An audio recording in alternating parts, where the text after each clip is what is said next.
Teretetet. Mari kita tonton selanjutnya.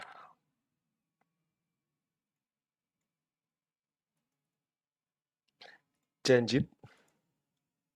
Taking a few months off. This was kind of the first break I've had in forever since I started Dota. I've never really taken a break, so I felt like I was way worse at the game. How have you changed as a captain over the years? I know that's going to sound weird, but sometimes you need to like kind of say no to people. And for me, that's something I've tried to improve on, and I feel like I've become a little bit better on it. I have some questions to ask you that you're probably not going to like. Is that all right? No. Dream League Season 15, Western Europe DPC is Alliance. One of the bigger stories surrounding Alliance this season was their use of PPD as a temporary captain over the course of a month. You getting more? Our throne is in trouble. Our throne's in a little bit of trouble. I can push it. Yeah, I think that's it, guys. GG. GG. Specifically during the Animajor qualifiers, where event organizers emailed teams to let them know coaches would be allowed in the room during the games. When I first contacted him, it was because of a reason, right? We were going to use him in game. And this is a bit controversial. However, this is how I understood it, that I feel like other teams are going to use this to their advantage. So I better get to it early to practice for TI if this is going to happen. So you brought PPD on as a result of reading that email? Mm-hmm. Yes. Not beforehand. Interesting. Okay. And so what was your reaction to the way that ended up playing out? I was actually surprised that other teams were not using their coach already. In my mind, everyone was using it, but actually nobody was using it. So then I was like, oh, are we the bad guys now? I guess we're the bad guys. But yeah, in that sense, it looks a bit unfair. And I agree with some of them, but we just did what we thought was best for the current situation. Despite the controversy, Alliance shifted focus back to their main goal, making it to TI-10. S4 not only knows how it feels to play at an international, but also how it feels to win. Limp and Hanskin, I know, haven't been to a TI before. What sticks out in your mind about what that feels like as a player? How are you communicating that with your teammates to prepare them for that feeling? I'm always going to say that they need to enjoy the ride, kind of, and don't focus on down the line what's going to happen. Just focus on now and what you're going to do next. And enjoy the journey also. Did you enjoy the journey? Definitely. I mean, it's a rough journey, but it's not really regret. But I feel like at the end of it, you kind of look back and you're like, I could really like push myself to actually win another TI or 2 more TIs, you know, just be the best that I can be, kind of. Liquid juga trial tapi nggak salah. Itu orang mana tuh? Victor, you have been casting S4 in different teams for years now. What is so special about this captain? I mean, just the fact that, you know, even after all these years, even though still nowadays his play is a little volatile, he can still have those games where the magic returns. You know, it's sort of the same S4 from the past, and he can still just sort of come out with these crazy moves, these initiations, and you know as well that the players around him, they just, I mean, you know, you hear sort of his demeanor. He's a very calm gentleman. He's very good at keeping the players just focused, making sure that no one lets the emotions get to them. You know, this man, as we saw, he's been there. He's been at the top. He's been all the way through tournaments such as TI, and something like that at TI, just compared to any other events, it's just invaluable to have as part of your squad. Yeah, the fact that he can make all those flashy plays still, not perhaps every single game, but most of them, and at the same time control his teammates, it's something incredible. You would like to have S4 on your team no matter in which team you are, because I remember a couple of years back, I was playing in a league and someone is playing mid, S4 is on offlane, and S4 is telling my mid laner what to do while he's still winning his lane. This guy is seeing the whole map at all times, and that's not something that every single player can do. Yeah. And the calm demeanor you mentioned, Frankie, that's been, I think, key for keeping this team together, what they went through. They're getting a lot of hate from the community. There are a lot of people who are also on their side for the whole thing, but, that would have completely, crippled a lot of teams. So he really helped keep them together. And it's really interesting as well. It was mentioned in that interview that not all of these members have actually been to a TI before. For me, the most surprising one is Hansken's never been to a TI. Yeah. So far hasn't been to one. This is the first, and probably some emotions are running pretty damn high here. But he does have seasoned captain, like we mentioned, next to him to cool those emotions off. And also FNG that we haven't mentioned. He was extremely popular for a decent while in the Eastern Europe region because of captaining VP to the same TI. I believe S4 plus FNG, they bring a lot of equanimity to the team at this stage. Yeah, and they're the only team here without a coach. I think that's kind of the crazy thing is they've decided they've got enough strong voice, and when you've got two, veteran seasoned captains, they feel like they don't need that outside or that, that sixth voice in the team anymore. So it's interesting. It's going to be interesting to see how that plays out. And Hansken also has captaincy experience. So you don't have a coach, but you have an extremely respected, knowledgeable captain in S4. And then you have a support duo that also like to control and have input into the tempo of the game, although obviously they know S4 is boss. What can you guys tell me about the support duo of Hansken and FNG? Visit. Well, FNG, he's always been the most classic, old school position 5 coming from the Eastern Europe region. You won't really be expecting him to be playing some crazy heroes like Pango and Tidehunter and whatnot, but he will bring stability to any single lane. And one thing that I've noticed back in the day while playing against him, this guy has a metronome in his head that just works a little bit faster than anyone else's, and all the moves that he makes them just slightly faster than you. So even if you can predict what he's about to be doing, you can't predict just how fast. And because of that, all of his teams have done movements correctly and a little bit faster than you, at least in my case. But then again, you got the old man reflexes. Yeah, I'm a boomer. Yeah, and I'd say for Hansken, he to me is the player on this Alliance team who's improved the most over the last year or two.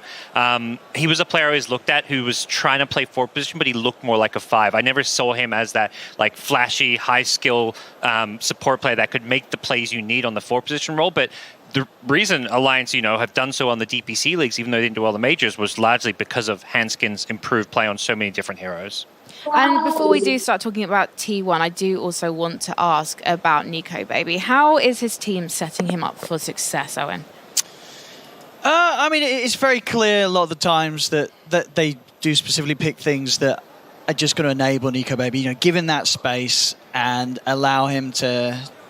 Well, one of my favourites from him, of course, is his Faces Forward. Just sort of play these carry heroes that can just have huge impact in the fights. A lot of the time, I'm pretty sure Nico Baby probably takes the lead in a lot of the team fights on the comms. You sometimes hear snippets of it in the videos that the Alliance upload at the progress of the practicing back at their training facility. That he's a very vocal carry. And that's something that you need. And you need him to have that confidence to stay at that level of sort of making those shot calls when he's out here on the main stage. And I believe that Nico Baby's able to do that.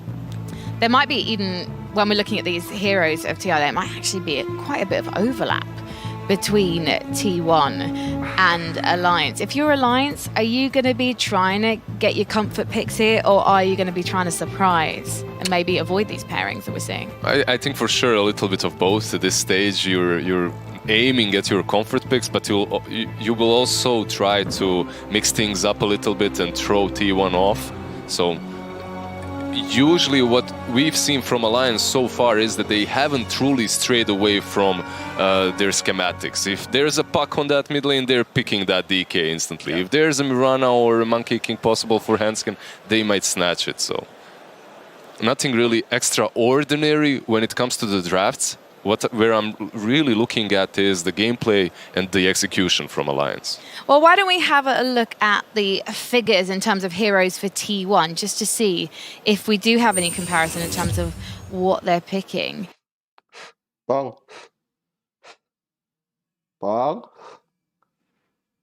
Cepong. What? Hilang anjing. Mana Cok Cepong, Cok? wasn't in alliances for a really long time. Yeah. As well, right? So I think this Lina is going to play a really big part in this series, or it's just going to be banned. So these two teams are either going to be picking in the first phase or having to prepare, an answer for it in the mid lane. Definitely something to look out for. Interesting. And also the Crystal Maiden pick, I feel like that tells us a lot about the way that T1 likes to run their supports. It seems like they're very into their backline.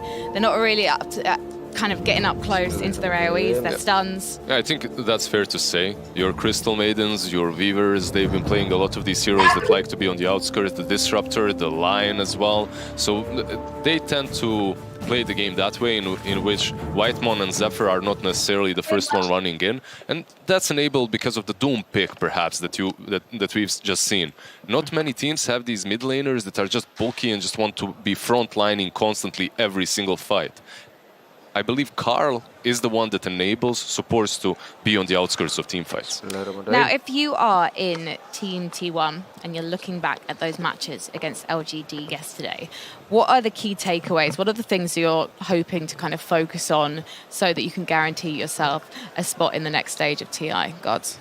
I think where T1 look good is when they have that kind of meta carry, they play really well around the Medusa, for example, and these supports that can really have a high impact on the lanes. I think T1 look their best when they come out of the laning stage and are able to make a lot of plays around the map, particularly around Karl. You mentioned the Doom where he's really good. These heroes that can kind of come online and hit this kind of early to mid game timings and then put their opponents on the back foot. How does that compare to the pace that Alliance likes to set? I think Alliance, they'll be happy to sort of match the action that the T1's going to be bringing them. This game sort of just making sure that Nico Baby's out of harm's way, getting Limp on these mids that's more than happy to sort of stand tall in the mid lane if any fights get brought his way, or quick to react to any sort of side lane plays. And I think, Alliance, they're really going to have to fully focus on making sure that they don't let T1 get ahead of them early. Because in this sort of matchup, if Alliance gets behind coming out the laning stage, I think against T1, this team's just so hard to come back against after a lost early game. Yeah, you think that puts some pressure on Alliance, perhaps? Just crush them in the laning stage no matter what? Is that the mindset that you think they're going in? I think so, but I think Alliance, they are a team that can deal with that sort of pressure. I don't think they're going to be necessarily feeling that. I think they're going to be coming in confident, very cool-headed. My concern for Alliance is that T1, on the other hand, I just see sort of T1, this TI, they seem to have the same sort of energy to me that you saw sort of when OG won their first TI. Yeah. They're coming out, they're laughing, they're smiling, and they're playing some of the best Dota that they've been able to bring out. Sure, they got knocked down here to the lower bracket, but taking a game off LGD, this team is really, really good. I hope we get a close series, but I would not be surprised if we do just see T1 roll over Alliance here. It's so true. I saw T1 at breakfast, and I said hi, and they were chatting. I was sitting at a table. They were singing and laughing, and they were so careful. I just love this because I've been following these guys for 2 seasons in the DPC, right? And Whitemon is the one that puts the key in ignition and just lights things up. He's the one always smiling. He's just having a blast every single time, no matter what. Every single game that we watched or interviewed him, he's just a pleasure to be around, and it's very reminiscent of Jarax in OG. Sounds like music to my ears, Lizard. Now let's talk about S4 versus Cuckoo. We've got our off-lane captains. What is the difference between these two, if we were to put them head-to-head? I would say... Oh, no, go ahead. No, you go ahead. No, You're so kind to each other. I'm just going to go to Lizard in a second. Gods, you go because you're in the middle. I would say Cuckoo's a bit more stable with his play, but at the same time, they both can have very hot and cold games. I think Cuckoo's got a better ability to take over games with a good start. S4 a bit more stable. You kind of know what you're getting. Playing more of kind of maybe the more team fight centric heroes, whereas Cuckoo sometimes will go off a different direction, play some kind of Bat Rider, something more farm heavy. So they do have a fairly different hero pool at times. All right. So, predictions then. It seems like you're all going the way of T1. A little bit, I believe, right? Are you guys a little the bit? same? Yeah. I don't think it's going to be super... I think Alliance being underestimated by a lot of people, but T1, they took a game off PSG LGD. That's something very few people have done here at TI, so I have to favor T1 based And they on also that. made it feel competitive throughout all 3 games. It's not like they just took one off and that's it. The whole series looked nice. Oh, If you're Alliance That's right it. now, and you're looking at what T1 were playing yesterday against LGD, what are you trying to do in terms of the build you're going to be doing and the things you're going to be drafting overall? Obviously, we're going to try draft panel soon. But what is the overall thing that you're trying to achieve? I think the best way to go about it would maybe try and copy everything that PSG LGD has done, because it obviously works for them. Trying to just negate T1 their strengths is also nice. Maybe getting rid of that rule in the early stages, picking and dissecting the way they move across the map and the way they protect 23 Savage could prove to be really good for Alliance, because the way T1 likes to play is they're all about protecting 23 and his farm. That's something that they've adopted ever since they got him into the squad, which was in the first at the end of the first season of the DPC. I'm also kind of curious about the attitude of Alliance, because S4 in his interview after their win against Beast Coast the other day, he was saying that basically they learnt a lot from groups and they came really well prepared, and basically the key to their win was the fact that they decided to have some fun and not have nerves. It almost seems like a T1 approach. Is that going to be enough though? Both teams having fun? I don't think it's ever enough by itself. You need the kind of skill and strategy to back it up, but when you're at TI, the playing field is so even that being in the right mindset, having that kind of mental edge can play such a big part in any game. And I disagree a bit with Lizard, like you mentioned, like, you know, play more like PSG. I think Alliance, the best thing they can do is just play Alliance Dota. Okay. Like, I don't think they want to go away from their comfort picks, their play style. They don't look at what other teams did to beat T1. Just they have to play their game, or things will quickly fall apart when you're at TI if you're trying to change your play style overnight. In the past, Limp has been criticised and seen as great for laning, but not much beyond the game in the mid. Is that true? Is that fair? Yeah, I mean, it's just one of these mids that sometimes in the matchup, he'll just look unbeatable. Like, he turns up and he'll completely dominate the enemy mid. And he normally he can turn that into like sort of this fantastic momentum. But I think there's just been a few games where Limp can get a little bit ahead of himself. Like, he'll have that fantastic start, but then suddenly, just a bit of an overextension or a dive a little too far, and it ends up costing the team a lot. And these sort of mistakes you're not going to get away with when you're playing against a team like T1, who will immediately capitalize on them. So it's just, again, for me, for Alliance, it's just that volatility sort of across the board. Like, they can really hit it right, but when they don't, it falls apart very, very quickly. So they've got to make sure that they don't have those sort of early errors. Yeah, if you take some concise comparison between Limp on a Lina and Limp, let's say, on a DK. On his Lina that we mentioned earlier, he can completely crush the lane, but if you're out of position one of two team fights, your whole game falls apart. However, when you're playing that Dragonite and you slowly win the lane, then your whole team converges around you and you're the focal point of your team fight, then Alliance looks a lot stronger, and so does Limp. And what do we mean by the phrase beautiful Dota? Because I've also heard Alliance being described as a team that gives good, beautiful Dota. God, what does that mean? Because my games are never beautiful. For me, when I hear it, it's like you, as a viewer, as a commentator, you're watching, and every move makes sense. Like, there's a clear purpose that you just see, like the rotations when they're, like, for example, collapsing around certain objectives, like the power runes. They're setting traps. They're making smokes at the right times. Being in the right place to contest a Roshan. So to me, I always look at the movement of heroes around the map, and when they're playing alone, when they're syncing up together, and that's something that Alliance on their best days do really well, but a lot of the time it can also look a bit more disjointed. Now, I wish we could pull up some highlights from yesterday's match between LGD and T1, because I do think it still bears talking about, especially the second game in that 3-game series, where we saw a 10-man buyback fight. And all the Koreans also coming back online as well. I feel like that might be one of the most memorable moments of TI of the main stage so far. I don't think I've ever seen that ever. No, never. Not even at TI, like any tournament. Any single TI, not even that was incredible. It was so enjoyable to watch that game and just be a part of it. T1 versus PSG LGD definitely did put a mark on the whole main event.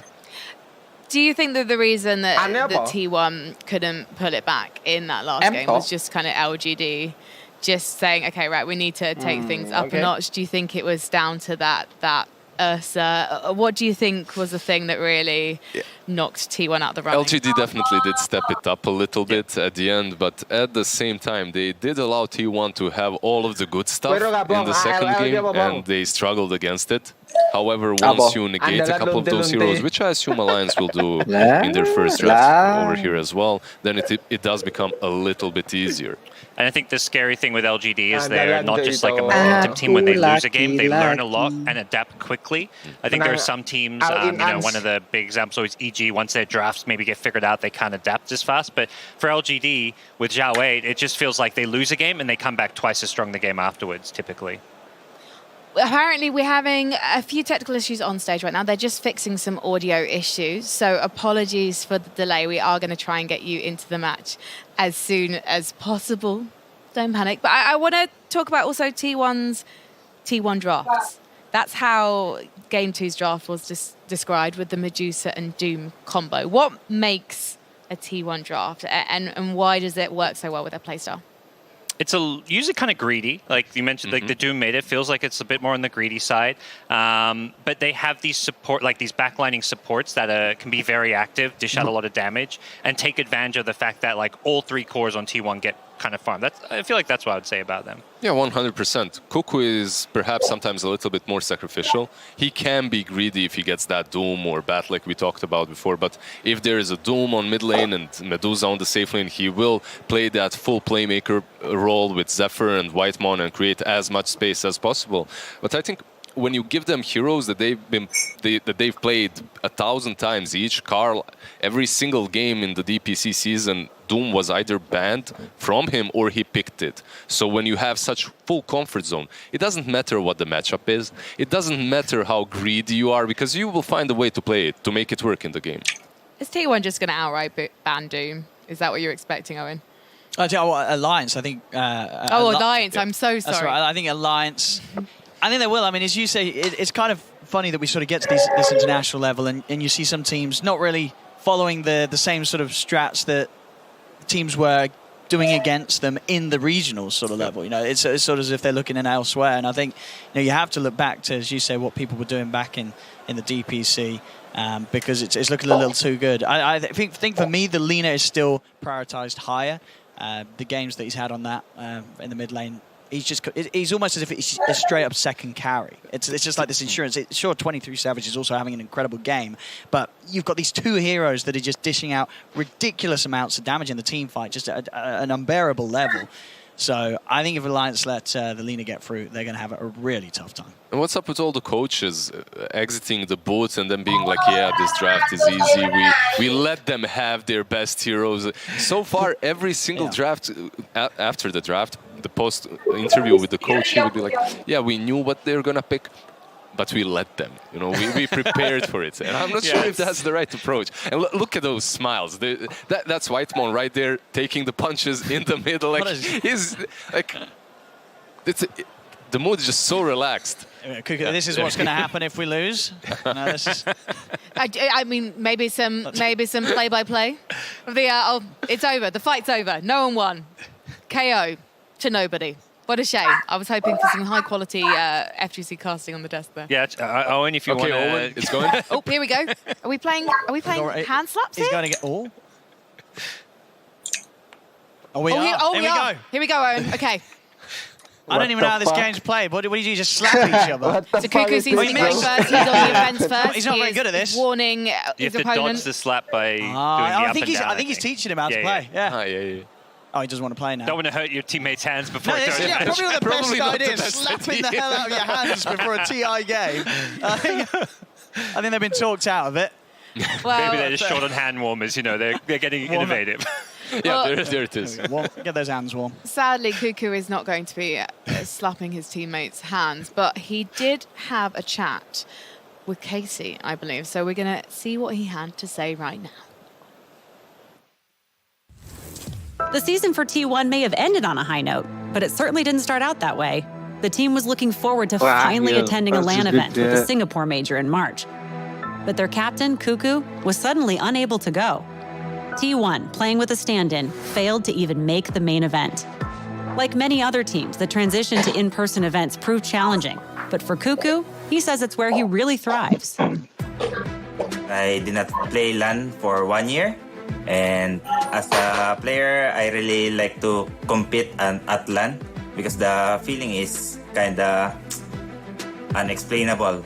Unlike the online, it's like you can like just chill, watch some anime while playing tournament, something like that.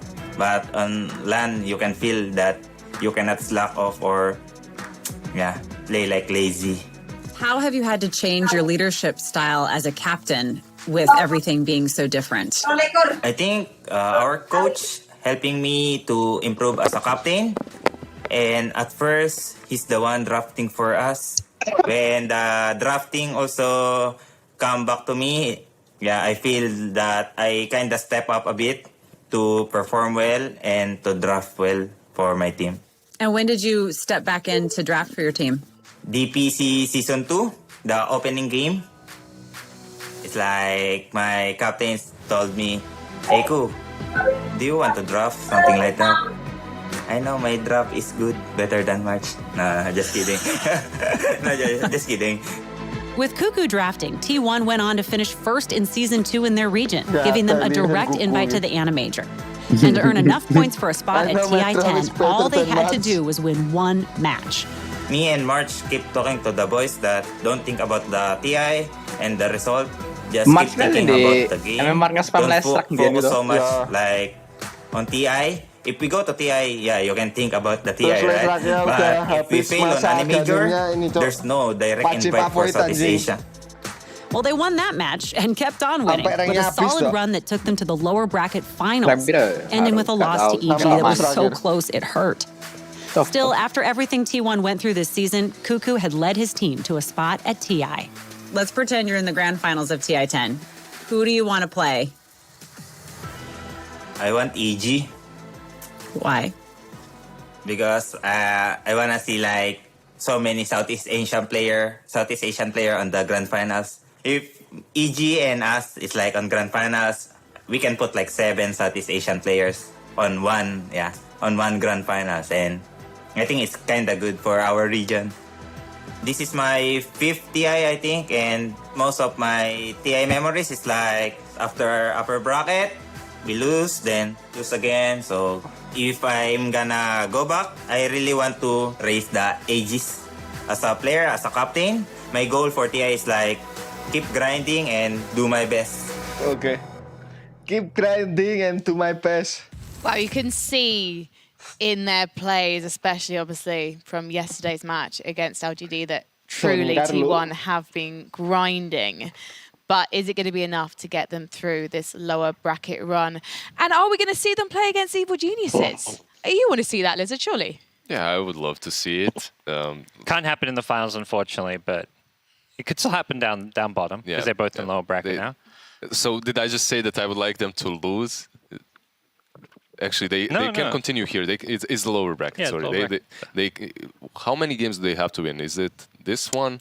Probably next round they would meet. Yeah. Both teams win. Yeah. I wonder if we can actually bring up the lower bracket, if that's possible, and then we can actually have a look at it and we can see how that would happen if it can happen in the lower bracket, because it would be kind of cool to see basically who's there. Thank you so much, production. You are the best. So we've got Team Spirit versus OG. And then... So it would actually be the next round instantly. Yes, yeah. so because their round 2 happened yesterday. So T1 versus Alliance, VG versus EG. So in other words, we could actually see that matchup in the next round. We could see 7 SCA players play the game from EG versus T1. It would be hype. I would be really happy for the whole region as well, because it's so talented. Talking to any players, you know for a fact that their pubs are probably the most skilled, but also the most chaotic. And they take a lot of pride. I mean, we saw it there several times when Cuckoo was talking about qualifying for TI. He's like, he knew if they didn't do well enough for the Animajor, SCA may get one less slot at TI. So, he wanted to do well and represent his region. Even looking at the SCA region, you have 2 players on T1 who are the first Indonesian players to play at TI. So it's a big deal for Indonesia, the country, for the whole SCA region. That they're kind of like the last hope for SCA to do well here at TI. And it is a shame that we lost Fnatic in that match against Team Spirit yesterday. But at the same time, I mean, they made a player change just before their qualifier, and they still managed to make it through the best of ones here in the lower bracket as well, and make it through to a best of 3 on the main stage. So it seems like the future's looking bright for this region, Owen. Oh, absolutely. I mean, I'll go straight up and say my bracket predictions. I have T1 winning this whole tournament. Because I was just been so impressed with the improvement of them over the year, over the season. They came, third at the last major. They just took a game off LGD. That sort of sold me enough. I think at the least we're going to see them get to the grand finals, and I think they can absolutely do it. This would be the year for Cuckoo to finally step up to the right to the end here with an SEA squad. That is, it's quite the endorsement from Mr. OD Pixel. Are they using your voice line in game? And they shouldn't they? You know? Yeah, go T1 Cuckoo, you better buy my voice line. This is why I'm excited to interview the I've said later. I've shouted him out and casted enough. It's time for him to shout me back. I feel like every single game that I cast T1, it's always like Cuckoo this, Cuckoo that, Cuckoo. He's just making so many plays and making all the moves. He's always getting us excited. And they're letting me loose on the players later. So if you guys got any requests, if you want me to talk to the players and just be like, hey, I've got these friends on the desk. They've got these cracking voice lines. I can just pitch them to you. They're going to be so annoying to your enemies. They're going to win you TI OG stuff. Saatnya make it into divisi, bang. Sign me up. Yep. Amazing. All right, well, while we wait, I believe the PC has just been swapped out. We're going to have a little bit of fun here at TI because we have got a rapid fire session with Team Alliance. Apa? Ditawarin M11 ah. Welcome back. More rapid fire questions coming your way. I'm joined by Kaya dicedhaki be Ijul. Kan Ijul sing pasti kuwinginane sing ngerekrut to. Kayak sing ngerekrut di GM11 so. Why not, bro? Terus cedhaki Daripada nggak apa-apain. belum bener-bener kayak diomongi kon me join M11 ah. Kayak di SKS di apa sih kayak di apa sih ngomongin? Dideketin dulu toh. Yo. Apa namanya? Offline-nya sampah, Cuk. Itu bisa tak ganti, Cuk. Tak geser anjing.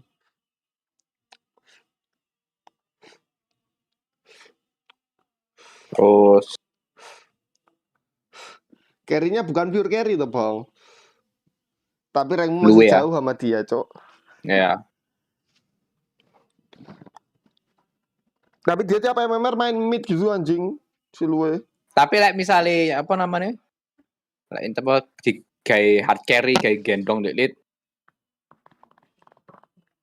Apa? Bosok. Si lu PD. Misalnya kayak do ayam. Oh. PL tiba-tiba apa. Tapi dia main Ricky, aku main Ricky ya kalah tuh aku. Bang, aku butuh sponsor, Bang. Butuh sponsor kehidupan. Sponsor. Mumu aja ada sponsor anjing. Lapa hardcore? Aku udah lama cok nggak ini sama hardcore. What the fuck dari sebelum isinya. Haji Peki is back. No. Nomor hardcore bro, hardcore acil. Jagomu cupuku. Oh iya bos. MMR nggak pernah di atasku anjing. Ngomong tapi nggak pakai otak loh. Jagomu cupuku. Ingat Mas Utir, MMR is just a number. MMR is just a number, bro. Basic skill aja udah jauh anjing, nggak usah MMR cok. MMR is just a number. Ku voice line sama Dendi. Ya. MMR is just a number. Tapi ada tapinya tuh. Apa?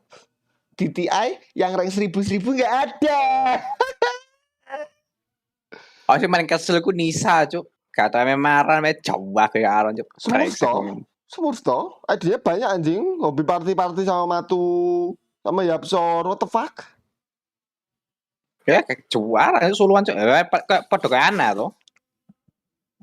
Ya, kurang lebih. Kan brengsek cuk kayak ngono iku cuk asu. Sing lain itu pada grinding. 30 20. Aku masih sebel waktu ini cok Ana menang TI 8. Terus kan main DCA toh. Iku Ana Thompson main DCA toh. Findingnya.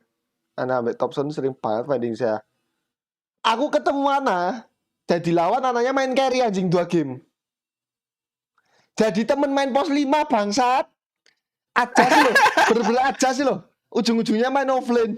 Ngentot 2 game cok, bener-bener dia ini nggak main carry. Tapi pas jadi lawan 2 game Sopo main sih main carry. geser cuk. Anak idiot anjing. Bukan digeser, Bong. Ajas, bener-bener dia nggak ngemak rollnya ternyata. Kalau ada yang ngemak carry ya udah dikasih. What the fuck this guy? The fuck? Anjing aku udah gak ditawari ngono. Go play carry. Gak ada, Cuk. Malah langsung ngemak carry, langsung nandain hero carry. Anak idiot, Cuk. Bangsat, bro. Bro, aku ketemu anak ini, aku pengen jadi temennya dia main carry sama Merku nambah aja. Aku udah disedot, Cuk, 2 game dia main carry.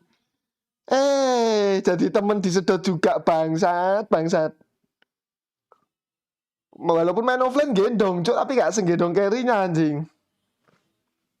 Dia main 5, impact-nya gede-gede, Cuk. Tapi ya 5-5 aja.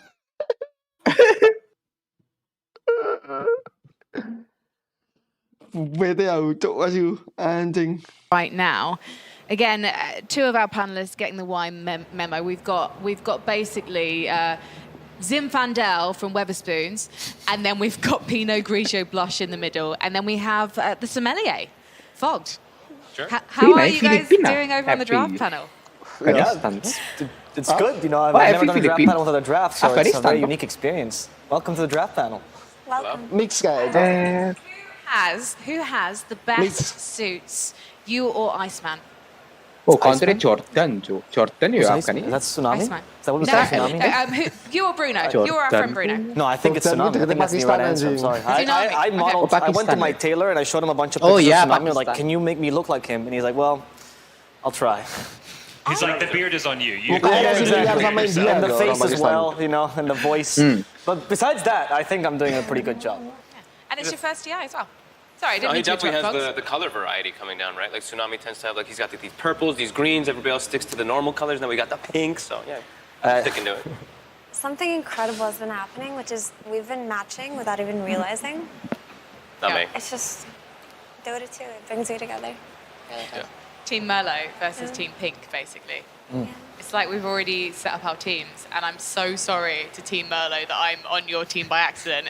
Maybe I can be in the coaching role and just do the shoulder massages. I can do a march, coach march, and this is my technique. Indian What do you think? pride.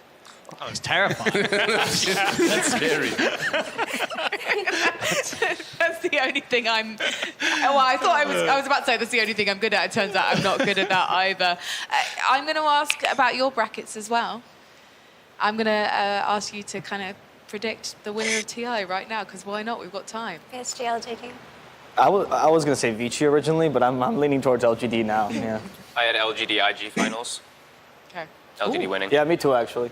So definitely it's going to be China's year, you're thinking. Okay. Any particular reason why? This is a really stupid question. They're 2 of the best teams in the world right now. But you know what? Answer it anyway. Why? Just dominance throughout group stage, dominance throughout the year. Comfortable players, powerhouse players, and I think there's a lot of clutch factors that comes into once you get to the grand finals of these like powerhouse mid players in particular, and I think LGD and IG literally have like my 2 favorite mid players at the moment. So You don't think that Arme is going to be haunted by TI's past? No. I hope not. I don't think so personally, because he's just been playing out of his mind. He's been grinding pubs every day. I initially had LGD IG finals as well, but I think we might see LGD VP in the grand finals. Oh. VP? Is that because of their performance yesterday? Yeah, because typically they do choke on main stage, but they didn't this time around. And I think they've got a lot of potential that might actually just surprise everybody.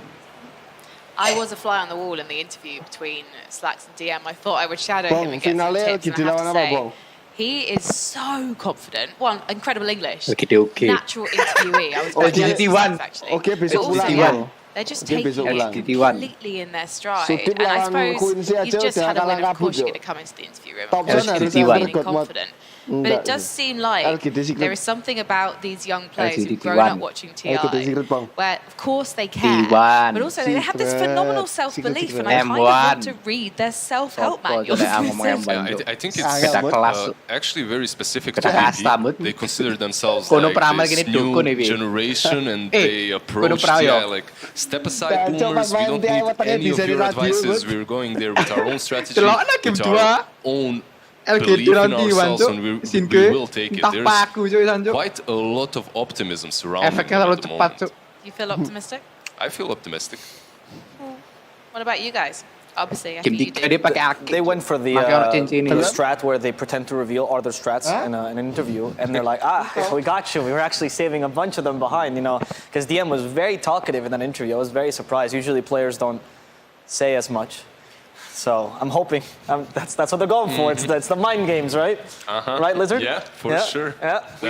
We got to cover them a lot in DPC, and sometimes, maybe a little bit of overconfidence was a bit of their downfall. So that's one thing where I always have to be like, VP, you can have that confidence, but rein it in a little bit. You have to give some respect to your opponents. They're here for a reason too. So, I think they are super dominant team, but like in DPC, they had some games where they literally would give the opposing team their best heroes, and then we'd be like, why'd you do this? And it'd be like, because we wanted to challenge ourselves. So sometimes I think you got to be a little bit careful with that. Some things linger on from the old VP. The old VP, historically did A to Z challenge, trying to pick every single hero in a turn. Yeah. They never picked the same hero twice in the same tournament. So some of that, bravado still remains. And that same bravado and optimism can come to haunt you a little bit, because as Evo said, during that same interview, he was pretty much revealing what their most comfortable strategy is. He said, oh yeah, this is our most comfortable draft, and we were happy to play it, and we won with it. Well, guess what? Now everyone knows what's your most comfortable draft. It might be a little bit of a problem, but if you adapt to it, I think you can make it work. Surely you can also see that, though, by watching the games. It's hard to tell the mental state of the players during the game, so having that information it's like the confirmation, as Lizard says. So. Yeah. Lizard. Lizard and Evo. I like that Our two favorites. No, I think with younger players and less experienced ones, anxiety does play a huge role in how they perform at TI, and we saw that with Beast Coast, who a lot of us had really high expectations for. And I remember an interview that we did with DM at ESL One Fall, and he said that they've been changing the way that they approach life recently. They brought someone new into their team, and he's just been adding routine and discipline and structure to their schedule and actually making them go outside and things like that, and it's been really good for them. But the thing about VP is when they start to lose, they kind of fall apart, and we really haven't seen them yet. Because I remember they were willing to do interviews at ESL One Fall up until they lost one game, and then they just didn't want to talk to us that day. So there really could just be some psychological block that they have going on. They also represent the whole region, right? And when you're representing Eastern Europe, do you have a lot of pressure on you? There's team spirit, though. Yeah. That is true. No, for sure. Just the main organization from the region. Another man who likes to pile on the pressure is Dakota. So let's find out how T1 fared on his rapid fire questioning. Kapitalis kapitalis. Hi, welcome back to more rapid fire question action. I'm here with 23 Savage of T1. Malah yang nge-cast malah Sans fan anjing sampah cuma. You ready for some rapid fire trivia? I'm ready. Who played in the grand final of the first TI? Navi. And? I don't know. Nobody knows the other team. IG? Close. Another Chinese team. Rhymes with Fleabone. Navi and IG? Oh, close. Navi and Ihom? You're right. Good job. You'd be surprised how many your teammates said IG. Who is most likely to yell on your team in a match? Yeah, I think it's me. You get loud? You yell? Yeah. Okay. I'm always hype. You're always hype? Yeah. You seem pretty hyped for this interview. Can you tell me the worst roommate on your team? Can I say coach? Of course. I think coach. Who's the best player on your team? Me. Nice. Who's the most improved over the last year? Carl. Can you tell me the last movie you watched? Squid Game. Squid Game. Yeah. Squid Game. You watched Squid Game? I watch Squid Game. Squid Game. Yeah. Of course. How do you think you would do on Squid Game? Maybe gonna die. Maybe gonna die. Oh I think I died. Right at the end of the interview, I can't do much. I could barely do it in the first place, and now that's absolutely killed me. I like that that's also a movie, and I know that obviously it's a TV series, and obviously English isn't the first language. But now I'm thinking about a 9-hour Squid Game movie, and I could only watch one episode of that thing at a time, so I cannot imagine the tenacity and also the trauma of watching 9 hours of Squid Game. That would be a little bit too much, even for a Dota player. We go through it one game at a time, but even for us, it would be too much. Yeah, we're used to the suffering, but yeah, there's still a limit before you gotta kind of take a step back. Do Pixel, would you commentate a Squid Game? If the Dota players were playing it, absolutely. Let's get all the Dota players in. We're playing for so much money. We could put a bit more on the line than just a bit of video games. Come on, let's make it interesting. Let's make it exciting. Next year, we'll be there. We wouldn't have a scene anymore. Wow, there's so many players. We've got just a few use the retired players, the All-Star game or something. There we go. Not doing anything else. Go and play a bit of Squid Game. It's nice. Which Dota professional would win Squid Game? Oh, I'd have to go with Fly. Fly. Yeah, Fly. Fly would win. Probably. Yeah. Do you think it's going to be an awkward dinner? Again, I don't want to do spoilers. I want to be careful, but like Fly, No Tail, Puppy. That would be a very interesting trio to watch out for. Probably the one that Owen would be most typecasting. Yeah, that'd be hype one. That would be hype. Yeah. It's fine, right? I'm going to order myself a gold animal mask. Again, trying to avoid spoilers here. So moving swiftly on to some interesting stats from TI. I think these are overall TI stats as opposed to TI-10 statistics. We're going to bring them up in our impressively massive monitor. Unfortunately, you cannot buy these in the secret shop. Over 10 years of TI, 1,598 matches played, and I think Owen has cast approximately 600 of those. Any highlights? Playernya 371 Any anjing. hype from all TIs? Oh, ada coach ya. Or from these stats, specifically. I mean, there's a lot of creeps. I feel bad for the creeps here. 2.8 million creep deaths. Oh, total. It's not talked about enough. If we get enough in the chat, please, for every single creep that was killed over the 10 years of TI. It's not their fault they became creeps. Exactly. I thought more would be killed. I'm a bit underwhelmed. You want to see more Yeah. Are you suffering? really underwhelmed? I'm a carry player. Yeah, I want death to all the creeps. That's what they're there for. I kind of want to see what the last hit statistics are. Just because that's when we can get properly judgy and pretend that we would be able to do so much better. I think we might even have some more stats. Oh. Team total wins. There we go. Interesting that OG have the least amount of wins, but you have to remember that when they won TI-8 and TI-9, it was through the upper bracket. And obviously they formed, I think their first TI was TI-6. What the fuck? Monkey Business formed 2015. And then they went through a couple of majors and then straight into the TI. That's probably why they have the least amount. Keep in mind that PSG LGD, have they been at every single TI since? Kita hampir 2 kali sih. Yeah, they're just this historic TI organization. EG. TI ini toh, TI final berkali-kali the toh. other team next to them, EG, has had so much TI success. It's a team that just has been like a top, Sekali. 4 to 6 team in almost like every TI, it feels like, other than Okay, 1 or 2 team years. And when you look at IG, it's pretty much the same situation because T1, most of their players in that interview thought that IG was the team that won TI1, but it was actually the TI2 that they managed to win, if I'm correct, right? Yep. They won that one over 8 Navi. ya? Aku All lali those orgs TI up there, 3, TI 3. fantastic historic Dia orgs. make group stage LG, the only one that hasn't won a TI, actually, right? Yeah. TI 3 playernya masih Maybe aneh, this is Bob. the year. Well, unfortunately, we've still got some technical Tapi pas difficulties in zamannya the LGD ku pods going on. nomor But it's 1 fine. berarti. Stay with us. Stay with us. Oh. We could do a little fashion show. Sing matakno kan satu sama kan Alliance. Don't worry, I'm not gonna start talking. Oh. Terus kalah lawan Gimana Navi aku itu ya? Terus aku kailing iku. Terus pas T3D kalah gugur di peringkat berapa kailing. Big game, isn't it? Right, TI Grand Finals when OG do it. That's probably one that stands out the most that I casted. I think outside of that, of course, there's a lot of Anjing, ini lo sampai Alliance yang lama main lagi bisa sih. Was it? Menang, Cok. It was Sekarang what was he playing on? Was it back on? NP masih kepake one lagi that tuh Cap sama UD. casted that was considered one Oh, of the on EG E-Home, yeah. EG Yeah. that He was playing carry. yeah. In terms of stall games, that was quite a spectacle. Do you get royalties from the Seb scarves? Masih bisa. No, I should, shouldn't I?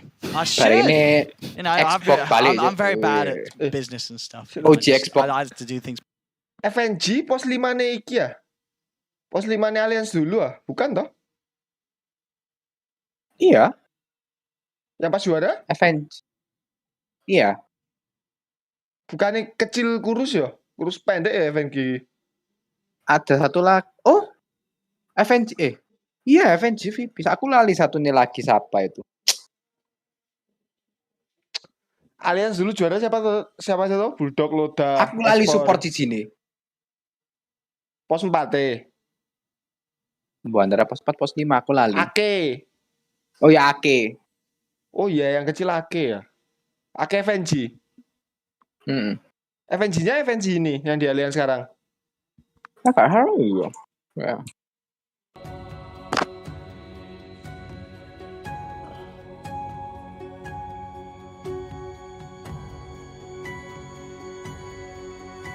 Dulu bukan malah. Bukan toh? Bukan. Loh, TI berarti siapa tuh ini? FNG? Loda Ake. Iya, Cuk. FNG harus sih. FNG. Mereka gak ditulis aja. Hah? Gak ditulis, Cuk. Masa? Create lobby. EGM. Oh iya EGM.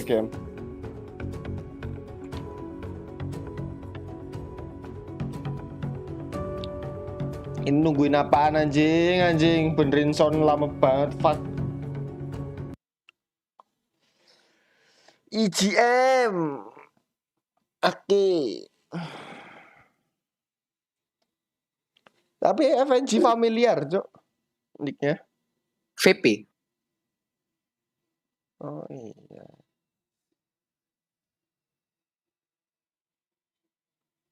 Virtus Pro.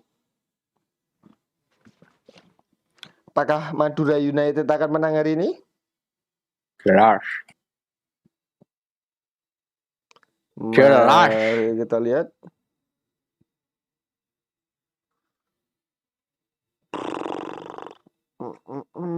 Beliin kado apa ya?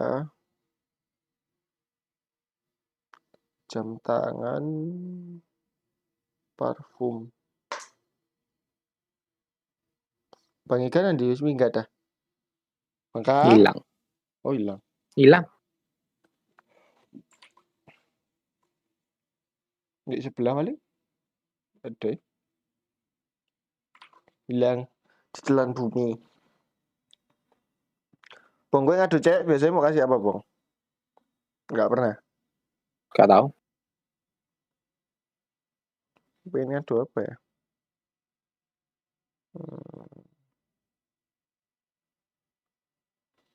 Jam tangan masuk ya. Dia pakai lengan panjang, Cuk. Tak kasih jam tangan kurang, Bang.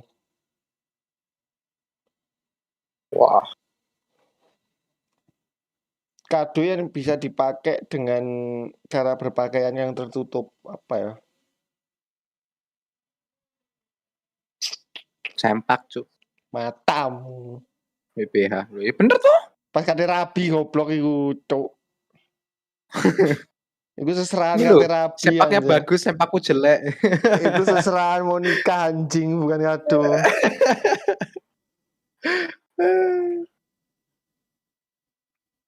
Tolol ngadu sempak, what the fuck. Lah?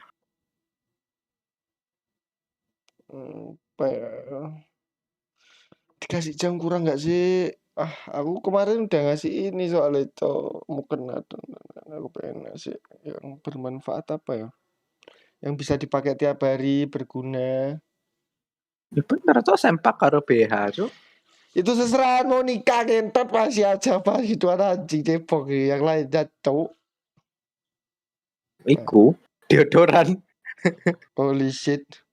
Itu aku menyinggung. Parfum. Aku menyinggung atau ngasih kado, Cuk. Bau ketiak, ngasih bau brand ketiak, baru tuh. Brand baru. Atau cukur kelek ya. Bulu ketiakmu panjang. Kenapa nggak kasih aja waxing anjing? Kasih waxing. Apa ya? Siapa Ya waxing ku ya oke toh. Waxing ku ya oke toh. Apa lulur lo biasanya? No. Dia bukan orang yang perawatan, Cok. Maksudnya enggak terlalu ini, simple orangnya.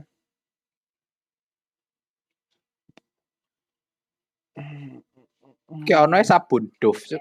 Sabun Love. Murah, Cuk, 5.000. Mata. 10.000.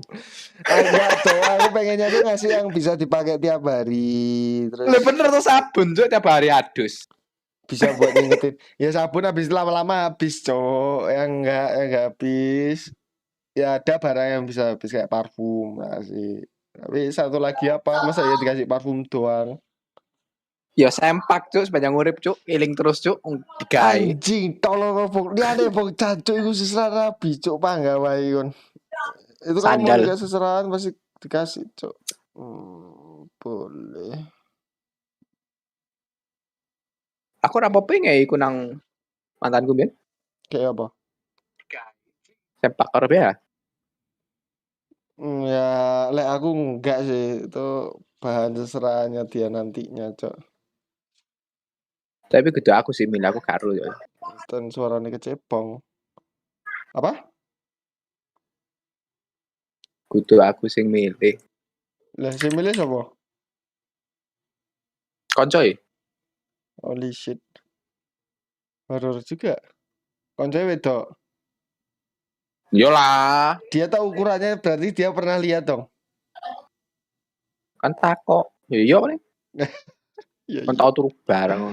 Aduh, too far. Kan lah wedok lah sering tau turu bareng. Too far. Aku nggak tahu dan aku nggak pernah nanya. Sering cok lek wedok itu. Lek lanang cekel-cekelan yo tolong, Pak. Kepu-kepu anak itu ning ngarep kamar, cok. Lek wedok kan lek ngono ngrumpi-ngrumpi. Ih, kamu cantik lah. Terus bareng popo lah mbolapo. Wah lek lanang. Kamu ganteng. Ya boleh kira padu ning ngarep, cok.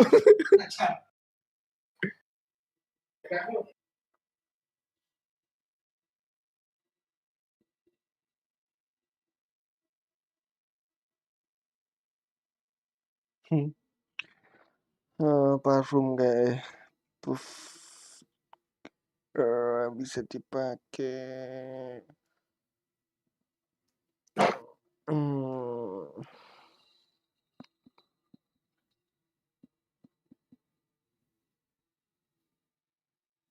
Suwe banget. Gak tahu anjing lama banget, cok.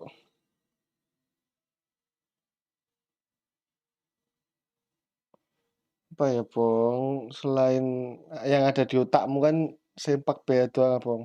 Lainnya. Jam tangan ini ndak? Apa cok? Aku gak tahu, cok ngasih kado, cok. Kepakai ndak? Oke. Lek saingete ae. Apa boneka woh, lebay anjing.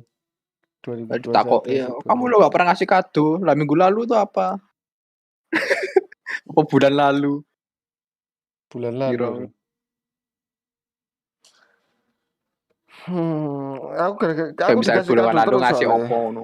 Aku soalnya dikasih kado terus. Saya bulan lalu kasih kado. Jadi sungkan. Jadi pengen kado.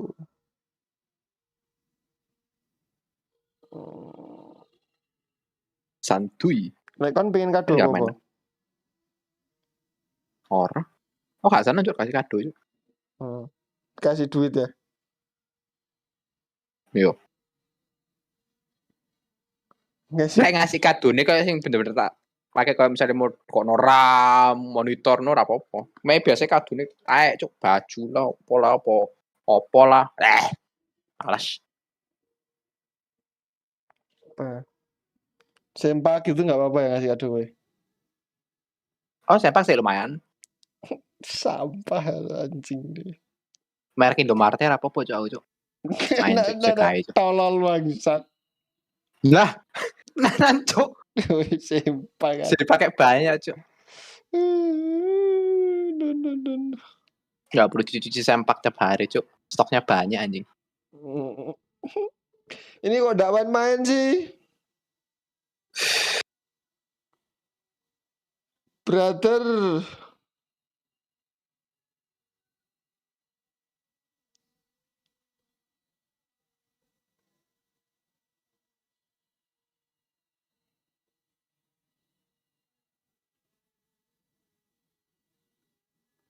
Pek mau nginep seru ku mbak Haikal sampai coba. Tiru mbak Haikal. Skip anjing. Apa? Iling Haikal. Jorok entot. Jorok homo anjing. Udah tahu aku dia jorok walaupun enggak pernah nginep. Kayak kelihatan anjing ini orang hobi banget cuma cuci muka terus pakai parfum kalau keluar. Iya kalau pakai parfum aja gak ada anjing. Enggak, dia pasti nyari parfum soalnya kemarin aku di Surabaya parfum dong biar nggak bau, minta what the fuck, modal dikit ngentot. Dia tanya, kamu lo Ben, kok bisa sih punya pacar? Aku lo pingin punya pacar. Lihat diri sendiri anjing. Enggak bong, aku jarang mandi tapi aku punya toh. Aku jarang mandi. Aku mandi seminggu sekali, sebulan sekali. Aduh jancuk. Tapi gosok gigi tiap hari. Kotor cuk. Emang jorok gigi gue anjing. yang dasarnya rusak. Tapi aku enggak jorok cuk. Aku kalau bau, misal aku keringetan, aku pasti mandi. Tapi kalau enggak keringetan kayak enggak bau, enggak asem-asem banget itu enggak mandi. Minim sadar diri lah cuk. Lah misalnya aku elek ngono, ya wis lah minim aku gak mampu lah, gak jorok lah, gak opo lah. Ini. Anjing, parah sih cepong gibain orang. Aku mah fakta aja cuk. Aku elek cuk, makanya aku sih jaga iki cuk, lek bisa metu wedok, misalnya metu wedok ya jaga bersihan lah opo lah. Gak metu wedok. Dakian gak cuk. Dakian sampah. Haikal kan wis bau matahari, gak mandi, waduh. Dakian jancuk. Lengkap cuk Haikal itu. Repot cuk.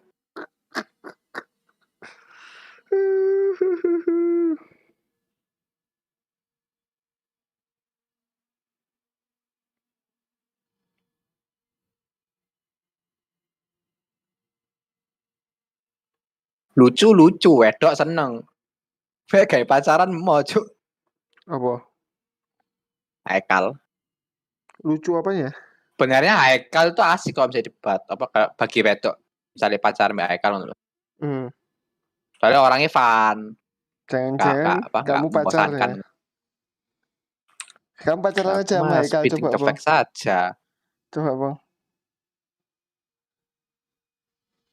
Kamu pacaran sama Haikal mau enggak? Dan po? Haikal operasi kelamin. Kan enggak ngebosenin.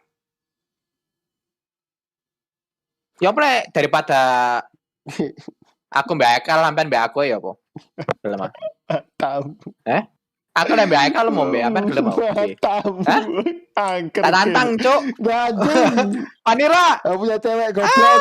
Enggak. Cemen anjing. Apa itu cewek cuk? Cemen mukamu entot tubuh bangsat. Aku lebih perhatian piye. Main Tota iso, mabar bareng. Kabeban piye. Apa hubungannya bangsat? Goblok tepong bangsat. Nantangnya aku cuk. Salah orang cuk. Rentot. Skip.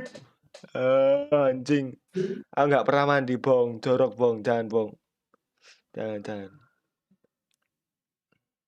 Anjing ini nggak main-main cuk. Astagfirullah.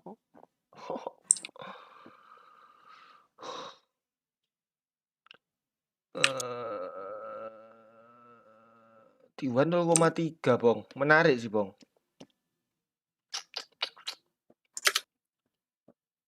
Kalau match ini yakin nih ya, Tiwan apa bong? Iya. Kok feeling nggak tahu sih feeling kalian so, tapi masang Tiwan nanggung anjing 10 dapat $3 loh, fuck males. Mending masang $2 dapat 6. Lebih fun kalah nggak kebebani daripada masang 10 dapat 3 terus kalah. Berapa foto amal tuh Mas. Ngepet oma itu oma kucing, kayak kucing di oma lumayan lah.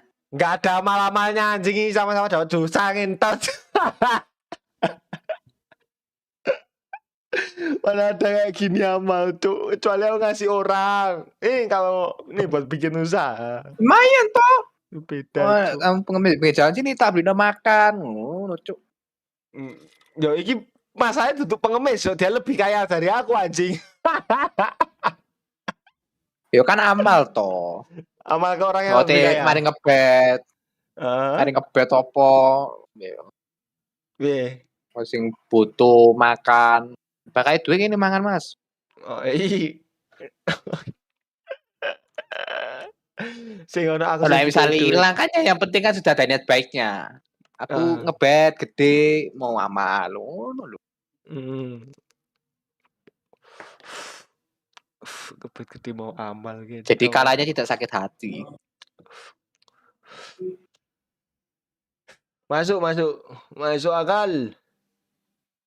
Masuk akal. Just drop here. Get guns and fight.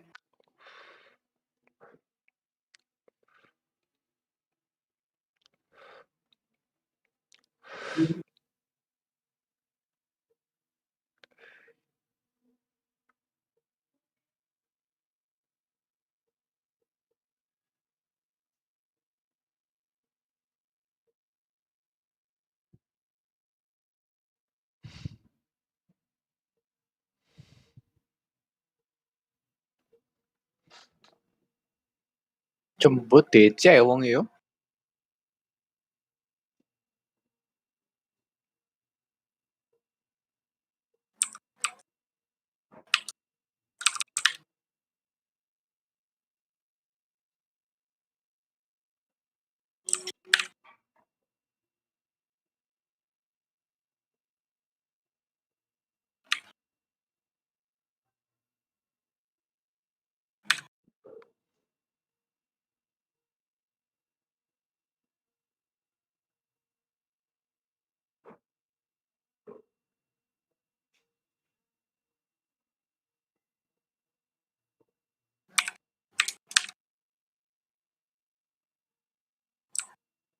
Banyak banget cuy.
Run.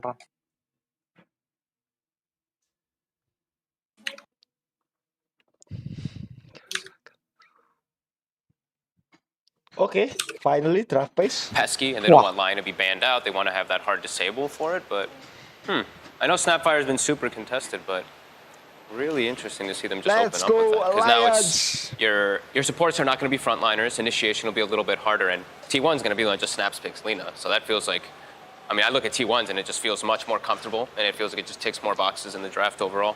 100%, and I think of all of the mid heroes that you want in first phase, you should be looking at the Lina because she doesn't have any bad lane matchups. She scales into the late game, she shoves waves and can play with only 2 items, which are BOTs and BKB, and obviously built into Silver Edge, which is the DPS item of the patch. Perhaps the reasoning behind Lion is that they know that T1 do like to play heroes like Puck that are slippery and just securing it early in the draft, make sure it doesn't get banned out later.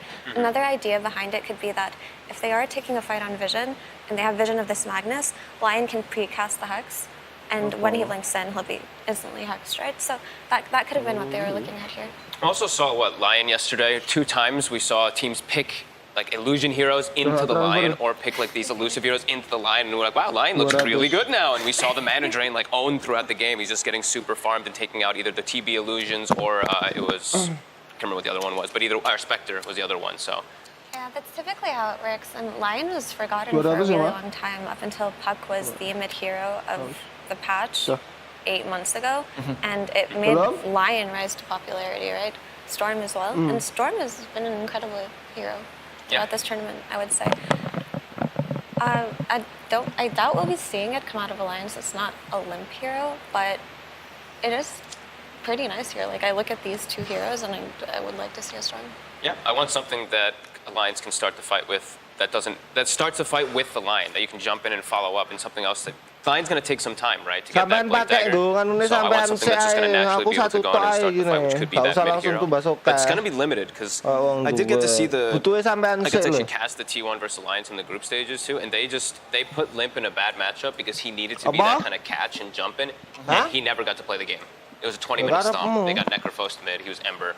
He was trying to be the one that lead in pre-Blink Daggers on his other cores, and the game never even got off the bat for them. So I expect S4 to fill that role we were talking about of jumping in with the Lion, but I can't really think of any high damage offlaners at the moment. But that's the nice synergy of having a Snapfire as well. You can go into the Lion and you can just throw the Mortimers from a distance. Something that I get reminded of when I look at things like this is they actually... Oh, they do that, not the Void. That's unfortunate, because they did try this style of having Nico VV just play Void, be the initiator, and putting Limp on something long-range, like a Sniper. And Sniper can be very good here, actually, because he outranges Lina, and it forces her to buy a Blink Dagger. But they did lose with the Sniper versus T1 in the group stage, too, right? They picked it versus the Razor to try to counteract it, and Limp got ran down by an ET the entire game with Zephyr chasing him, so... I mean, it's definitely a good pick here, just like that might be like this bad memory inside of Limp's mind where he's like, maybe give me something else there. So we're seeing very team-specific bans coming out, and it is going to be the Ember, so I felt like this was going to be forced, but now it's like into this matchup versus the Lina. I'm a little worried already off the bat from Limp, because I saw this the other day. I saw this in the group stages. It was a worse matchup versus Necrophos, but... Is it maybe? Maybe Lina's even worse. Sure, in the mid game you can do something about it because Lina's squishy, but... Depending on how you choose to scale your abilities, you can always just go for Flame Guard and just farm camps in between, but Ember does get severely bullied by Lina in lane. But he is going to be good at dodging her abilities, and of course, dodging her abilities, if you have a Remnant out, you can just react faster than he casts his spells. What can we be seeing in the position? Because they also took at the DK for S4, so very successful hero against Beast Ghost. You were talking about needing someone that can be that frontline. What are options left in the offlane? They've traditionally liked something like a Beastmaster, something that can actually give them some natural push in the lineup, because when you already have a mid-Ember, sure, you're going to be able to fight in battle, but now your lineup is already really crippled on pushing. So that's something they really do like, something with some reach. But into Bane, that can be a little bit more complicated. Fire seems like a very strong line, obviously, with the minus armor and the physical damage from Rebuke. Also can give them the Mars Arena plus Mortimer's combo, which has been quite successful historically. It's also a good Hunter combo with the Lion. You were asking for a high damage offlaner. Mars does bring that to the table, so yeah. It is a high execution hero, however, which might be difficult when you're in the lower brackets. Perhaps the first game is the game where you try that out. And out comes Dawnbreaker, so I'm really glad that this hero has had her main stage moments, right? Because when we were watching groups, there was maybe 2 or 3 Dawnbreaker games played by exclusively VP, and everyone was just like, oh, she got nerfed, she's not a great support. She doesn't have to be. The two big ones actually are the last two picks from T1. The 2 heroes I thought were super going to be amazing in the group stages, and people were like, yeah, let's not pick Bane too much. And then we come to main event and it's like, boom, Bane every game or Bane every other game. Same thing for Dawn. I like that pick. I think also that might dissuade them from going for something like Mars too. Exactly. Because then like the Mars ult comes down, Dawnbreaker is going to be able to set up and counter initiate heavily. So maybe that might put a little bit more fear into Alliance to just look for head-on team fights, because right now it's looking a little hard for them to. For sure, and to add on to that, this concept that they have going with this Lion and Ember is basically get in, kill a target quickly, and get out. And by having the Dawnbreaker, you can negate that. Also, Bane is quite good at killing the Ember spirits, so they do help that a little bit. They do have the catch from. The fun T1 poke is, I know what, it was Curtis who likes to always say it. Now they have like a sleep into a skewer. They have like this really fun little combo. Lots of poke as well coming out from Dragon Slave. They have Shockwave, so they always gonna have good ways to just spam, take fights. What's the logic behind the Morphling here? It's a pretty good Morphling game. Okay. There is the Bane who could catch him out and kill him. That is a threat there. But in the Dawnbreaker, Lina, and Magnus, you can preemptively cast your Strength More fight. And scales better than these heroes, including the Lina. It's just that I don't feel like he's going to have the space, honestly. It feels greedy. Yeah. With the two supports as well, like they're kind of weaker supports. I feel like his lane could be a bit hard, and in the past, also, people used to really like Lina versus Morphling, also. Like, sure, it's a little bit different. Times have changed where it's just right-clicking Lina, but it's still kind of same concept. Like, if you catch Morph in a bad situation, boom, Laguna Blade plus a double nuke, he's probably just going to die if he's out of position. And the thing about that is you don't want to go in first with your Morphling because you could get gripped or LSA'd from Fog, right? But your Ember doesn't want to go first either because the same thing could happen to him. So they actually do have a lack of a strong, durable front laner. Because neither Ember nor Morphling can fill that role for each other unless there's some kind of snowball start on the Ember. What's the S4 hero even left, right? Shaker's gone, DK's gone, Tide's gone. It's like Beastmaster's one of the few left. But They've done Legion before against the Bane. We've seen how that's worked out. It's a really tough matchup, especially if you have to be the one initiating, because you just get Nightmare, and that's over. It could just be the Mars here. It doesn't well, there's no Mars anymore. Yeah. We're out of heroes. Is Centaur a possibility? Tergantung hero service. Aku sih main lagi kiri malah. The tanky initiator, even if he's not the most consistent. I just haven't seen Kalian Centaur at all. Morphling-nya I menang don't pasti. know if the hero is very good anymore. I don't think he's good enough here. Lane Morphling-nya pasti People menang. have been playing Lina, just building Ya, this entire lane aja, Bong. Kan 10 kill overall, Cok. Masih 2-3. It's just weird to me that they picked this Morphling over the S4 hero. Kecuali dapat Hasta atau DD. Guys, out here because it doesn't look like the greatest of Morphling games. Like Malah he Lina-nya does fine sama versus tidak all ngambil of these room. heroes Beberapa individually, lain right? He Sapphire. can scale. There's no kind of instant stun, but like you said, Maksudnya he can kira die from solo fog. kill He baru can sih. just get a Harusnya burst ya. down if he makes one mistake. And now they had a bunch of time to really think about what that last pick is for Savage. Just like, okay, do you want to play like a PL or something? I mean, there's an Ember, so maybe not the PL, but he can just think about a specific matchup, what he wants to play versus that Morphling. And he has a Bane, so super strong lane that he's going to have. He's going to be able to farm really well. He's not going to be pressured too much. Also, Savage by Kira, the Morphling, so he knows exactly what he hates playing against. Exactly. So it's a tough thing to give him time on. And Mira's completely right. If you're picking, when you have the last two picks, you have to consider what can your enemy ban in these last two bans, which is why many times you just pick the hero that you think might get banned or the position you think might get banned. And now S4 without options. Nunggu 10 kill kalah mandi the lu Wraithing anjing is gonna be the sial option, tuh. okay. What do you think of that matchup against Morphling? So they do want to play a ngambil higher tip, tempo ya. game, and Wraith King Timber. does hit his timings quite Kok early, Timber nggak especially pernah if he diambil chooses ya? to go for some kind of armlet build, right? Yep. They don't want to give Apa? Morphling space to farm, but Apa? the carry Timber matchup nggak pernah of diambil Morphling ya? to Wraith King, like Morphling destroys Timber Wraith bagus dia lane King, tolong itu ya. and Waktu Especially with stats built. Timber it kan has lebih to enak be sih di high satu tempo lane, running tapi over, kayaknya because you lebih look at kayak Alliance's draft, pindah-pindah there's not terus. really any high cooldowns that you're afraid of. There's a mana burn from Lion. There's Chains. Ember can just keep Kan you there. Morphling-nya farming. So Tiga hero I'm ikut guessing they just want to Timber lah steamroll them lumayan after dah. hitting a timing. So I need something fast. I mean, Jadi kayak Timber is a good muter-muter option. terus I know Brian was Timber like lah kayak screaming it enak. over there on the left. Timber kan lah versus, kayak like, the enak, Wraith masih King kan and saya all suruh that. pindah-pindah It's not terus. bad. It is an S4 hero, and there's just not really much left. He's gonna go for his Sanking.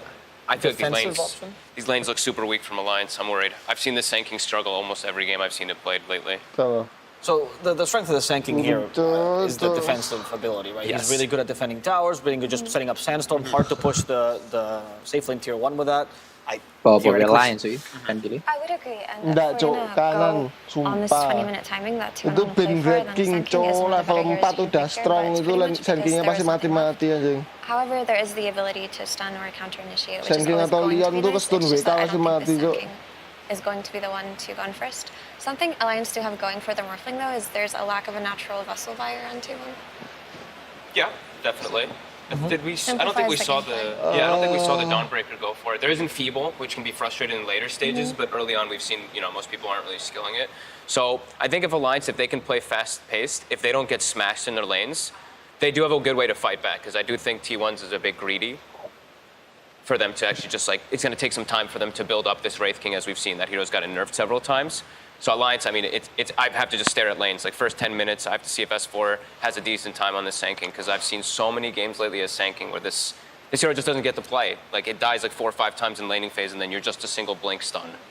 But there's also this potential of Alliance playing the tempo game too, depending on how lanes go, right? Because if Sanking does get the early blink and Morphling doesn't get severely pressured, he does do well individually versus those heroes, right? And we've seen Nico maybe group up with his team early and pressure towers and not just sit back and farm triangles. That's not really his style of carry.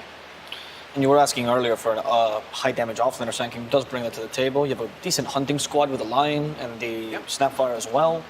It's really just the lanes, it seems like to me, for Alliance. That's the biggest worry. That's really my biggest concern. If they can make it out of the lanes and if they're even, I think they can actually do a pretty good job of fighting back. As long as they just avoid team fights, be very aware of Dawnbreaker. You know, there's a hero that not everybody's really playing so much, so just be really aware of that global potential. Well, let's see if T1's coach March agrees with this analysis, and he also thinks that they can take them over. As we go down to Sir Action Selects, who's going to ask him some questions. Hello, March. Thank you so much for taking time with us. Game's about to begin. Strong opener with Lena Magnus. Saw you took a little bit of time with that last pick. What was going through your head? We were thinking between a few heroes, the carry heroes that we wanted to pick, right? And yeah, we were trying to just find the best option there. Don't give away too much, my friend. We still have a whole best of 3. Looks like Alliance's lanes looking a little weak. Do you expect your boys to take advantage of that? Yep, I think their lanes are weak, but they have a better late game going in with Sanking and Morphling, so I think our team wants to take advantage of that. All right, well, best of luck. We will see if they will as our game begins. Let's throw it to the casters. Thank you, Sir Action Slacks. Alliance versus T1. Sunspan with Cinderin, best of 3, and this is for elimination Cinderin. Whoever loses this is out. Winner moves on a little bit further at TI-10. Into top 8. So yes. Obviously, starting in that upper bracket, which T1 did, is the blessing. You skip 1 round of the lower bracket, but we've seen many times at TI teams looking hot going into the upper bracket. They lose their first set, they drop down, lose again, and that is a fate you really don't want to face. When you feel like you came in a good position, you can get knocked out almost just as quickly if things go awry. So looking to take this series against Alliance, of course. I think fair to say, based on how groups went and how the upper bracket went for T1 against LGD, taking at least a game against the Juggernauts. T1 probably fair to assess them as the overall favorites in this matchup. But Alliance have been picking up a little bit of momentum, obviously going off that win yesterday. And you heard in the pregame the discussion about how S4 has said they've learned a lot from the group stage. And Alliance is one of those teams that can, they can pick up some momentum. They can learn from their mistakes, and obviously, it is a tough matchup today. But you think? I mean, when you're playing group stage, not everybody's really scouting each other as closely because you're playing a ton of games and a ton of teams at the same time. But when it gets to this stage, there's a lot of prep that goes in for this specific team. Alliance has a little bit more time to work with, I would say. But T1 obviously coming from upper bracket, they're obviously disappointed that they lost that best of 3, but. Should be an exciting matchup nonetheless. And of course, Alliance is, I mean, they were the top EU team overall because of, what was it, #1 in each DPC season, like going into the major. Yeah, unfortunately for Alliance, their showings at the actual majors weren't what they had hoped. Basically just bombed out both times. So obviously for them, they have a lot to prove here. And yeah, the whole thing about prep, I think, is pretty important. If you do talk about Dota with S4, he's a very intelligent player. The way he thinks about the game, I think he's a huge part of why Alliance won back at TI3. Just this overall understanding of macro movements in the game. Yeah. Alliance were outstanding in that tournament. It's obviously many years ago, but they kind of, I wouldn't say they pioneered split pushing because that was a concept that was known from back in Dota 1. They perfected it. But they mastered it at that event, and they did such a great job just playing the map at a different level from other teams that eventually they got caught up to, and then they started losing in subsequent tournaments after TI, but I think S4 really a clever player. So hopefully the prep that he has done going into this will show. But so far so good for T1 in the lanes, I would say. Carl in the mid lane, Lena against Ember. You know, this reminds me of a game we had yesterday. Was it Emo who played Ember against Shadow Fiend? from Team Spirit. That was 2 days ago by now. Time flies when you're having fun. But it was the IG versus Team Spirit series in the upper bracket, where Emo got a last pick Ember into a known Shadow Fiend. Yep. So picked it into a losing lane, but they assessed that it was still worth it for its overall potential impact on the game, and they did end up winning that game, obviously. Limp in a similar situation here. Lina's a tough matchup. You're not going to win this lane ever if the players are equally matched. And I think Karl against Limp is a pretty fair lane matchup overall in terms of just raw lane mechanical skill. So I would imagine Karl will be pulling ahead here. Yep, I mean, relatively even to start things out, but of course it is early, like you said. They're going to get each respective water rune. Nico Baby this time around will be playing the Morphling in this bot lane, and we can talk a bit about Dawnbreaker, who gets canceled there. FNG, Shockwave brings him back in, and Zephyr secures the first blood with that last right click. When you're playing these squishy fives against Dawnbreaker, you need to be quick on your fingers. You need to be ready for that play to come. As soon as the Celestial Hammer goes out, you have to stun her. Hanskin hesitated for too long there, FNG, not Hanskin. Let's focus on the right player here. Hesitated for too long with that Earth Spike and ended up taking 2 attacks from the Starbreaker. Yeah. That needs to get stopped instantly. As soon as the hammer gets thrown, you have to stun, and gets punished there, and Zephyr manages to get first blood. Very good for the Dawnbreaker. We'll be getting boots as a reward. This hero is exceptionally good at chasing down heroes because it's just so strong in lane. So with these freshly picked up boots, look for Zephyr to just go aggressive. Now he's going to take some damage here, but we've talked about the Dawnbreaker support in the past, and some lineups feel a little iffy, as it were, especially as a support. Obviously, she's going to be very good in the laning stage, as we're seeing right now, but this game in particular, there are a lot of stuns that set up her ultimate for the later stage of the game. You have the Nightmare, you have the Fiend's Grip, obviously. LSA is pretty low cooldown, Wraith, Fire Blast as well, and then the huge RP. So literally every hero can theoretically set up the Solar Guardian, which I think you and I agree is probably the most important aspect of that hero going mid-game and beyond. Absolutely. Oh, top lane, Whitemon going to get caught out, takes a considerable amount of damage, but will live through it. Nightmare into the Wraith Fire Blast now is 23 Savage, blocking S4. He will be able to walk away as those little skelly buddies are chasing him. The boys, as we call them. The boys. I think that's copyrighted by a TV show, Sindrin. Oh. Can't say that. Okay. Well, hopefully they're not watching that.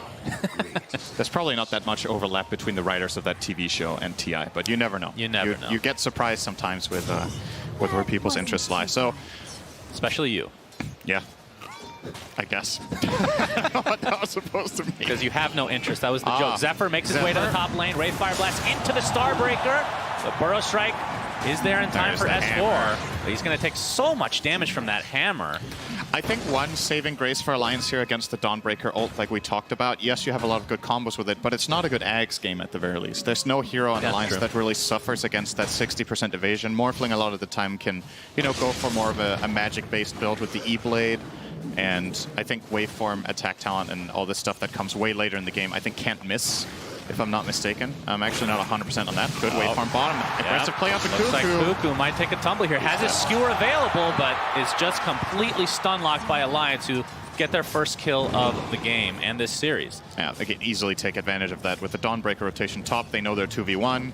Lion, one of the best supports in the game, 2v1. Not that good 2v2, especially as a 5, but whenever you outnumber, you just have so much lockdown for your carry to just go to town. And they do kill Cuckoo's mag. So he has still managed to almost find level 5 down here, so I don't think Cuckoo is too concerned. The game plan is coming along nicely. Lina and Wraith King are having total free games, basically. So not the biggest of deals, but obviously Alliance will take what they can get in these lanes. And Whitemon not able to secure the rune. Limp will still get that invisibility. As looking at the overall CS here, let me bring it up real quick. Wraith King sitting at 38 and 10 versus the 33 and 8 of the Morphling, so relatively even. Of course, 23 Savage will eventually go into the jungle. This is the thing I like about Wraith King as a position 1. It kind of creates space for some, like a position for like Dawnbreaker theoretically to get some farm once he enters that jungle. Yeah. Semi full time, if that's even a word. We'll just go with full-time. That's called part-time, I believe. Part-time job as S4 gets the Burrow Strike off. Whitemon taking some damage, but the Cookie ends up saving S4 for about 2 seconds, but Zephyr is there to clean up yet again. Seems to be everywhere, and he doesn't even have his ult yet. Now he has a lot of freedom to move. Cuckoo is doing such a good job playing alone down here. He's almost level 6, so you don't even feel bad about this if you're Zephyr. Might even end up killing Hanskin here if Limp doesn't come over to help. He's going for it. Limp he has the the hammer. And not going to pursue any further. Cuckoo getting some mana drained here. Has to secure out the safety. That means he's completely depleted. Surely Zephyr doesn't do this, right? Okay. It almost looked like he was going to try to dive him in the face. It's 7 minutes. Yeah. Learned from Cuckoo from yesterday. Just go for it, and then if you fail, you just write we need wards. So that's true. He didn't have a ward. That is himself, play. though, so Earth Spike into the waveform. Cuckoo looks to be done again. So 2 kills in this lane for Alliance. Nico Baby and company starting to get back into this game, which, I mean, it's not like it's out of reach by any means, but T1 definitely off to a slightly better start right now. And Nico claiming that is very, very good for his economy. 250 extra gold here. Getting the treads flown out now. Very curious to see what build he goes for, right? Because as the draft panel pointed out, there are some aspects of this game that can be dangerous to Morphling.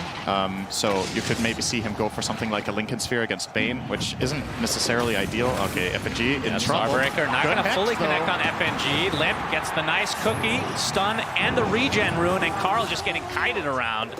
Another kill goes the way of Alliance. Is FNG taking some harassment, but looks like he will live through the day thanks to the support of the rest of his team. Yeah, great rotation there.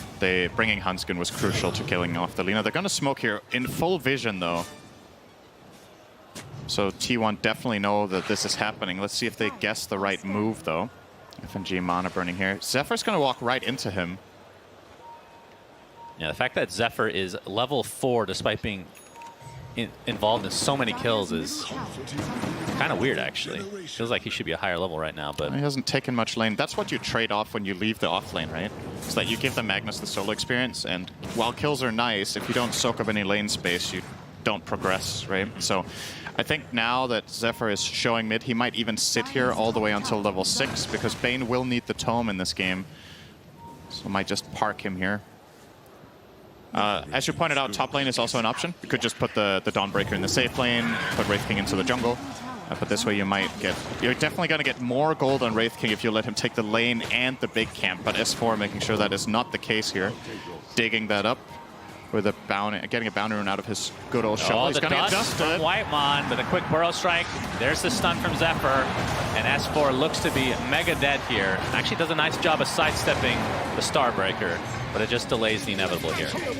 And keep in mind, this is a Sand King with Vanguard against the Wraith King Skeletons, and he still dies. So you can't really be tankier than this at this point as Sand King with Soul Ring Vanguard, but it's just not enough against these 3 heroes.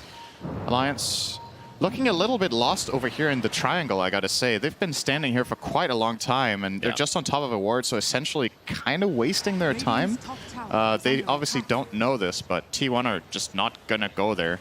And you understand what Alliance are thinking. You're playing against a lineup that has Magnus Wraith King. You're assuming there's going to be big Ancient stacks, but T1 honestly haven't really paid much attention to that area just yet. So I don't know if this is going to be something we see developing as like a new meta almost, where teams, because of the anticipation that the opposite team are going to invade your triangle, you just don't focus on it that much earlier unless you feel like you can clearly defend it. Right, then you it's just like don't the next stack. level thinking, essentially. Right, then you can't Nightmare steal LSA, here comes the Solar Guardian as well, but S4 able to get the Burrow Strike off in time to at least create a little bit of distance, but again, completely outnumbered with 4 members of T1 in the vicinity. He is now 0-4. It was what Fogg was talking about. This happens in a lot of games for offlane Sand King, especially if he's left alone. And now, finally, all right, FNG, I think, took the Tome of Knowledge, so he's going to make a move with Limp. They have Finger of Death. Could very easily burst anyone they find, except Wraith King, who can, of course, put a point in the ultimate. They will find Carl. That would be a very big pick. Yeah, this would be a huge one. It looks like it's going to be an easy one on top of that. FNG gets his first Finger stack of the game. Now some pressure being applied to this tier 1 mid in favor of Alliance. Great move here. They do that in connection with the Siege Creep being alive mid, and FNG is going to tank this at least for a bit. Okay, Mortimer Kisses. Searing Chains with the Mortimer's Kisses. Look, oh, it's from super long range. Great anticipation as well. Alliance. Very, tier very 1 nice as well. From Alliance, yeah, getting the mid tower out of that original smoke move onto the Lina. That's a very high value play. More or less equalizing the game with that, actually. They were starting to fall 2k gold behind, but found a lot out of that. And of course, let's keep in mind, Nico Baby is getting a lot of space as well. Opting to go for first item Skadi here. Interesting choice. Wow, Obviously. first item. Well, after Morbid Mask, but that's... I don't know if I've ever seen that, actually. It's not the most common build. A lot of the times you see Morph getting some sort of a build-up item, like sometimes you get Yasha, sometimes you get a full Manta, sometimes you see the Diffusal if it's a good game for that. Super good Scotty game against Wraith King and Dawnbreaker and the likes, as Bane's going to be taken out. Oh FNG, though, God, Savage. Yep. 3 shots from him. I love Armlet on Wraith King. It is such a good item. Whatever you go after, if it's the Silver Edge build or the Deso, or I guess in some edge cases Radiance, I really like the Armlet first. You just hit such a strong peak already 10 minutes in with these 2 items. You saw him basically 2-shotting Lion there. Yeah. With that massive crit. 270% critical strike damage on a 4-second cooldown is no joke. That's the old CK skill, too. They kind of swapped. Yeah. Poor CK. I guess people are more have an affinity towards Wraith King more than CK these days, anyway. Yeah.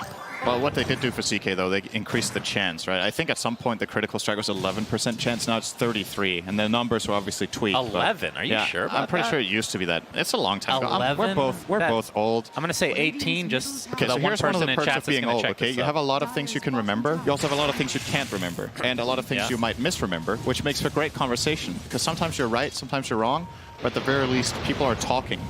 Sometimes you're right, sometimes you're wrong, and you're always an idiot as well. Yeah, so. that is true. That comes with getting older. Indeed. All right, bottom lane, tier 1 tower getting harassed a bit here as Limp and Company. This could be a strong in flank the area. for Yeah, we're seeing the T1. flank now from T1. 23 Savage. Someone's in trouble. Handskin in the trees. If they can get Limp, that'll be the high priority target. Looks like it'll be Handskin instead. The rest of his team abandons him, but with good reason. Alliance dipping there with 1 death is very good. Considering what angle T1 got there and how Alliance's heroes were positioned, that could have gone way worse if 23 Savage could have found a higher priority target. Question is, does T1 actually want to push this? Because S4 looks to be mounting some sort of a defense. S4 not too far away from a Blink Dagger himself. This wave will almost ensure that he picks that up, in fact. And with that, likely to try to get something started. And of course, this is the beauty of Zephyr, like you talked about so many times. Or I should say, Dawnbreaker. 1 time. Well, we know we've talked about Actually, this. twice. I did We've talk had about a it twice. couple games here. See, that's one of the perks of being old. You can just make, you know, was Where it am once or I? twice? I don't know. You talked about it a lot, you know. Anyway, to finish the thought that you rudely interrupted, Sorry. Solar Guardian just allows you to be everywhere. It's like a mini haunt. Oh, not this It's again. like a haunt on a support hero. You can push the lanes really easily and then join the fight whenever. Yep. And if you die, it's really not that big of a deal. All right, so if you're confused about what he just said, the point he's making is it's a global ability, okay? That was the point of the haunt. It has nothing else in common with that Synderen. ability. I really appreciate It is that. global. Kuko, he's going to skewer as a fish. Will be out as a result. S4 has the Burrow Strike to cancel the TP, and Hanskin and company should be able to clean up Bane pretty easily. It actually reminds me of mid tower though.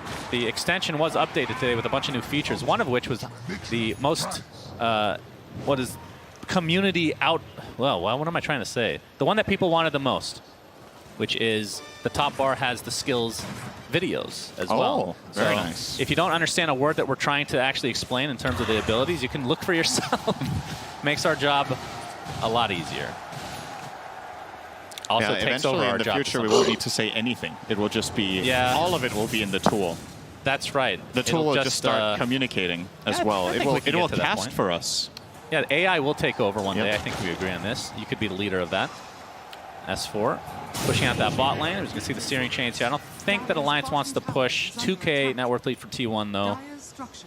As looks like BKB just about to be finished on Carl. Yeah. I mean, what's the go time for each respective team? Because we have the Blink Dagger on S4. We don't have the Blink quite yet on Cuckoo. He went for the Helm, which we've been seeing a lot in this tournament. Like you said, the dagger is coming out to Magnus. Okay, it's on its way. He does have the dagger. But what's the go time? T1's timing is really, really strong right now, actually. They got Dagger, BKB, as well as the Deso on Wraith King. So there are a lot of potential plays opening up for them right now. I think looking for the bottom tier 1 tower and maybe even finding a fight would be great, and then you can think about Roshan perhaps. Wraith King, pretty good hero at killing Rosh. Yeah. So, especially with this item build.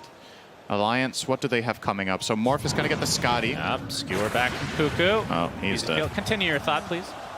Yep, so Scotty coming up on Morph. Ember is going Kaya Sanj with brown boots. Not sure how good that's going to be in this game for Limp, but obviously he is very far behind the Lina, so perhaps you just need to get a little bit creative with which direction you go in. And those are pretty much the big items. FNG, only 300 away from a blink, as a matter of fact, so maybe he can get that too. As 5 Lion, that's not a bad timing. No. Around 18 minutes, pretty good. It looks like T1 will finally get this tier 1 bot. Oh, Nico baby. Oh, LSA is going to connect. There's the Fiend's Grip from afar as well. Laguna Blade finishes off Nico baby. Hanskin trying to take out the tower, but it's very healthy. For lack of a better word, that seemed a bit naive, almost. It's obvious from our perspective with the vision that we have, but you're pushing the top tier 1 tower with only Snapfire protecting you, not something like a Blink Sand King that can instantly interrupt spells like Grip there or counter the Lina. But also T1 weren't really showing that many heroes to inspire you with the confidence to go for that play. So I think Alliance bit over a little bit more than they could chew there. And yeah, what did T1 effectively use? Only really Fiend's Grip. Laguna Blade is a low cooldown. That's going to be ready again. They still have RP. I think if you're T1 and you find this double damage rune here, you're like, all right, let's just go Rosh. Yep. Your team fight is available. So. And we're going to have a smoke from Alliance. We'll see if they find a kill here. Sleight of Fist going to dodge some spells from Carl. Oh my 23 God. Savage jumps in, and it's going to be a very quick kill on the Hanskin. In the meantime, Epicenter goes up, but there's the RP to counter it. And T1 taking 3 kills for themselves and taking basically no damage in this engagement. Yeah, 23 Savage almost one-shot a Snapfire with Medallion. Double damage as well. They even find Nico, baby. Does get off the attribute shift, though. It's, wow.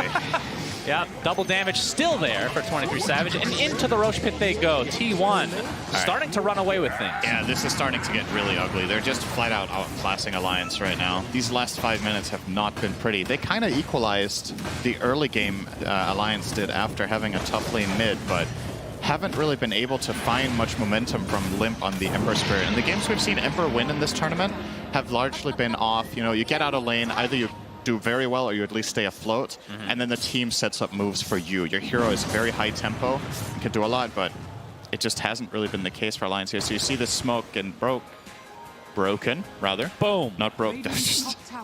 Okay. Yeah, that's a lot of damage. They even find Limp bottom here in the picture-in-picture bottom right. Not sure if our observer found Limp, but his dead body somewhere. We can pinpoint the position of the corpse. I mean, in he's that bottom specifically lane. having a pretty rough game. 8k net worth versus the 10.5 from Lina. Oh, Hanskin. Good ward placement. He will get some info and actually survive this, perhaps. It's going on quite the walk. Yep, LSA, Carl trying to find some more. TPs from Alliance are coming in, but the double burrow strike S4. BKB popped by Carl, though, and FNG is just going to go down to the right clicks. Nico baby trying to find some sort of collateral kill here. Whitemon's just going to nightmare him, and 23 Savage in the vicinity, completely surrounded as Nico baby.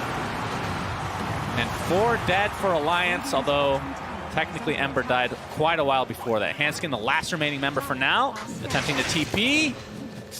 We'll be fine. And T1 just dominating this game number 1 of this best of 3. And again, if you're just joining us, this is an elimination series. Yeah, crucial there, right? They go for the tower dive. S4 with a very good TP and Sandstorm double stun, but where's the follow-up? The other heroes just aren't in position. The way this starts is as a 10-second dive on Snapfire. They're taking so long to get in behind the tower and in position. You need more resources there. Like, if you want to take this fight, you need all the key heroes ready. You know you're behind in the game. You're not going to win fights 3v5. So either you bring the whole cavalry or you just drop it and lose a hero there. But Alliance tries to do a bit of both, and that's just not going to cut it at this level. And T1, they're doing a great job at administering their heroes, bringing them all around together, finding the team moves. And, I mean, it's easy to say what Alliance have to do. It's a lot harder to do it. Yeah, as you can see, the win probability greatly in favor of T1 as expected after getting off to this really, really fast start. Yep. Gabe Newell's favorite hero used to be Sand King, as we've talked about before. That is true. I think this is why he moved on from it, right? Oh, okay. 23 Savage. Yep, easy kill for him again. They will find All right, that is Carl, a big though. kill for Alliance onto Carl. That's exactly what they need here. But unfortunately for them, 23 Savage still applying pressure to the tier 2 mid. Yeah, it's gone. And it's just going to go down. Aegis hasn't even been claimed yet. Oh wait. Yeah, it has. This item on Wraith King is so good, Brigand's Blade, the neutral, because your first hit does so much damage that you immediately get into the threshold where it starts mattering really quickly. Crazy good. Okay, trivia. Huskar. Trivia. Huskar's the answer. Trivia after this fight. All right, we got. That's not much of a fight. FNG's dead. Nico Baby waveforming to safety. 23 Savage and company not going to pursue any further. You sure about that? Whitemon, okay, he gets a Fiend's Grip off. This will be another big kill for T1. Nope, Starbreaker not able to connect. He's going to be able to remnant it away for now. Escort taking so much damage will just be brought down to the right clicks alone. Whitemon finally dies. Such a pesky Bane Elemental. And Alliance getting some trades here. Yeah, that's pretty good for Alliance given the circumstances. So you get a kill. Nico Baby gets 2, actually. He gets Cuckoo as well as Whitemon, so it's going to make some item progression here. Yep. Eyeing up a Linken's, this doesn't feel like a very strong build to me, just because, like, you're going to have these stats, but you don't have that massive combo play with, say, a Sand King when you go Ags, or some massive damage output from an E-Blade. So I'm just worried that the damage isn't going to be there when T1's heroes get a little bit bigger. That's going to be my main concern. Is this one of those instances where when you're behind, you want to take more risks to try to get back into the game, and going Linken's just feels too safe almost? It's the thing, you know, I love to say this. You're playing not to lose rather than playing to win. And playing not to lose in this day and age in Dota rarely works in my experience. If you're behind, you need to go for the... Let's say you have 15% chance of winning with a play, right? If it's the best chance you have, you take it, even though the odds are terrible. Because the alternative is even worse, which is you don't go for it, and then you just lose by default. And that is something I think, you know, not that we're going to be talking a lot about public games or anything, but I think that's a mentality that people are not particularly good at adapting to in their public games, is that if you're far behind, hiding away is not a winning strategy. Pretty much ever, unless the enemy team is going to throw in your base. Which happens. Yeah, I guess it depends on the level more of often play, in right? pubs than in pro play, though, right? So it depends on the level of play, of course, but yeah, sometimes you just got to take the risk, even if the odds aren't good. Carl will be spotted up by S4. Well, who found who, actually? Yeah, that's a good question. FNG jumps in. Comes the Solar Guardian, though, and just like that, T1 is here in numbers. FNG sacrificing himself to the gods here as S4 gets horn tossed and likely will be brought down next. So 2 quick kills for T1. And Alliance attempting to get out of dodge, but Hanskin going to get spotted out. 23 Savage. Yeah, his arm length is apparently goes through Fog of War. All right, here's my trivia. If you know this, what is something you would really want me to give you if you're right? I'm very confident you don't know this. Okay, a Snickers. A Snickers. Okay, if you're right, you'll get... All right, that's some free product placement right there. True. I'll get you a Noble What chair. is the name of the passive of Brigand's Blade? The passive? Yeah, the effect that it There's has. no way. It's like something Mercy. It's called Dark Mercy. That was pretty I remember reading it. I couldn't remember the first word. No idea. That's pretty good. You can get half a bar for that. All right, That's thank pretty you. impressive. Are you going to eat the first? If I that don't gets want you that. all excited, I will No, do it. I will don't. do that for you. I'm a good friend. So you say. Oh, that's actually a Jenkins quote. Let's pretend I never said that. True. So T1, yeah, this is shellacking for sure so far. Question is, what can Alliance do? They're going for that safe build on Nico Bay with the Lincoln Sphere. And really limp his build. It feels like, I mean, he has the BKB, which is really needed. The casual Sage, Maelstrom helps you farm, but... Nico is queuing up a Satanic next time. Really? Again, it's I'm just worried about the damage, right? Like, Ember went Sanj into BKB. Well, I think, no, he's still going Lincolns, though, right? He has the ultimate orb. He's queued as his next quick buy, which usually when pro players do that is like, okay, the thought process is there, right? You're like, okay, this is the next thing I want. I think looking at Alliance's lineup, there's still a lot of value to an E-Blade, just because if you get a Blink Hex from Lion onto, say, Lina, you can actually burst someone instantly with all of the magic damage you have, but you're not really taking advantage of it. The downside to that kind of build is, well, where's your physical component in a lineup that's almost purely magical? So then that would be a problem. But this way you have neither, kind of, right? Yeah. The Morphling can play to survive, but he's not really going to kill, I think. So worrying here for Alliance. But of course, if they do win one fight because Morph survives and turns it around, then maybe they can find... Quick Hex. S4, no, not going to go for the Epi. Yeah.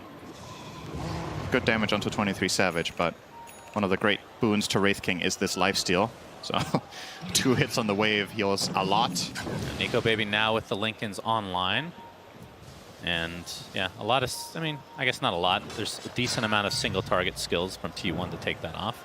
But from Bane, it just takes so long to cast, right? Even in Feeble, it's a bit of a process, and especially against something like Morph. I can see the thought process for sure. The cast point of Enfeeble is actually not that bad.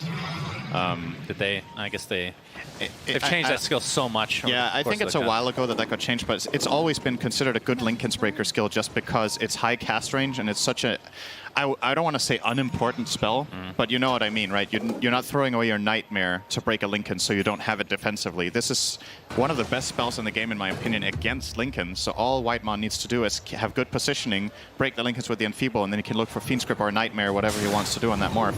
All right, Burrow Strike. S4, 23 Savage. They are poking him quite well here.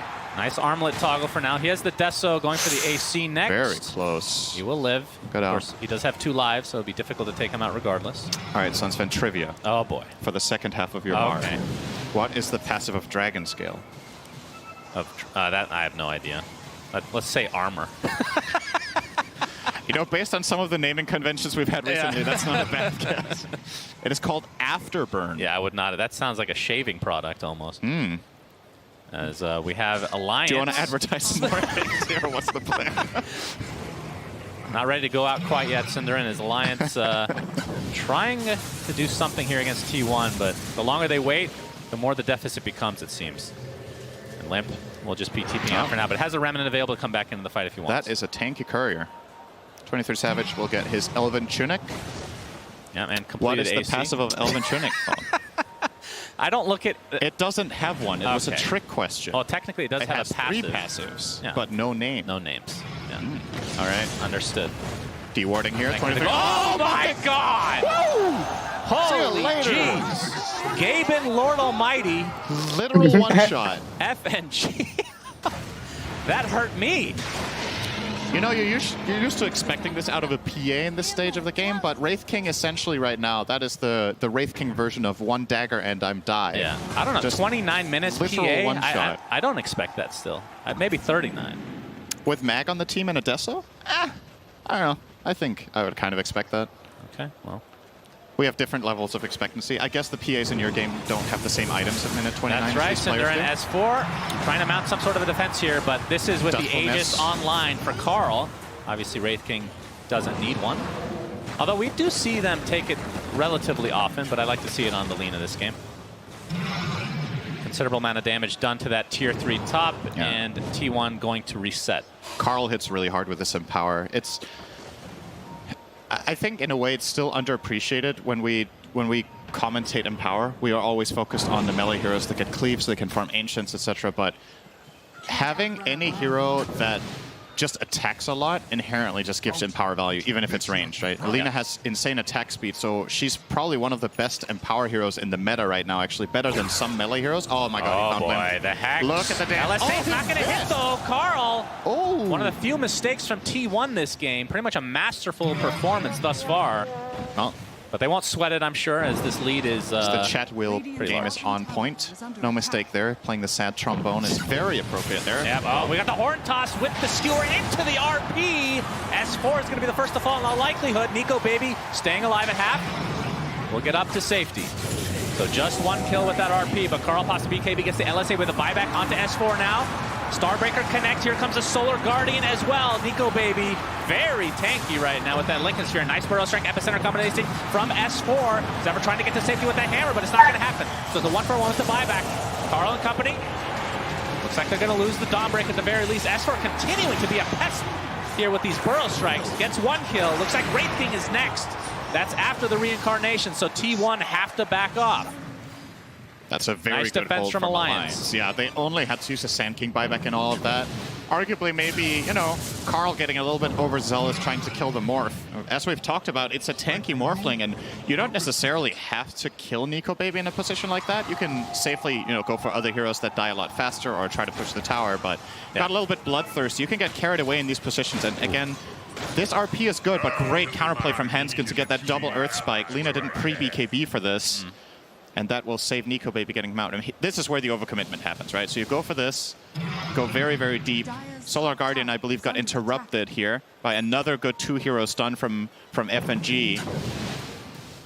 And now you're just in a really compromised position. Limp also not only doing tons is of damage here. Morphling tanky, but he's not really doing that much damage. It's not like he went the E-Blade build or anything like that, so you can just go for the other kills. And now Nico has the item I like to see. He's got the Axe, so now he can turn into Sand King, and that's big. This gives them a double Burrow Strike combination play. He needs to be careful. He's taking so much damage from He is, but looks like he's fine for now. His Limp creating a lot of space here, but the Laguna Blade, S4, a little bit too far this time. Yeah, and he doesn't have buyback, and T1 obviously know this. They just bought back in the enemy base, so this does open up a potential push down mid play for them. And that actually is pretty big because Morphling can't turn into Sand King Carl now. found Limp with the blink stun. The Centaur stop not going to be there in time. Limp, BKB attempting to TP, but the RP cancel. Down he goes. Does have buyback, though. Still a minute 20 left on the Aegis for T1. But best case scenario for Alliance, this is a 5 versus 4 once this buyback comes out. But like I said, Morphling can't turn to the Sand King for another 40 seconds, so this Ag, like, Snapfire could be good later in the game. I don't even know. Do the talents even... Does that work through talents once you get the little shredder thing? As this Rax is going to be a complete freebie for T1. So fast. Like, Lina is just an absolute artillery. That's not really the right word. Machine gun was what I was looking for. Trebuchet, Synderen, your favorite. Carl, Laguna Blade, down goes Snapfire. They're trying to preserve the buyback. Nope, not anymore. That's 2 right off the bat here. And you can see S4 will be back in 10 seconds, but it's going to be 2 full sets of racks for T1. Yeah. And they might back off here and wait for the next RP. You don't have to risk any push here in order to finish the game. If you wait 50 seconds, you might feel like it's pretty much in the bag.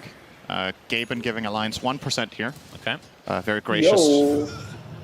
I mean, to be fair, S4 in that original high ground defense did a really good job. Gives them 0. He's had enough. Oh, boy. You started talking about Sand King, and Gaben was like, I don't like this hero anymore. So there goes your last percent. Thanks, Fan. You ruin everything you touch, don't you? That's true. Yeah. Yes, of course. You don't need to ask. Predictions.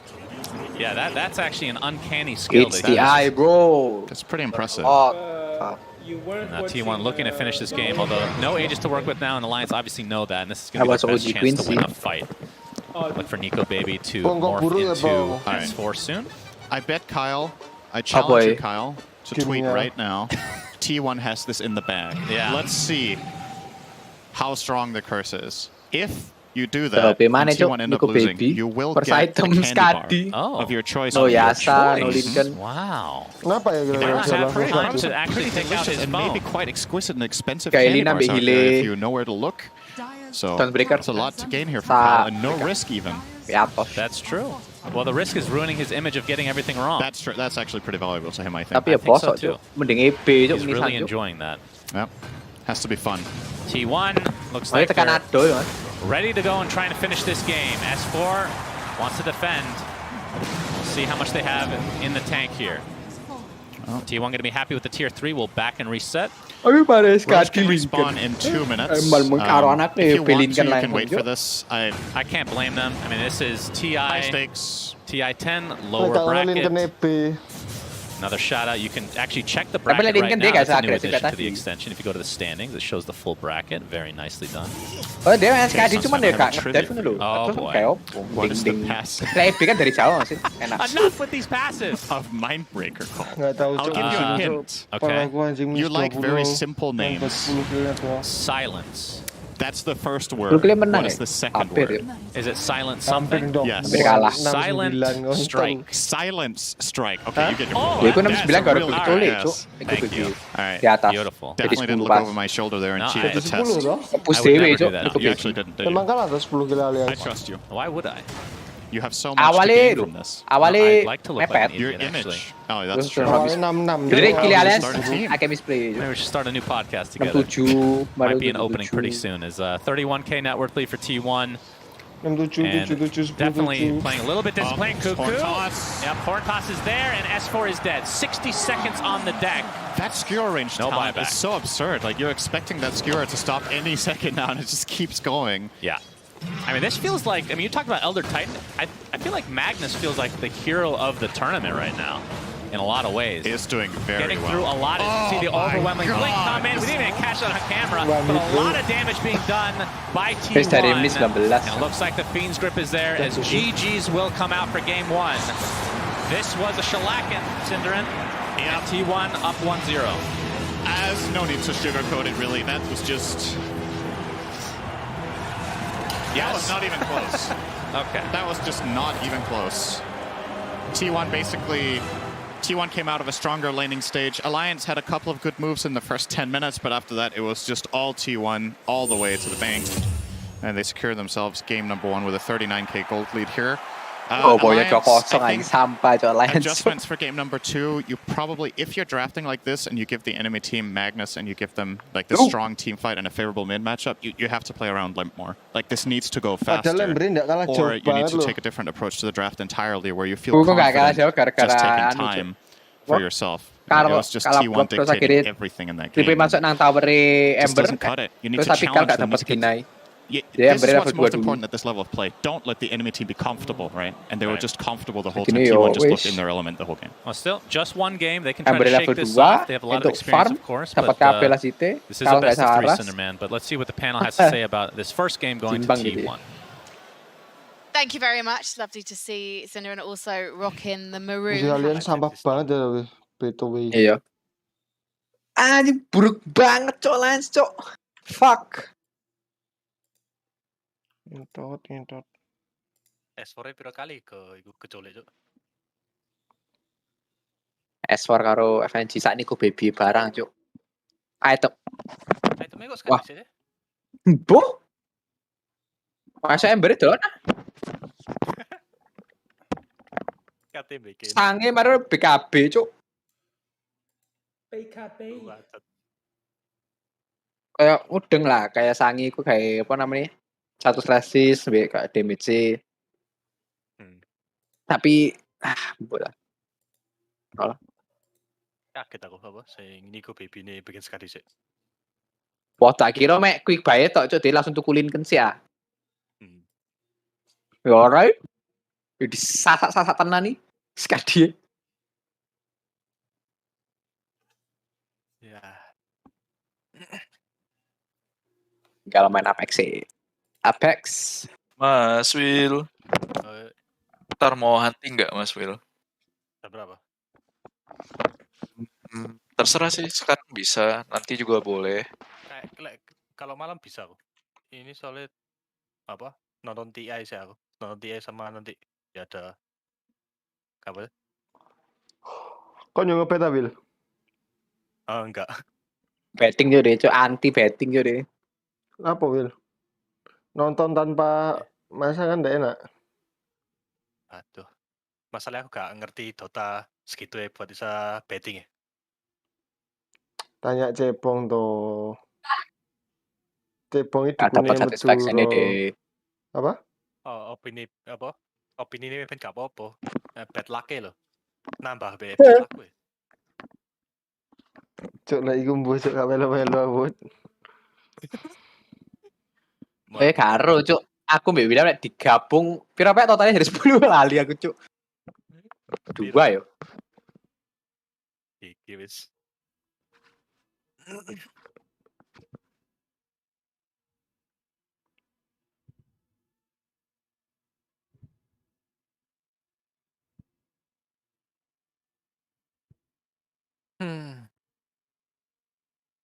Menang dok kosong deh iki T1 cuk. Aku mikir dok kosong cuk. Kalau misalnya Alliance kayak gini cuk. Aduh dari grup sudah buruk anjing. Adalah. Mending Biskus cuk bener ya cuk. Lebih fun cuk ngeliatnya Biskus.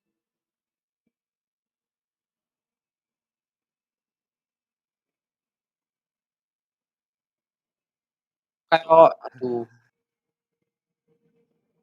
Kayak anda yang Biskus kayak lebih mending daripada Lions. Kayak aku mending lo ada yang Pak, sumpah. Biskus lebih mantap, Cuk. Lebih enak loh satisfaction perangnya. Udah kemarin kalah Hibiscus. Kakek nge-troll cok ngomong.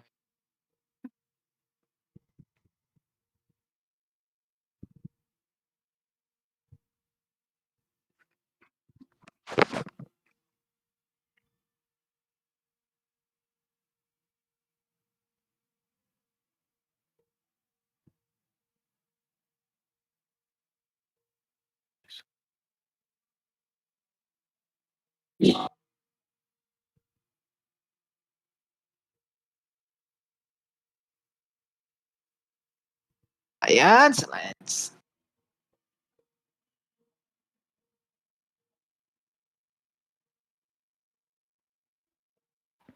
Bosok cok performanya cok. Iya.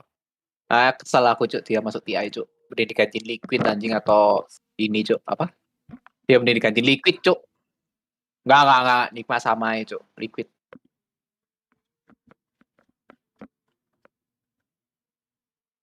Bisa terasor pos 5 bangsat. Mati aja anjing. Kapan nih Dul? Pas 5. Ya ikut cok, Kuroki. Oh, ala Kuroki ya. Kak. Liquid aja mending yuk.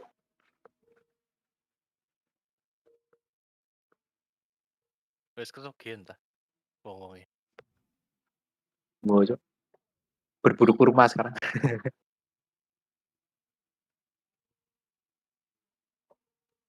Mau tahlilan.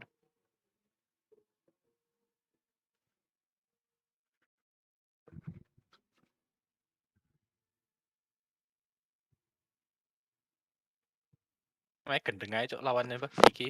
Gak nge-ban Marcus sisan tuh. Boy, makanya gak ada coach ya. Satu tim sih gak ada coach sih.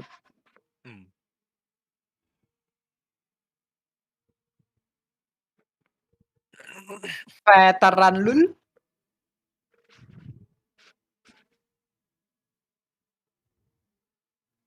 Ya kayak iku kan coach makane itemnya ngono cok.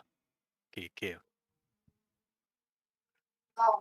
Jancuk sekarang modus cewek banyak banget ya anjing. Jual beli binatang, ketemu janda ngentot. Jual beli binatang, ketemu cewek ngentot, putai nah. Ngelonte dengan modus beli binatang. Oke. Tuh bisa.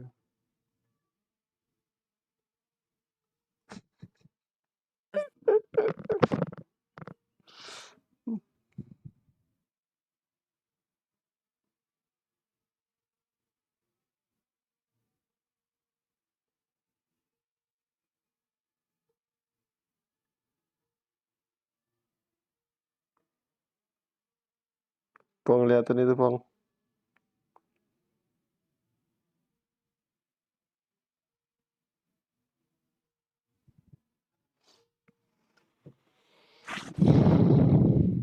Apa? Liatin itu. Der. Aku salah tap cuk. Oleh Apex di Discord anjing. Enggak cuk, Indium lemot banget cuk dipakai buka aplikasi Yeah, right apa now aja. I'm the player, but also since I worked as a talent on 3 KK. TIs, I know You the though, feeling actually. when you watch the game and you wanna play it, but you also wanna watch it because you see good players compete at it.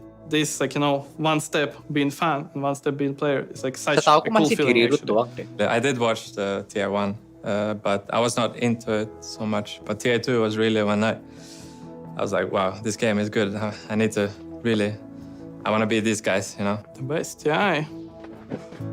Well, I mean, all of them are best. It depends on what makes it the best for you. Is it the players? Is it the place? Is it the tournament itself? In the end of the day, it's still like a huge holiday, basically. Where you legit enjoy yourself, enjoy your games, enjoy the show, and just love your life. What do you think is the future of TI? Do you think there will ever not be a TI? Are we going to make it to TI 100? What do you think? In the end, it's the fans who support the most, right? Like we get this huge prize pool because fans love the game and they're trying to be part of it in any way they can. So as long as there are fans and community, it will go, infinity. Do you guys have any memories of TI3? Best mulai ya? Yeah, that finals. Iwan. I mean, the TI3 Navi alliance is like one of the craziest Game 5 Best grand drafting. finals ever. The comeback and Belum. I remember just sitting in the stands. I was next to the Korean commentators who were at the event, and they're just screaming, going crazy. The Russian commentators on the other side of them, they're going absolutely wild throughout the entire game as well. It was just the Battle Royale whole atmosphere was one of the kind of most electric places to be because it was that kind of smaller, more intimate venue. And yeah, it just produced so many amazing matches. Given that S4 was part of that winning lineup, were you quite excited when you saw him return to the Alliance round? For sure, everyone wanted him back on Alliance. They struggled since pretty much TI3. So with him returning, you're thinking, okay, they can do it again. And I really like what FNG said. It's not about the TI itself when it comes to the Dota and the games itself that makes it special for you. It's the experience that you had. And TI3 for me is exactly that. It's what TI1 was for him. That's TI3 for me. It's one of those first ones that I watched that made me really love the game and try and get there. Eventually, I did get there, but not necessarily as a player. Well, listen up, guys. F&G, he worked 3 TIs as talent, and now he's playing in a booth. There's still chance. There's still a chance, but who is the most likely to be chosen to play TI? Hashtag TI10, let us know. But right now, our teams are taking to the stage, and thank goodness for them, none of us are among their ranks. T1 and Alliance. This could be the last game we see Alliance play on the stage here at the National Arena in Bucharest, Romania. So tensions are going to be slightly high in the booth. Meanwhile, T1, let's see if they've got a taste for fast games after that one. So much is going to be on the draft in this one. And Alliance, they're the only team here who don't have a coach. Obviously, we saw Jake talking to March earlier. He's a coach you want on your side. For Alliance, if you could give them any advice, I know it's a difficult spot to be in. What do you want to see them do next in this next game, Lizard? I always go back to OG and how they would talk in the booth after a loss. Just forget about the game. We're here to win. Enjoy it. Rely on each other. You can do it. Just get the good vibes going. Get that PMA going. Believe in yourself. Believe in what worked for you throughout the DPC seasons and try your best. Yeah, I never feel like there's anything you can say that's going to change like in terms of like strategy or skill. It's all you can do is focus on where your head's at when you're looking at bouncing back from a tough loss. I'd say focus on just changing it up. Alliance, I think they do best when they come in one game. If they lose, just going for something completely different. And this man, I keep calling for. I just want to see him play as Void. I know that they do like having him on like the Morse, the Deuces, or the AFK, but I really think Nico Baby, get him involved earlier, get him active. They're lacking something when they're just sort of fighting with the 4 of them against a team like T1. Get Nico Baby on something that he can turn up to the fight and fight back against this just incredible power that T1 brings early. Yeah, that's a really good point. I think this team is very similar to that Mineski team that Nico Baby was on last TI. The only time they were winning games was when Nico Baby was like solo carrying the game, getting involved, and he was like, he's the guy. I don't feel like, Alliance isn't a team that can do it like OG did yesterday, where Sumel gets completely shut down, but they still win the game because everyone else steps up. Limp, S4, they're just not those guys. They're going to play stable, they're going to be consistent, but Nico Baby is the win condition for Alliance every single game. So what is so special about Nico Baby's Void? Oh, it's just great. I mean, the hero's still good. I think he's underpicked, really. And I don't know. And so this day and age where you have so many of these heroes sort of raising up in the meta, like these ETs, it's just the perfect setup. And, what's better against these teams that want to try and brawl as a 5-man than a hero that's going to be able to turn up, lock them in position, and set up a turnaround? I would love to see that. I would love to see Nico Baby on some full comfort zone, but his Morphling is also really scary. So I would maybe take my attention elsewhere. I would take it to the offlane and the mid lane, and no matter what you pick for Nico Baby, make sure that the other 2 lanes are doing well. So even if you sack him early on, if you get him a bad matchup like that Void versus something that's decent versus Venomancer or whatnot, make sure that Limp and S4 are having a good time, because they will be the ones that get you through that mid game. They didn't have a mid game in that last game. The first game was awful in that aspect. They need to pick their heroes earlier, I feel like. They first two picked the two supports. S4 had last pick when his best heroes are all banned. There was no Tide, there was no Mars. All these teamfight specialists that he likes to play weren't available. And Limp, they could have first two picked the Lina, so I feel like they need to prioritize making sure they get those comfort picks so that S4, Limp can have those kind of consistent performances. This is the funny thing about Alliance. They did incredibly well in DPC. I mean, they came first back in May. What were they doing well there? Can you remember, Gods? It is a while ago. Yeah, no. I mean, they were just consistent. I mean, this is, I think, always the story. I think I was talking to Owen about this before. They played consistent Dota. What's that look, Owen? I'm smiling. We're not used to seeing it. Yeah. When he's off camera, he's a miserable git. I am only joking. He's absolutely delightful. And hopefully this game will be game number 2, Alliance versus T1. Alliance versus T1. Game 2. Welcome. New draft, new panel. We have replaced some of our panel members. My name's Dolava Plus, and I'm joined by Tall Fogged and Canadian Effie, also known as Purge and Jenkins. Yeah, that's basically right. You got it. Yeah? I'm fine with that. Right, cool. We'll take it. Okay. Well, we are getting into game number 2 between T1 and Alliance. And in last game, we saw a pretty dominant performance by T1, especially mechanically. They're always that top team. There's a hero that stood out to me, as he tends to, which is the Magnus. And I know, Jenkins, you've been praising this hero a lot this TI.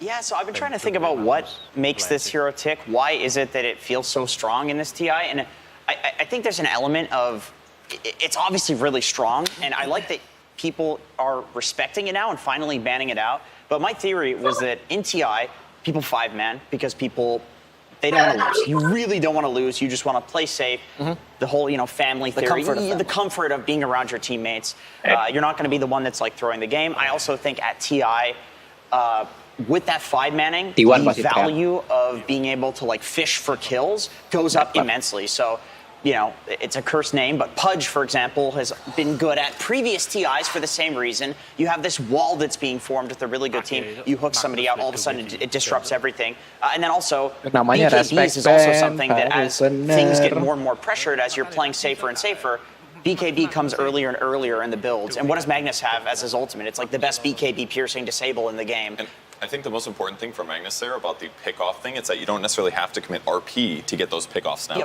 You can either use Shockwave to collect them, or Horn Toss, so it's way less resources to go for those fishes than it used to be. Yep, 100%. Sorry, I can't gloss over this point. You say Pudge was good at previous TIs? He was good at previous TIs. Like TA6, right? Yeah. When they picked it in the final? Of course. And the one game they lost? Yes, of course. Was with Pudge. I did a replay review of that game. Yeah. Very depressing. Yeah, it was, yeah. Just little thing. I want to talk about another hero that we've been seeing. You want to be like a shark. Actually, this combo is pretty strong, as was Fog was suggesting for Alliance. The Snapfire Tide. The Tide made sense within this teamfight idea, but what has made the Snapfire resurge so much? A lot of it is just that she has a free force step for their second skill, and because teams are so good at TI, sometimes even 300 distance is enough to keep somebody alive from a gank. So the fact that she has that from the beginning to the end of the game, plus high coordination, makes it amazing. Her ulti is great for getting kills. Her laning stage is really solid, especially when you pair her with a minus armor dual lane like the Tide setup. They have a much higher chance to get kills, and that's one of the issues with Alliance's lineup in the previous match was that it was Snapfire plus Sand King. It isn't really that synergistic other than a double stun, so it wasn't the best dual lane. They ended up not doing so good against the Wraith King, and I think this is going to be a much better way to play. I think also on top of what you said about, people are obviously much better at TI than during DPC or something like that. With Snapfire and even though it's only 300 units, in TI there's a lot of combos. There's a lot of teamfight for all of the reasons that we've already talked about. And so combo breakers have immense amounts of value. And so any hero that can do that, whether it's a hero that gets an early 4-step or a hero that has one built in, it's going to be good. Right. And on the T1 side, this time, we see the double support combo, Lion and Dream Protector. I actually want to talk to you, Jenkins or Perch, about the idea of draft theory, because we've been seeing this a lot. That if you have the two straight picks in the first phase, they are starting with supports always, right? They're not revealing a core here. Can you explain to me why that mentality might be?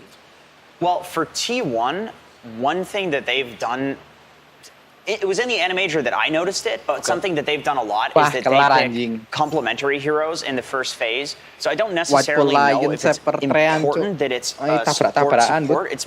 To me, it's more so with this team that both of these heroes cover a lot of bases. You have a Train Protector who's going to be protecting all of the towers. He's going to be sitting in a side lane pushing out creep waves. Does Lion hit a single creep in Dota? Absolutely not. This hero is like completely looking for kills. He's standing in trees, but he needs lanes to be pushed out in order to do that, and that's what Tree does. Tree pushes lanes. So having a hero that can play in side lanes and Tree and push out creep waves, and then having a hero that can actually gank off of it is really important. And then between these two heroes, there's also not a lack of disable. They do good disable. They do good damage. T1 does this. They cover all of their bases in their first 2 picks, so that way their final 3 picks can be whatever makes sense for the enemy lineup. And it's so much easier to be flexible when that's the case, because then you don't have to make up for lackings. You don't have to worry about maybe your lane pairings be weak. That's a lot of the reason that Alliance open like they do. A lot of teams are doing this. You grab your 4 and your 3. It's a really synergistic combo, and it brings this much bigger threat against the enemy carry position, who now has to say, like, well, we can't be greedy at all. We also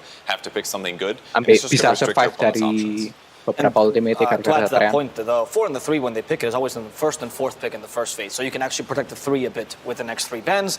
And this will change what happened in the last game, but the Sanking didn't seem that strong in the laning phase. Well, I briefly watched the beginning of the replay, and what mostly cost him, he went Caustic Finale level 1, which is not that weird against a Wraith King. You can do lots of damage. But I hearken it back to that dual lane issue between Snapfire and Sanking. What happened is Wraith King got a couple more denies than Sanking. It took like 2-ish minutes for them to get level 2 or something. It was a bit delayed due to the denies. And as a result, he doesn't have Burrow Strike for a while, so they just have no kill potential on the Bane. Because Bane was such a good laning hero, he actually ended up getting like a range creep pulled to the large camp. Then he stacked his small camp. Then he pulled his double stack small camp. This is stuff that's like pretty unheard of typically in the laning stage right now. So like that advantage that they got out of it forced them into this like constant separation where Sanking couldn't even get to play next to Snapfire. So then Wraithing just comes out and he steals a Magnus, so it's just going to get more worse for Alliance as the game continues. So it was a lot of the laning issue, but some of that was certainly draft specific. Okay. Do you think it would have changed if they had not gone for Caustic Finale level 1? Like Burrow Strike or Sandstorm? If it wasn't Bane, maybe, because Bane has pretty high armor, so he's going to resist a little Shredder, and he's going to be able to offset some of that heal with Brain Sap. So I think if it's a slightly weaker support, absolutely. But I think they did the right thing in the circumstance. It's just they didn't lane well enough and they got pulled on too much. Yeah, that's the thing. Sanking notoriously is a hero that really struggles between levels 1 through 3. But once you have high levels in Sandstorm, it's really easy to lane because you just press Sandstorm, push the creep wave out. If the enemies go on you, you just stun them in and they take a ton of damage. So delaying his level 3 timing is extremely important. T1 did that, and with heroes like Bane and Wraith King who have a huge amount of kill threat and lane harass, it's really hard to play into that if you've messed up the first 3 levels. So it's like amplified by the fact that T1 had such a strong lane. So now we hear the clapping, of course, the audience going crazy because Earthshaker has been picked. And this hero has been moved from the previous 4-5 who used to see him into the 3 position this TI. What led to this change in your opinion, Purge? I'm not sure specifically what made him more popular there, but he kind of did fall off as a 4. Typically, like he can like lane block people, and that's very effective. But because it's dual lanes, Earthshaker without his shard being busted, which it was during the DPC at one point, he just felt weaker as a support. But now as a 3, it's like you still get the best of both worlds. You can lane quite well against a lot of cores, and then your impact in terms of team fights is excellent because of Blink Dagger combos. So it is certainly, I would say, top 3 offlane hero right now. So no surprise to see it on T1. Okay. You think the cleave they added to Enchant Totem might have helped him? It definitely helps, yeah. That's something that like he scales better. My opinion on Earthshaker is that he's been pretty decent as an offlaner for quite some time, just because he has that like natural tankiness that's so annoying in an offlaner. Magnus has that as well, where you go to kill him and he's just some 3,000 HP hero if he goes for treads in like 15 minutes. Like, okay, this is... But then on top of that, I also think that the game is being played a lot faster than can support a position for Earthshaker, who you can't really take a lane to farm your Blink these days. Like, in that timing, a team is going to beat you. That's just how Dota has kind of felt for like the last 5 to 6 months, where the hero has fallen off. But you're farming in the lane as Earthshaker, so the timing, you get it like 5 minutes earlier, and in that 5-minute window, you're not going to lose the game. We see a FNG special, which is a Crystal Maiden. We've seen that once before, not to great success this hero. I think it was T1 actually picked against LGD. What?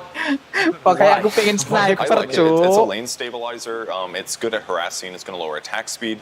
That's pretty effective in some of those early trades, and it's going to just make it a lot harder for them to kill Medusa in the laning stage. Is she like a poor man's coddle here for the Dusa? I wouldn't necessarily. I mean, I guess that's kind of similar. You're blasting opponents, getting lane trade advantages, but extra mana regen on Tide and Snapfire are great too. It's going to make them be able to harass more often in the laning stage.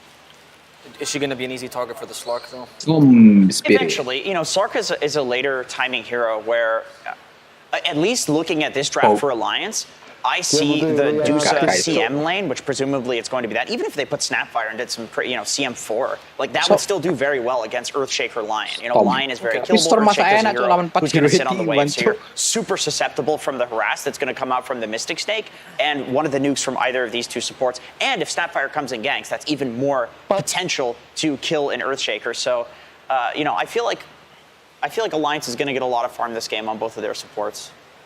Now, if we look at the Slark a bit, I'd actually like to propose a problem here, and I would like a solution from you, Jenkins. So, you have no instant stuns, only roots here. Cookie is not going to surprise him. He's going to Dark Pact, unless you blink Ravage onto him, of course. That's the only solution. Outward Alliance, what is the Alliance's solution to this? Because mid laners don't usually carry that. Force staffs kiting him. Like I said, I think they're going to get farm between their supports. So there's that option. You're right. There's not much instant stun. I do think with a Dusa, with a Tide, you can kite a Slark enough where you just catch him after his 2 Dark Packs and after his ult. I think that's actually possible. But you probably do want a little bit more. You do want a little bit more. You don't want to just rely on that, because if the Slark is popping off, then he's just going to stick on you. He's just going to get tons of stacks, and you're playing these long fights against him. He's like, okay, that's great for me. If he has +1 item on the Dusa especially, it's just impossible to play. So some instant disabler, some hero who might build an Orchid would be great. Oh, that's a good idea, actually. What kind of hero could that be? Any typical spirit hero is usually the way that you end up seeing as Slark counters. Skunk would have been great. You can X him and bring him back no matter whether or not he's going to dispel or not. So that would have given them some easier setup kills, and that's the issue with Alliance's draft. They don't really cross the map super well to get kills, so I definitely agree that they need somebody to be that start of the fight, because Crystal Maiden wants to play behind these tanky heroes, land her spells, sit back for 10 seconds, go back in again. Snapfire is going to want to have somebody that can start fights to make her ultimate feel useful. So there it is. Void Spirit is perfect for that. Jump in, disable somebody maybe with the Euros, and allow your team to follow up, get a kill.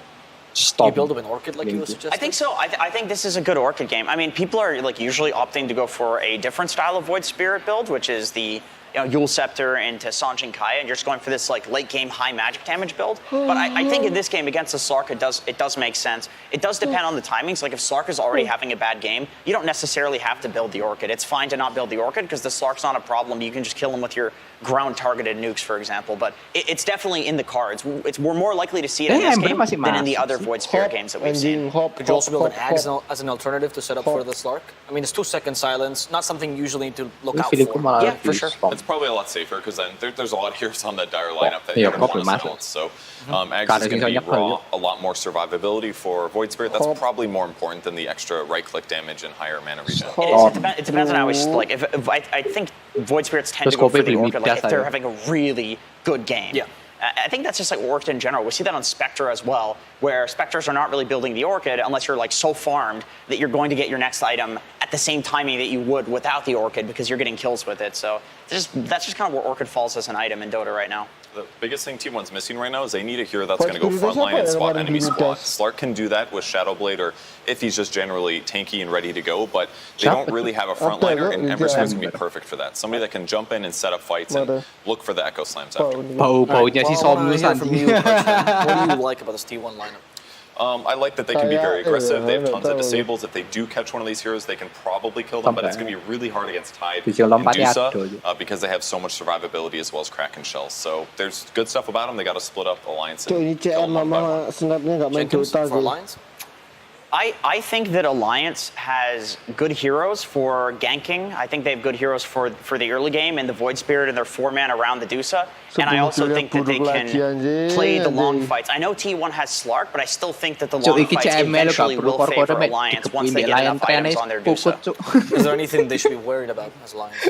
Some weaknesses at this draft. Most of the group stage games, we saw Slark get banned out against Tidehunter for worries of that extra harass. And with it being a tree, that's a pretty aggressive dual lane with Leech Seed and the Bramble, whatever. Nature's Grasp, there we go. Yes. I've heard that lane's not actually so bad for the BSJ? For the Tide anymore. Yeah, it was from BSJ, so maybe I should take that with a grain of. Nah, he's a Slark spammer, right? He's a Slark. He's an offlane player too, as well. So, but no, it does feel like that. Like Tide with Snapfire, especially, you've got like the double minus armor. It's so much harass. Like you could even skip Kraken Shell. Well, I would love to go to BSJ now for the last word, but he's not here, so he's lazy. So we're going to instead go to Sir Action Slaxus once again with March. Hello. Thank you so much. We have March here again. March, very quick tree protector snag after that very standard opening coming from Alliance. Were you expecting that? I mean, Snapfire is a very highly contested hero, and we like it too, so I think that's why they picked it up. We like that hero as well. All right, well, say no more. Very quickly, chances of this game win. How are you feeling? Give me a percent. 75%. 75%. Well, we're 100% ready to go into that game, so let's go ahead and throw it to our fantastic casters and Sunsfan. Thank you, Slacks. Recycling memes as always. That's your entire job description these days. Sunsfan here with Cinderin. T1 versus Alliance. Game 2 of this best of 3 in the lower bracket. How do you like these lineups this time around, Cinderman? I think I like how Alliance this game have solved a bit more of the team fight problem they had in the last game. I think the way their lineup groups around Medusa can work really well. But that said, I also think T1 have some really great tools. To me, this T1 lineup feels like Assassination Squad, right? You've got Ember, Lion, as well as Slark, who can immediately take advantage of any fissure, any overgrowth that you find from the tree line. Just get in there. I think the biggest challenge for Alliance, honestly, in this game is to keep their supports alive. I don't think playing Crystal Maiden is particularly fun in a game like this. You could have just stopped it. And even Snapfire, who's a relatively tanky support and stands far back, you're just not safe against these heroes. And a little bit of a problem is the protection that you have against Ember and Slark is relatively limited, right? Like, what do you have? You have Ravage, Frostbite, and a Cookie, and a bit of a stretch of either Remnant, but that one's going to be hard to land. And Slark can purge off all of this if he times it well. So I think Alliance, absolutely paramount this game. Get off to a good start in the lanes, and you need honestly just stellar positioning on supports in this game to not just end up feeding. Right. I mean, last game T1 got off to a really good start and just I mean, that was basically the game. It felt like it just snowballed out of the control of Alliance, and they weren't able to really do much from there on out. As top lane, we are seeing some action. Zephyr playing the Treant Protector, which we'll talk about in just a moment here. Actually, we can do it now, Cinderin. Your thoughts on this pick, since a lot of other teams don't pick Treant at all. Yeah. But T1, one of the few exceptions. I had this theory, actually, that so in the group stage, we had a couple of games with Quincy Crew. I think that was in day one, where they picked Treant in 2 games in a row, and it just didn't really work out. And I had this theory, okay, maybe they've been scrimming against T1 and been rolled. Because like almost no other team, like you said, plays it. Oh, Zephyr is in trouble. He will be fine, though. No, almost no other team plays it, and it's been respect banned against T1 by basically every team. PSG even yesterday showing respect to Zephyr's Treant, so we'll see what it's all about here. I honestly like that Alliance let it through to change things up in this game, because obviously the last game just wasn't working out. So they're choosing to give something else over and see what they can do about it. Unfortunately, to me, this is a really good Treant Protector lane, so I don't think they address the hero very well in the laning stage, and that's a really big part of what T1 use it for, is this hyper-aggressive play coming out from Zephyr. Yeah, and Zephyr, of course, I mean, Tree as a hero, highest base damage in the entire game, so the level 1 potential in terms of just trading right clicks is better than anybody in the entire game. As you can see, Carl playing the Ember Spirit this time around versus Limp's Void Spirit, so the Spirit Brothers at it again. What's relatively even right now is, I mean, who would you favor just hero-to-hero matchup between these two? In the mid lane? Yeah. I think it's pretty much a wash. Honestly, this lane very often ends with a draw. Comes down to who gets the first gank, or like sometimes I think the player who's most likely to find a kill, or the hero rather, that's most likely to find a kill in this lane is probably the Ember. Sniper lah, But either way, it generally comes off the back of overconfidence, overstepping to get CS. You're going to see them play completely neck and neck here, right? They're getting the exact same CS, the exact same items. Literally identical inventories, just with different item orientation. Same number of bottle charges. Oh, Carl used his tango. Oh boy. You gotta follow suit. Doesn't matter your full health. Do it for the fans. Yeah, do it for the fans. And he's gonna have to use it now. Cookie's gonna connect onto Whitemon in the bot lane. Looks like he'll be safe. Using an Earth Spike to try to trade a little bit of damage going their way. I mean, this is the lane we haven't talked about yet, but 23 Savage playing the Slark against a Tidehunter, which historically is pretty good for Slark in terms of the mid to late game once you get past the laning stage. Because you have just this fat tanky hero that you can just get stacks off of. As Cuckoo. Now, looks like FNG is going to take a tumble here. So first blood goes the way of T1 with the Enchant Totem. And actually the thing I hold that thought, double Impale coming out from Whitemon again. S4 gets hexed, and there's the pounce. It does connect. Popping the wand, keeping alive a little bit longer, but 23 Savage. Well, actually, it wasn't him. Whitemon somehow stole the kill from his position once. I don't like that narrative, Shannon. It's not a steal. He stole it. It's not a steal when the support gets a kill. It's good. He did a good. If you were a position 1 player, you would So agree. Whitemon ni pasti masing so tuku. I am very much not a position 1 player. I know. And I'm all about the team. Disruptor kayak Getting a good game for your support. He's going to pay it back to you Warlock later. kayak Lion we'll kayak. He will do something with that gold that's going to make you really happy. Don't you worry. Zephyr in the trees right now has his Nature's Grasp ready to go. Has 2 levels of Leech Seeds, so can do even better trading. So they're able to potentially find a kill there. FNG obviously one of the slowest heroes in the game. Nico Baby, not a whole lot of mana to speak of. A nice fissure. Nico Baby forced to go up top. Enchant Totem is there, but don't think they'll get the kill. But he's going to take heavy, heavy damage as a result of this. In fact, Zephyr might be the one in trouble. Okay. They're just going to turn it around. So Alliance getting their first kill of the game. That looked good for T1 because the Fissure and Nature's Grasp were lined up so nicely and there was no path for Nico Baby to take. He's just tanky enough and obviously a little bit clunky with these 2 melee heroes walking in together and blocking each other. Can't really connect onto Nico Baby and obviously the Crystal Maiden as well, doing a lot of work. Now FNG, however, is out of mana and he does not have the aura yet, so he's going to send out 2 Mangoes as well as a Sage's Mask. So for a little bit of time, he will have some downtime here, but it doesn't really matter. Cuckoo's just free farming close to his tower anyway, and I don't think FNG could have done that much about it. So, yeah, you can see in terms of CS, Carl just slightly ahead of Limp right now as he's going to get the Sleight of Fist. Here comes Zephyr from the side. Gets off the Nature's Grasp and a slow bit with that Leech Seed as well. Limp in quite a bit of trouble. Pops a Fairy Fire. TP support coming. Zephyr. Yeah, the last Sleight of Fist, and now FNG might be in some trouble. He's dead. Double Remnant. Zephyr will be able to get a couple right clicks along with the Leech Seed again coming online. So double kill for Carl to start this game. T1 doing very well. I was going to... Man, it's a good thing I didn't say it because that would be a caster's curse, but for the mid lane, Limp definitely off to a better start until that point. Yeah. And now Carl is going to pull significantly ahead. He's level 6.5 against Limp's 5.75. I think Carl's net worth has to be up by a few hundred. 800, or 700, pardon me. Yeah, Limp trying to get some retribution here onto Carl. Oh, he does get the stun. Yeah, Carl needs to back up despite Whitemon being here. Well, never mind, Zephyr's on the high ground as well. It's a 3v1. Oh, if Limp dies here, this is he gets hexed as well. T1 looking for another kill on the mid laner for Alliance. Oh, he gets off. Oh, he's going to mitigate a little bit of damage there. Turning it around. He gets 2 kills before dying.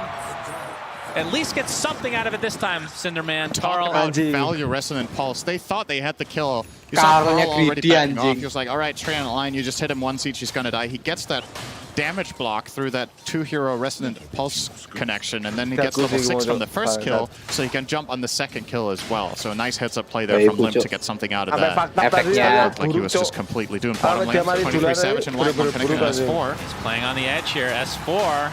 Get a lot of stacks for 23 Savage now. Whitemon with Zephyr's company.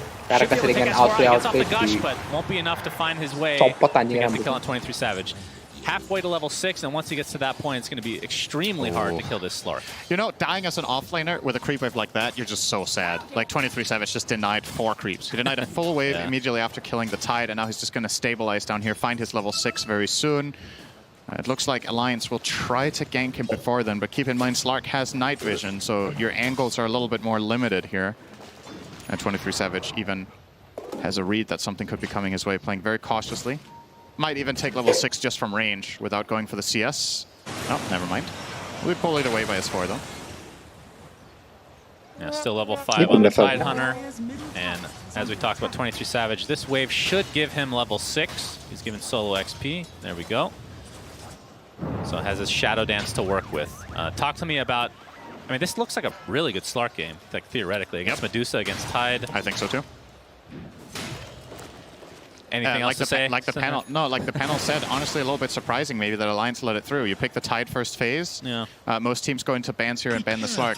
And then, okay, if you want to let that through, that's fine. But you also picked a carry that Slark loves facing, so you made this game even more enjoyable. And it's always important. Okay, hang on, Hanskin.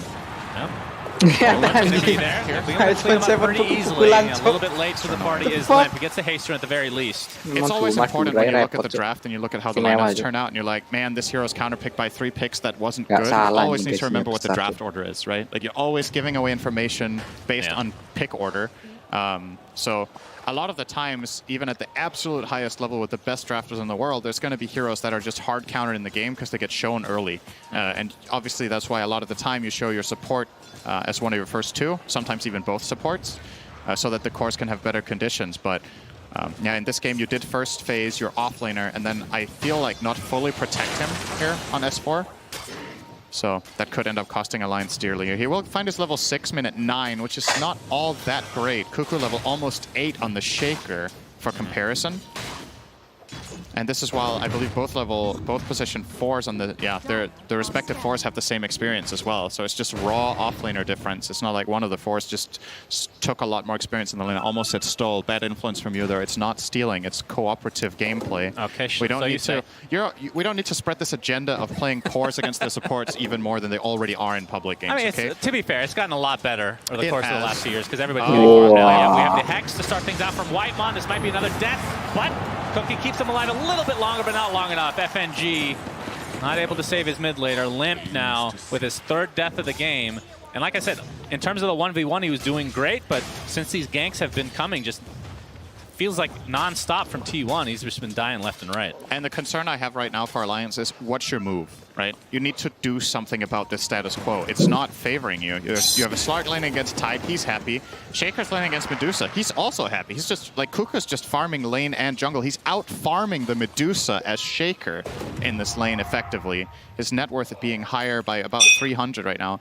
And as we've already covered, Karl is 5-0. So you're also losing it. So you have to make something happen in the game. This is not the kind of game where, oh, we'll just park, we'll stack some Ancients, park Medusa mid, go farm the triangle, and then we're going to have this like strong timing, because in a few minutes, T1 is going to be running at you and pressuring you, and you're not going to get that area for free. So. T1 gets ready for another kill. I mean, speaking of Ancients, there is a stack for Medusa to eventually take, but you can see that there's a somewhat aggressive ward also placed in that area for T1. So when that is being taken, they'll probably try to contest. 23 Savage. Aku tak ngomong si Emi dikepui mbek Lion. Dive here. This is dangerous. Dikepui tenanan tuh. 23 Savage having his ult, so a lot of passive regen now. Karl gets off the Searing Chains. S4 is going to apply the Ravage, but will it save his life? Negatory. Sleight of Fish finishes him off, but Limp & Company might be able to get some beautiful trades here. Karl does one more Sleight of Fish, but dies shortly after. In the meantime, 23 Savage destroys Crystal Maiden despite getting that freezing field out for about a half a second. Hanskin looks to be next on the menu, but he doesn't get Cookie off in time. 23 Savage, okay, we have the Mortimer's Kisses from afar, but they're going to go for the Limp kill. They'll get it successfully. It'll cost him his life. But he does get the stack at the very least of Essence Shift. Nico Baby all alone in the mid lane, so this is exactly what Alliance needs. Pretty good for Alliance overall here. It might have looked like a bad Ravage, but ultimately they do get pretty much value out of it, finding those 2 kills and almost a mid-tier 1 tower. Lovely play from Nico Baby, especially to make that judgment call as Medusa to go push mid minute 10. That is not an obvious choice to make in this game state. But looking at what was happening bottom, it was definitely the right call for him to go there and get as much out of it as he could. You've got to be like a shark, is what he says. Not exactly the most hyper-aggressive carry that can be like a shark that he's playing here, but he's finding as much food as he can there in the mid lane. That's true. I mean, very slow. When Medusa. I think of Nico Baby, I actually do think of Medusa because it's literally tattooed on his neck. Yes, so that is true. He has some sort of affinity with this hero, Cinder, and so we'll see how he performs this game. Tier 1 tower. Yeah. It's pretty low on HP here, and T1 want to try to...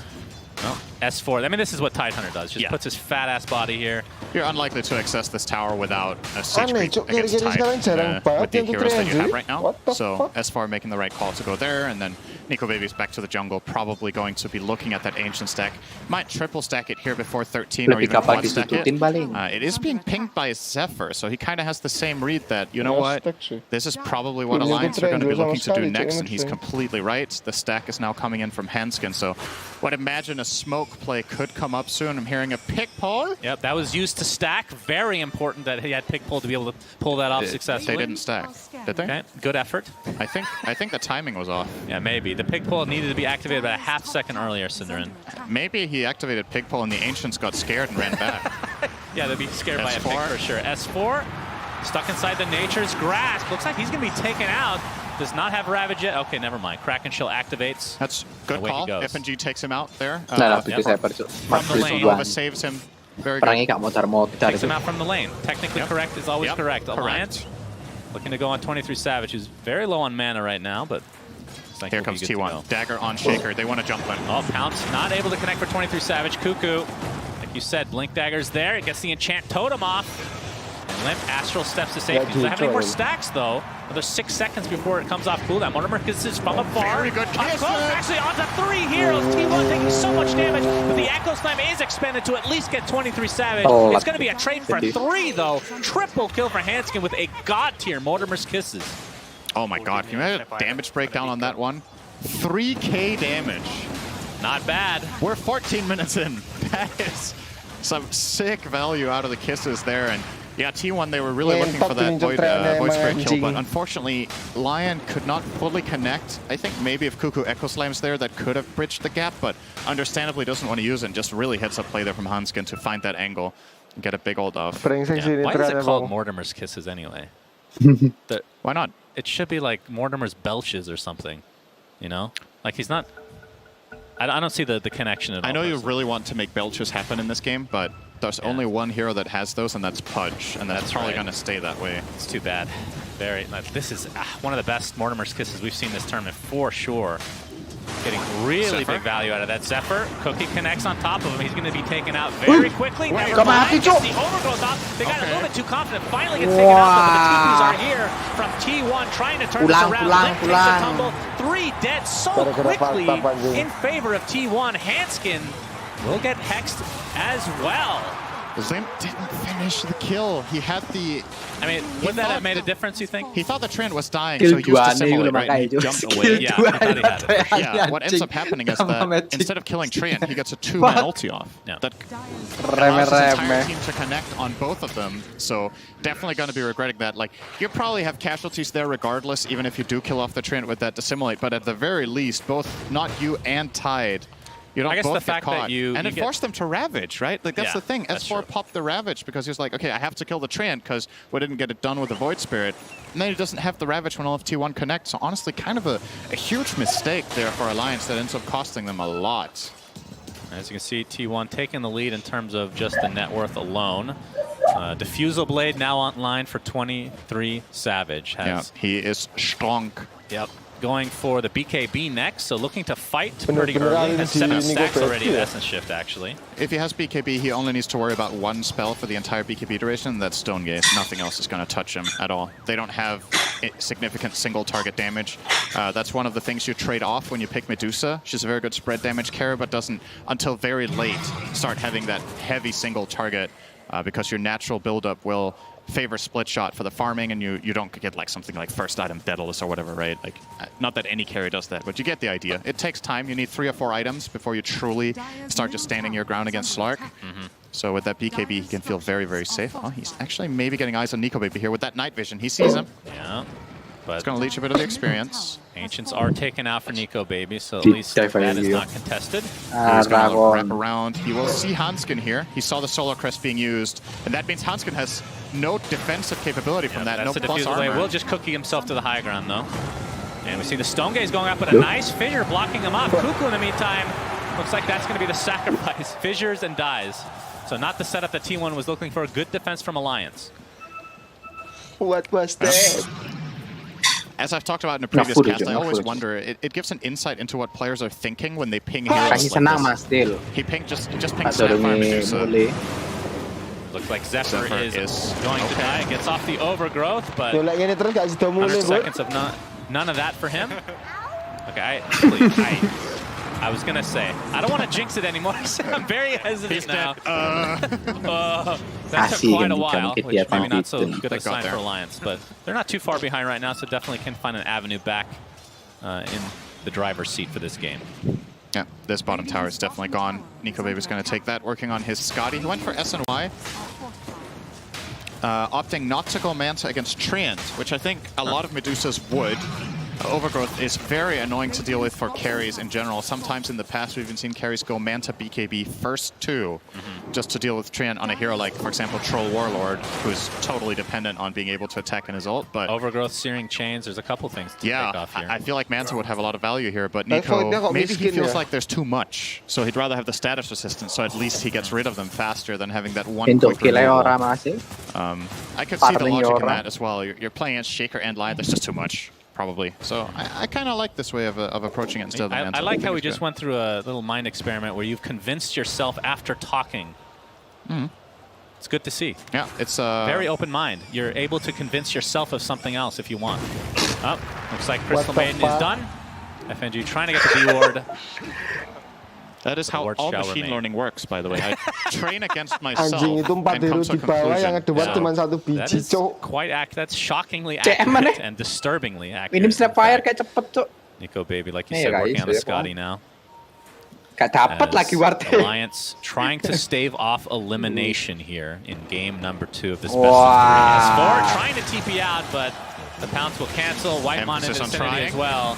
S4 trying to run. S4 trying to move. Kasih ono sing akeh S4 trying to cast a spell. Thank you for the commentary, Synderen, as always. S4 trying to respawn. I would love for you to cast a team fight. Synderen trying to robot cast. Voice. Robot cast. Sounds good to me. 23 Savage now.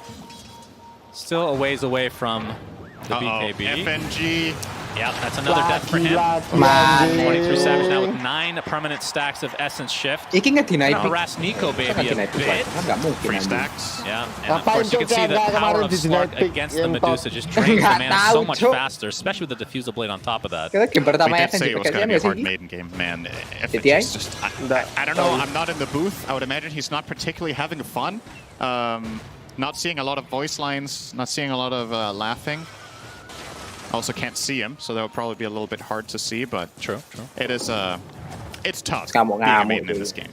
And in hindsight, you know, Alliance, when they picked it, perhaps this is one of those picks that's easier to criticize, because with the information they had available at the time, you set up even more for a good Slark game because it's good against maiden. Right? And the heroes that you saw at that given point in time was I think Treant, Lion, Shaker, which from my perspective, Crystal Maiden doesn't perform particularly well against. So maybe you were just really hungry for the aura for your Void Spirit and Dusa. But yeah, tough game for FNG, that's for sure. No doubt. We got the finally gets the D ward. He fought hard for that one. It's so hard to ward against a Slark. The fact that he just knows that there's vision in the area, especially with the pro. I mean, in pubs maybe it doesn't matter as much depending on the skill level, but pro games it is so difficult. Yeah. Yes. It's honestly one of the, like, that's what makes Slark such a powerful hero when it's a good pick against the enemy, is the added benefits. It's the fact that you get a hero that can find wards and has 1800 night vision.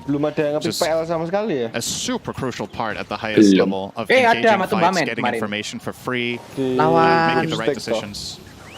A lot of the time, Slark actually ends up winning the game because he has information that other carriers just wouldn't have in the same position, and you just make one good call that wins you a team fight and gets you Roche.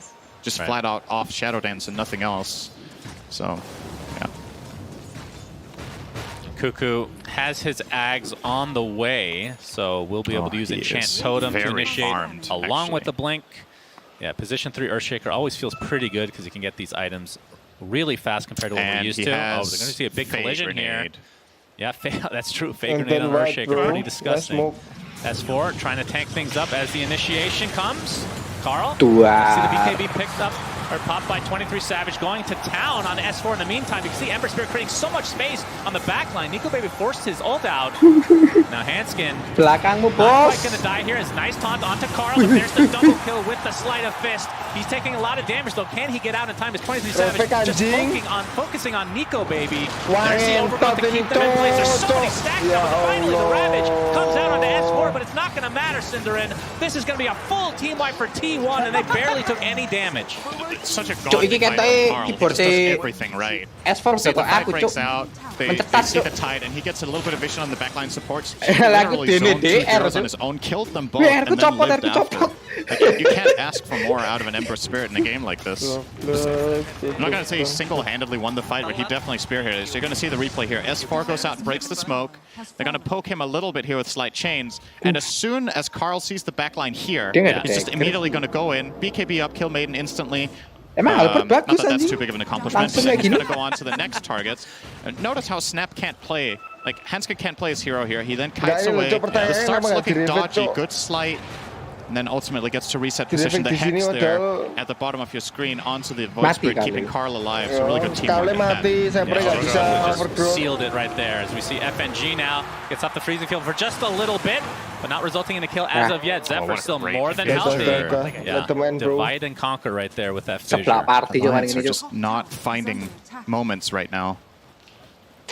And while Nico Baby is really farmed this game and is having a good time, the rest of the team are just lagging severely behind based on the nature of the game. Like, yeah, you're going to be able to farm on at least 1 core in most games like this, but Medusa can't carry this game on her own. There needs to be more damage than just that split shot.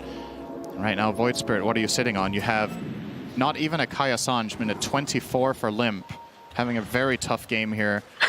Lower net worth than the 3 Tide, who's 0-6 in the off lane. Limp 2-7 on Void. S4 with Hood, Halberd, at least has some sort of defensive tool against that Slark, but the problem is you can outlast, but can you even kill? That doesn't make sense. Outlast was the wrong word. Okay, Nico Baby.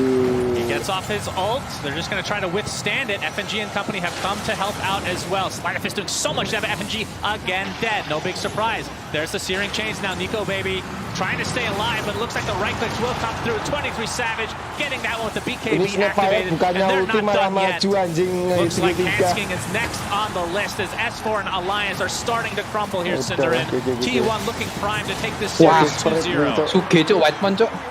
Cok Whiteman suge They lose one, it's only Cuckoo. Top 8 อยู่ด้านเนี่ย 6 for 1. 6 for 1, that is true. Dieback on FNG. And into the Roche pit, T1 goes. So you can see a replay here, the initiation on to Nico. I mean, the fact that you have a here again, we talked about this before, but Slark against Medusa just feels incredible. Yeah. Like, is there a better a carry versus carry matchup for against Medusa? I think it's up there. I think Slark has to be one of the best. I think Ursa deserves an honorable mention just because of how much Slark can get out so fast with overpower, but yeah, it's definitely up there. And like you said, Slark, one of the best. We can go back to the draft all we want. Obviously, the game is being played out right now, but probably something that someone who is happy there, though, Zephyr definitely having a great time. They chose to give him Treant this game. I think he's done an excellent job. Membutuhkan 10 tahun anjing. In all honesty, it doesn't feel like Treant has been the absolute most integral reason why this lineup has worked, though. It's something to think ahead for the other teams that are very likely to face T1 now, as Alliance are very much on the back foot, but perhaps prioritizing other bans against this team could be worth it. Look at that change in just the last 9 minutes. Slark and company are up with a 19-1 chance of winning. Yeah, that is rough stuff. 94% win rate, or win probability for T1. Still 4 minutes to go with the Aegis, so plenty of time for T1 to farm the map, make sure that Alliance gets kind of starved out of the areas that they want to farm, and eventually go high ground. They don't have the best high ground again. We talked about this before. That's, I guess, one of the negatives coming out of it, but they have so much safety on their course. That's the thing. Like, Slark and Ember can farm hyper-aggressively because Alliance's ways of killing them are super limited. I honestly think you can't kill either Slark or Ember without Ravage. Yeah, you need Ravage. You can't chain stun long enough, and S4 doesn't have Dagger. The thing that they're missing, I mean, again, this is hindsight, but burst damage against Slark would be very nice in this scenario. Oh, here we go. Jump in from Carl. Looks like FNG is just going to die. No, actually lives with barely any HP, and then finally gets taken out first as Carl will go back to safety. 23 Savage on the back line now, trying to target Limp. See the fissure come out as well. BKB dodging the Ravage as a result. Limp is going to stay alive, but Mortimer skins this from afar. Cuckoo taking the brunt of the damage here. Looks like he's going to drop the first to fall for T1, but 23 Savage looks perfectly healthy for now. Pops his ult, he still gets one kill.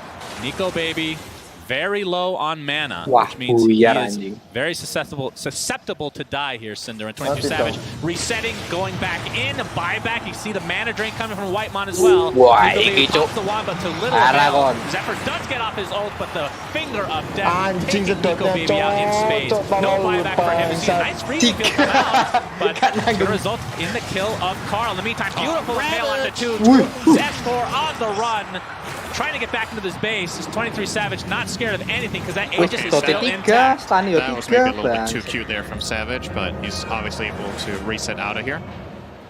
Guess how long would he have had on the Aegis? That was still a good 2 minutes left on that. That was maybe a little bit unnecessary, but 2 for 2 with the, I mean, that's a pretty long fight.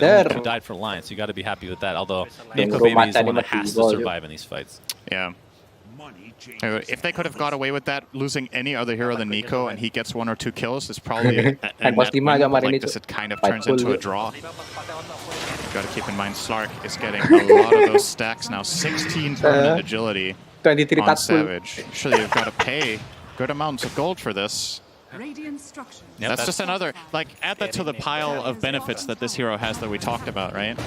Yeah, but there are a lot of Slark games that are not good, right? Yeah. Like, it does take a certain lineup for it to really shine. Unlike some other carries. He knows they don't see him. Shadow Dance is active. Yeah. Has his shard, by the way, so has the Depth Shroud to be able to use on teammates or himself. Spirit Pen, like free ult.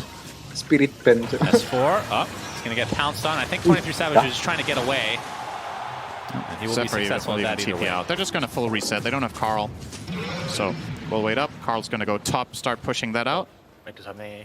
Obviously, with that Ags can connect pretty quickly. Going to clean up that wave very fast with double ring. Yeah, working on the refresher. Already has the Ags in his inventory. So we'll be zipping all over the place. The win probability has actually changed slightly in Alliance's favor in the last couple of months. 1% down. Yep. All right, just another 50 good team fights, and then we're there. Well, I mean, they do have good team fights, to be fair, but the problem is really it's Ember Spirit on the backline just killing supports. This is definitely doable, and what it's going to come down to is ideally that T1 go on Nico Baby, and you get to play your other heroes effectively, right? One of the big differences in that fight, like you pointed out, was that there was actually decent freezing field for once, and it makes a huge difference. That's what ended up killing Carl. He wasn't expecting that burst of damage coming in from the tree line, so if you do set it up here for Alliance, it could work. Okay, instantly breaking the smoke. Yeah, Shadow Blade out. There's the Echo Slam onto 2. Limp already dead in this engagement. 2 dead for Alliance to start this fight out. Nico Baby getting mana drain for a little bit of time. Savage now just focusing on Nico Baby along with Cuckoo getting the stun down. We'll see how that Savage works from this time. But the mana drain from that Diffusal and the Essention stacks are just getting out of control for T1. They only lose their support Lion and get 4 kills as the trade. And T1 looking to go high ground. There is a buyback on Nico Baby, but will it matter? The building damage is now coming through. At the very least, that glyph kills off the siege creep, but this Slark with current 18 permanent agility and 68 stolen. Pretty good. Very fast. See the halberd being used, but this will be a full set of mid-racks in all likelihood for T1. S4 going to get more 3 stacks to 23 Savage. And T1 going to bide their time here, Cinderin. Like these matches are just so important. You cannot give up leads like this. So likely to play quite disciplined, potentially even waiting for the second rush. Yeah, it's not far away. The early respawn is in less than 2 minutes. So definitely is a possibility. I think T1 can just take this 2 tower without too much worry. Carl is going to go and take care of that. And Savage will also be farming up the ancient camp on the dire Vape, side. brother. The whole triangle, as a matter of fact. FNG, I feel like I've seen him make this play like 7 cuman times this LGT, game. Cuk. Go to that cliff, place sentry, use a Nova, a D-ward, and go away. And he's died 2 or 3 times there. This time doesn't die, but unfortunately also doesn't find any ward. But whenever you find yourself D-warding that spot multiple times in a row in the game, you know what kind of game it is. Like, that spot is about the most offensive ward you can possibly place as Radiant that is not inside the enemy base. Yeah, so pretty indicative of the game state for Alliance. They're just cornered completely. Going for the Divine Rapier, Synderin. Still about 3k away from I love finishing it. it. You gotta do it, honestly. You have to take that risk. Savage gonna find Limp. Oh, the Iya, you tower, have to though. that. Duitnya itu loh, brother. Sub uses both, in fact, just to Masih make sure he 3.000 doesn't lagi. take another death to his name. 800 lagi, 3.000. And yeah, map control firmly in T1's favor right now as we likely wait for the next rush. So in 30 seconds, we'll find out when that will actually spawn. Lawan EG lah, itu berat. FNG trying to get some map control back, but it feels like he's just died every time he's attempting this. Yeah. Poor lad. And they know the word is there because of Shadow Dance. Nah, itu karena. Nico Baby is exposed here. Jancu kalau Alliance misalnya are dia trying menang to fake lawan. him. They really want this fight where they go on Nico. They feel like it's their Tapi only lawannya Team chance, and I Spirit agree tuh. with this 100%. Smoke up as well. Team Spirit tuh. Corona gets popped. The Ember's there on the backline again. Ravage comes out from S4. 23 Savage does take considerable damage, but again, FNG dies at the beginning of the fight. Carl, look at how much space he's free. Just absolutely decimates Hanskin with just his remnants. Lightmon jumps in with the finger of death. 3 dead for Alliance. And they're likely out of TI-10 after this fight. Medusa takes a tumble. Triple kill for Carl. And S4 finally goes down. He's the only remaining member for Alliance with buyback. They call GG, and T1 moves on. Synderin, Alliance out. Yeah, there's just no doubt about it after watching these 2 games. T1 just clearly the better team at this event. Madura ini bukan kaleng-kaleng, bro. Alliance got completely rolled both games. There were some glimmers of hope. Again, similarly to game number 1, there's like that one fight around the 10-minute mark. This game, it's the Snapfire triple kill bottom. The last game, there was, I think it was actually also in the bottom area that the fight happened at the for Alliance. But aside from that, T1 just, they rolled them. Like, there isn't really that much to say. They beat them in all aspects of the game. I like their draft. They play better in lanes. They play better in the mid game. They got the Roche. They won the team fight. What was a bright spot for Alliance in this series? I'm really struggling to find it, which is a shame because even if you lose and go out, if you put up a good fight or you look good while losing, just wasn't really their day this time. Yeah, for sure. And I mean, they did pick Medusa, which is a comfort pick for Nico Baby. The fact that it's literally tattooed on his neck, I would hope that's a comfort when he looks in the mirror every day. But sad to see Alliance go, obviously, because they've had a long road here. And berharap, Mang. But T1 moves on, and they've looked extremely good thus far. They look like a team that's going to go further than top 8. Yes, I mean, a lot of people thought that going in, but we talked about this before. They kind of peaked at the Ana Major, and then since then they tapered off a bit, and then the beginning of the group stage here, they didn't do too well, but have bounced back with a vengeance. So we'll see how far they can go. But with that, let's see what the panel has to say about this resulting series in T1 moving next on. Tournament. Thank you very much, Sunspan and Synderin. To be honest, Synderin basically summed up that match for us. I think our work's done, boys. Should we just... No? Okay, fine. We'll talk about things. I think we should talk about Carl, because Carl had a fantastic game 1 on that Nina mega farm. But in game 2, it was even more impressive. He was completely dominant from the get-go, from the one-on-one matchup on that mid lane versus Limp. But then again, a couple of supports rotating in, helping him out. He gets level 6 before Limp does, and he just dominates throughout the game. He's so decisive, so clinical in the way he fights his team fights. Always instantly jumps into the backlines, eliminates Hanskin, eliminates FNG, and from then on, the game is much, much easier for them. And the T1 supports were so good enabling. I feel like so many Treant protectors you see, they're like, oh, you know, I'm going to sit, passively play the side lane, then my core is going to go and I get to farm. No, Zephyr is rotating mid, collapsing on that mid lane as well. So I love the way the supports really try and set up Carl for success. Well, right now we have got Avo on the sidelines. He's got FNG from Alliance to see what just happened in that game. Thank you, Frankie. Thank Thank you for your time, FNG. So I just want to ask you, what's going through your mind right now? Well, losing sucks. You know, it's like I can't really tell anything else. But it is what it is. We lost. way worse than enemy, I would say. I mean, they played well, and yeah, good luck, T1. T1 is a scary team, this TI, right? There must be some pride in losing to a strong team. I mean, yeah, of course, it's like it takes a lot of pride also to say that they're a strong team. Begitu You know, saja, so. Cuk, begitu. But yeah, I mean, I would say we're just not happy with ourselves more than looking at our opponent. You know, this type of feeling. Ngikuti TI, Cuk. So what do you do now after a loss? How's the way you Kalah di recover? interview, Cuk. Terus ditanyai, bagaimana perasaanmu setelah kalah? I guess we just Apa nggak hampir kamu pukul anjing? Anything you'd like to say to the Alliance fans out there? Yeah, sorry guys, we tried our best, Sampah, and thank you for your support. Thank you, FNG, and we're gonna go back to the panel. Thank you very much, guys. And the odds were Masa against ada Alliance anjing yang in seneng that kalah di matchup, TI, anjing. so they shouldn't be feeling too bad about themselves right now. Oh ya, And you nggak know what? apa-apa. Someone who Ini definitely cuma shouldn't buat feel bad latihan about kok. themselves is Hanskin, because actually there were some great TI moments buat from him. latihan. Really, We're really practicing good for the next minor or opportunities with major. Mortimer's kisses Tolol, there. gitu. There was a great 3v1 situation, easy triple kill punishing T1. You were definitely impressed as a Yeah, he did a ton of work, and I believe he's basically the main reason Cuk, why timbang Carl had S4 to play the Karwan way he Reso, played, Bud. constantly breaching those backlines. Because if he didn't, Hanskin would continue Mekaniknya masih dominating ada. teamfights. He was Pengalaman demolishing udah. T1 in a couple of those early engagements with Atau Mortimer's Nico kisses, Baby ganti hiding in the resolusinya trees, and boleh. he's Senang gak aku positionally ndelok carry an Reso, extremely good player. Sadly, in this game, it just wasn't good enough.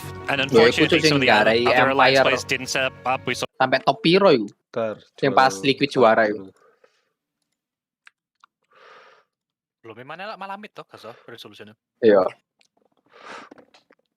Paling sana aku delok carry. Dia punya farming pattern sendiri. Siapa, Cuk? Reso. Resonance. Willy Till. Will kan main Among Us loh, Will. Apa? Kan main Among Us loh, Cuk, solo. Solo. Solo sana anjing. Sana main Among Us aja sana anjing. Cuk. Bisa kalah 2-0 ngentot Alliance. Bangsat. Nah, ini harus dijual dulu ini item yang nggak bisa ini. Harus dijual dulu, Cok. Daripada hangus semua ntar.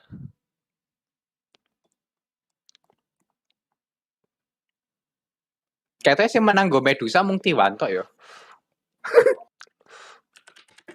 Sisanya kandas, Cuk. Ya Nico BB kemarin lah, ya Medusa sih. Oh, Medusa ya.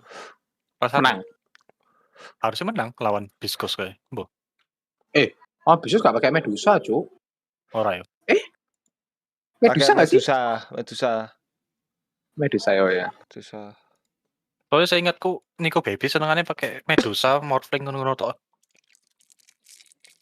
Ya udah mau ikut terakhir pakai Giro menit 20 piro iku mek duwe kristalis.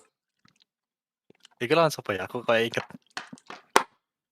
Slug, Bro. Hero-nya melee-nya Slug na X. Morphling. You wanna be like a shark? Slug kan ada setnya yang hiu. Iya. Medusa. Medusa sama Morphling-nya bikin miskin.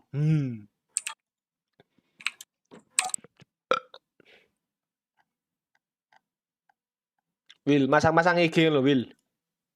Hah? Masang-masang EG. Gak kira mau Cuk deh betting yuk. Aku bettingnya pakai apa? Channel point apa? Channel point ngentot. Poinku 40.000 ini anjing, nggak tahu apa Cok Twitch. Aku apa ngebetting deh apa punya bulldog aku. Tak kira nih apa bakalan fans Alliance bakalan di kono. Ternyata apa tuh tibanin lebih akeh anjing kok.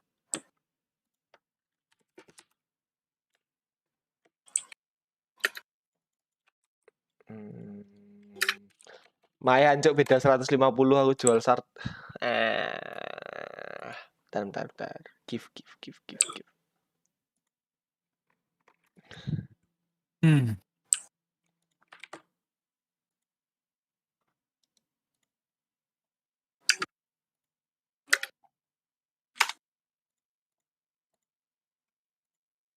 Rồi.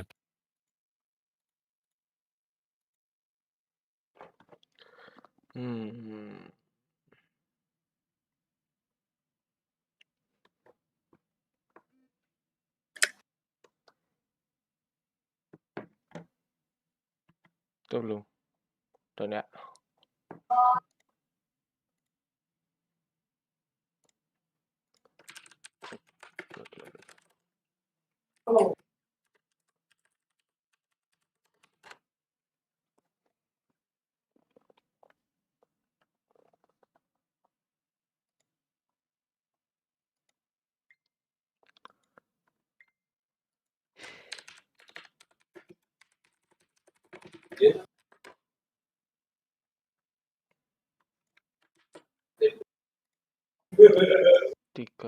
Iya. Apa? Saver di di interview base Slack loh.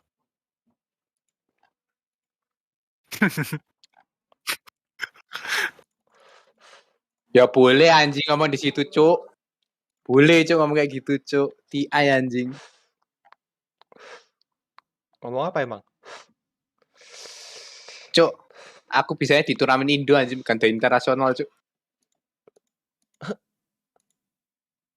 And instead, let's remember the good old time.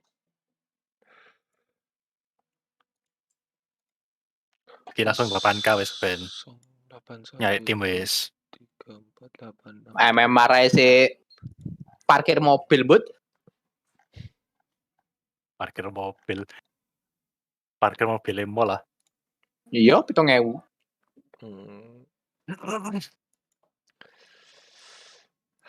Mayan. Di Surabaya ya sono sing 10.000 Ben. Surabaya gak ada. Masa gak ono 10.000? Ada 9.000 Kevin. Vince Bocil lho. Loh gak maksudnya apa? Parkir. Rego parkiran. Boleh, Cuk. Ndak yo. Lah 10.000 ya bomongi parkiran iso, Cuk. Mall apa sih tapi? Nah ya di Surabaya. Oh 370 lumayan 70 buat jajan. Alhamdulillah.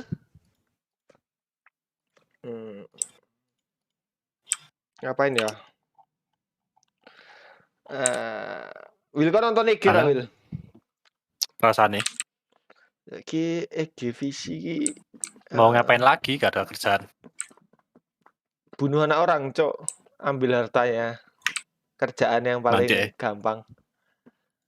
Kecebong, Cok, tikamen anjing. Apa, Cok? Tikam cebong, ambil warisannya Will. Gas. Foto. Lek ben gak ada koncone kok. Kon butuh kerjaan, itu kerjaan. Apa ya kan? Ya ojo ben ta. Kue ditikam kok William, Cuk. Sopo tanggomu sing sugih, rugi tadi kam aku, ora entuk apa anjing. Yo, sopo ya Najib wis. Sing sugih sapa tanggo-tanggomu ngono. Lah iso, Cuk, anu Najib, Cuk. Makanya Najib yo. I didn't think it was the worst thing in the world. Apa pasti PMS was kind of the worst thing in the world. PMS. Waduh, bentar. Gua lagi Apex. Back when offlaners were left to fend for themselves, this glorified rank made their lives mostly bearable by blocking 30 damage from every enemy attack. Try right-clicking me. Cok, aku kangen pet Spurmansil, Cok. Fuck. Iron Talon, Spurmansil tuh indahnya hidup offlane. So dumb. Gak bisa kalah. Apa? Nggak, aku mau Victor. Cok, gak bisa kalah, Cok. Spurmansil sama ini Iron Talon. Cok, nangis anjing di mid iku. Lek sing lawane dia pakai ring sesawane mili. You're tickling the guy and you kind of feel like, well, you know, enjoy your lane carry. I'm getting the hell out of here. The patch before got removed, it was just every mid bought it and went mid, right? And then asli Spurmansil item retard gitu. Something that had some crazy block percentage. Damage blocking ngawur. 自从清水队被删了之后，我的火猫都很难上场了呀。sentía muy bien tener un escudo que te hace aguantar tanto. Entonces era que como que venía el support, te pegaba y tú lo mirabas y simplemente lo ignorabas. Back then, there was one patch where you would pick Legion Commander and you would buy a PMS and you would 1v3 a lane. The other offlaner who's like level 2 struggling in like Struggle City, and I'm like just chilling level 5, and they're like, what's going on? Some items have only just recently left us to go to Icefrog's item heaven in the clouds. However, the Necronomicon and the 2 demons it spawned shan't be joining them because they belong in hell! Harusnya item net jungle dikasih permain shield ya. Aquila dikasih. Permain shield dikasih lah, Cok. Walaupun menit 7 adanya anjing tetap gak guna. Aaron Talon kan sempet toh? Apa? Aaron Talon kan sempet ada di neutral items. Kan dulu awal banget, Cok, abis itu langsung dihilangin anjing. Iya. Enggak, maksudnya Iron Talon sama Permain Shield itu gunanya itu di under menit 10, Bang. Kalau item mutan tier 1 keluarnya di menit 7 nggak terlalu efisien, Cok. Makanya mereka rata-rata dulu starting item like Permain Shield, kalau nggak Iron Talon toh. Kalau Iron Talon berarti kowe ngutan sampai level 3, terus kowe punya Permain Shield, kowe nge-shot di lane. As a good riddance, I'm happy they removed. Makanya offline zaman dulu 1-3, 1 lawan 3 ataupun 1 lawan 2, ayo kene. Maju bos. Timber lek kandas di lane ya wis tuku Aaron Talon. Metu-metu. Level 5, level 3. Ngauntre pakai Ursa. Apa sing di counter lek ono hero e. What a sicko. As a man Jadi inget Raymond main Ursa ketemu Timber tuh, nggak main Dota anjing Ursanya. Itu nggak ada Purman, nggak ada Iron Talon, Cok. Buruk. Kon finding apa? Apex. Dota, Bang? Fine. Main segame. Oh, udah lama nggak main, seharian kemarin nggak main aku. Main sih, 1 game doang yang sama kamu subuh-subuh, Cok, jam 12 malam, main Bounty Hunter. Temu Skarutan.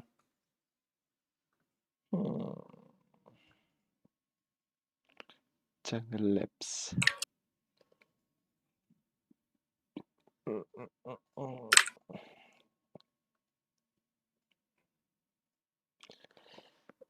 Cok, aku nggak fine match, sayang sama chat wheelku, nggak berguna.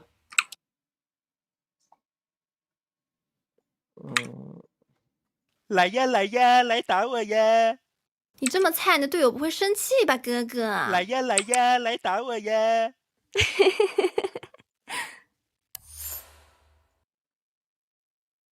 Yay me! Shiva Ravage! All according to Keikaku. My work here is done. Oops. You didn't see that one.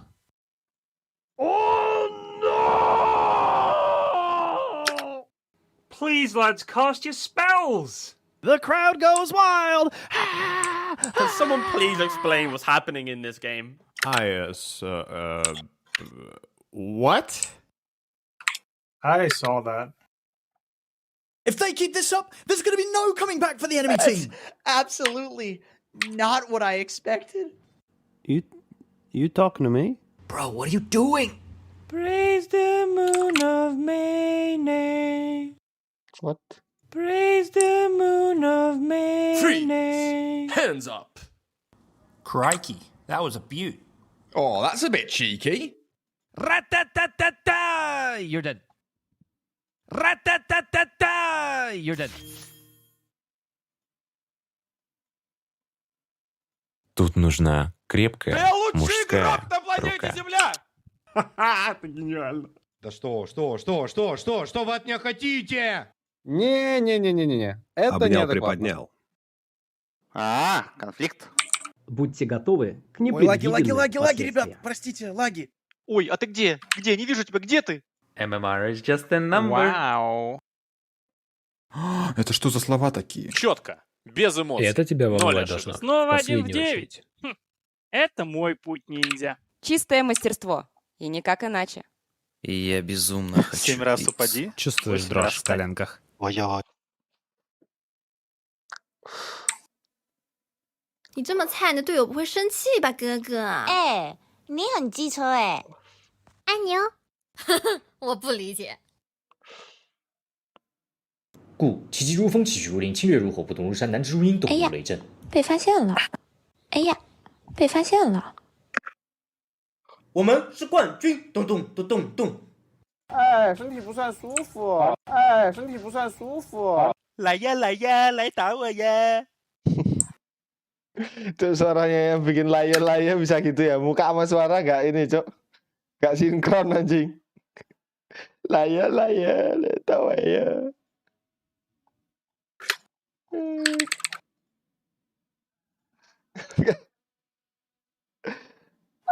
Win. 来呀来呀，来打！ Cek dulu. Win satu. Guys, mulai ya? PGG. Dah. Duduk.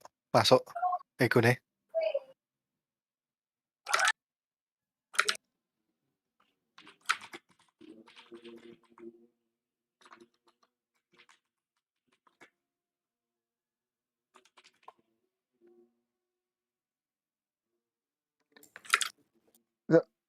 Bang, gue lihat fotonya Win sama mau play chat Will-nya ini, Cok. Kayak nggak sinkron anjing muka sama suara. Layar, itu ya. Kau main apa, Pak? Sambil nunggu, Pak. Apa, Ben? Kau main apa kan sambil nunggu? Vicky. Ya, iki wis kate iku. Terus kate tadi ada game seru yo. Oh. Nyombo, nah, jadi apa? Iji jadi kan kayak apa draft kayak ngono-ngono kok jadi. Main Play ini katanya apa mana? Mungkin gue gara-gara seneng asa-asa sekali. Ya, aku dulu gara-gara itu asa-asa update paling. In Kiev, it was a brutal wildcard battle against some of the most powerful teams in the world. VG not only Dulu mantan Asia Got Talent sama Indonesia Idol. Apa itu? Wih. 破釜沉舟的那种心态来打，就是不求一定要就是打进去，但是一定要就是把自己平时训练的那种东西打出来，就输的也输的不遗憾那样的。 那其实第一天的这个外卡赛程打完之后 punya feeling oke-nya dibantai sama Spirit sih tapi. 社交媒体上啊，论坛上啊，其实有蛮多的给你们压力的这种评价。你们打完之后会去看这个？是在比赛期间你们基本上会脱离。 Ya kayak ya, dibantai sama Spirit. Tapi nggak tahu 2-0 atau enggak ya. Yang penting kayak kalah itu lawan Spirit. On feeling. Spirit lagi strong lagi soalnya. Kemarin ketemu di kualifikasi TI buruk, Cok. Oke, bantai 2-0.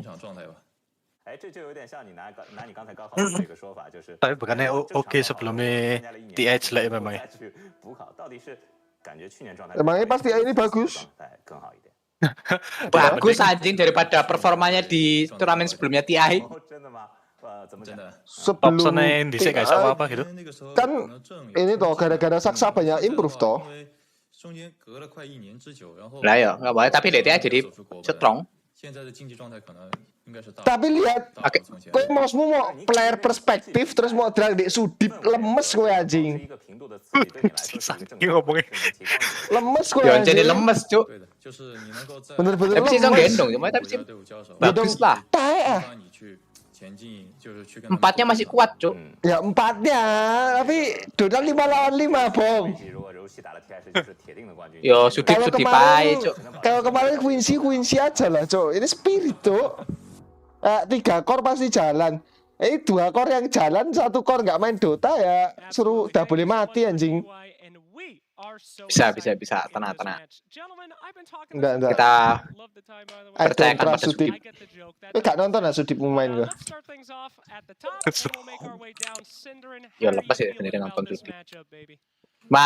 Yang ditonton sama top soundnya anjing, bukan Sudipnya, cuk. Sudipnya ini memuakkan bangsat.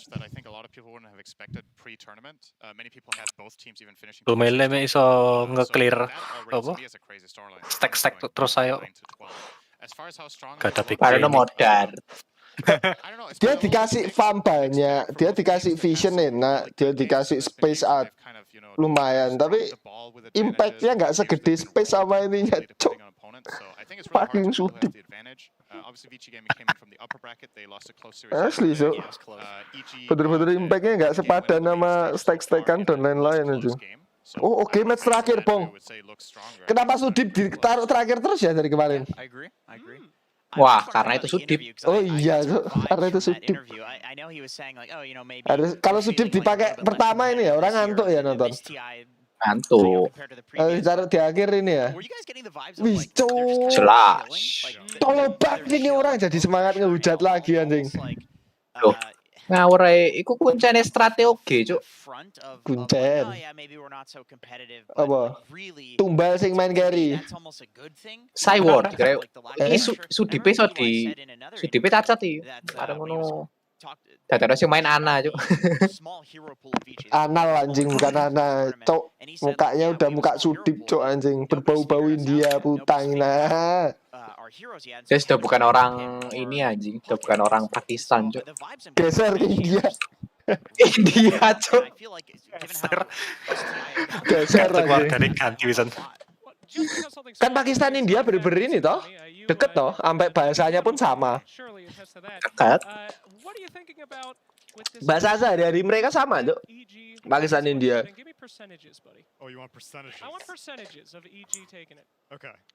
Enggak, Cuk. Aku tahu Sudip enggak pindah ke India, Bong. Ke Turki, Cuk, jual es krim anjing enggak main Dota. Jual es Turki krim gak ke iso diucat, Turki. cuk. Turki gak ada sing main Dota soalnya, gak iso. Banyak, India kan Cuk. ada. Turki banyak. Cuman bener-bener nggak ada pro player. Kayak gak iso, jauh gak iso hina Turki, cuk. Kayak gak pernah tahu ketemu Turki, coy. Ya nggak pernah ketemu lah anjing ya mereka legend. Memang kae. Kalau sebenarnya orang ini salah perspektif. Pino Indok, too much low MMR, banyak bacot di low MMR. Turki anjing, semuanya low MMR entot. Bahkan nggak ada yang immortal Butangina. Gitu-gitu ada sing tahu melok iki lho, Turki. Apa? TI? Siapa? Qualifier ya tapi. Qualifier medalmu legend kan daftar qualifier juga bisa, Bong. Daftar tok dong. TI 1 dulu. tapi. Enggak, maksudnya Dulu. sing invited TI 1 lho. Emang invited Turki? Duh, dulu kan TI 1 kan semuanya di-invite semua negara. Tiap negara ya.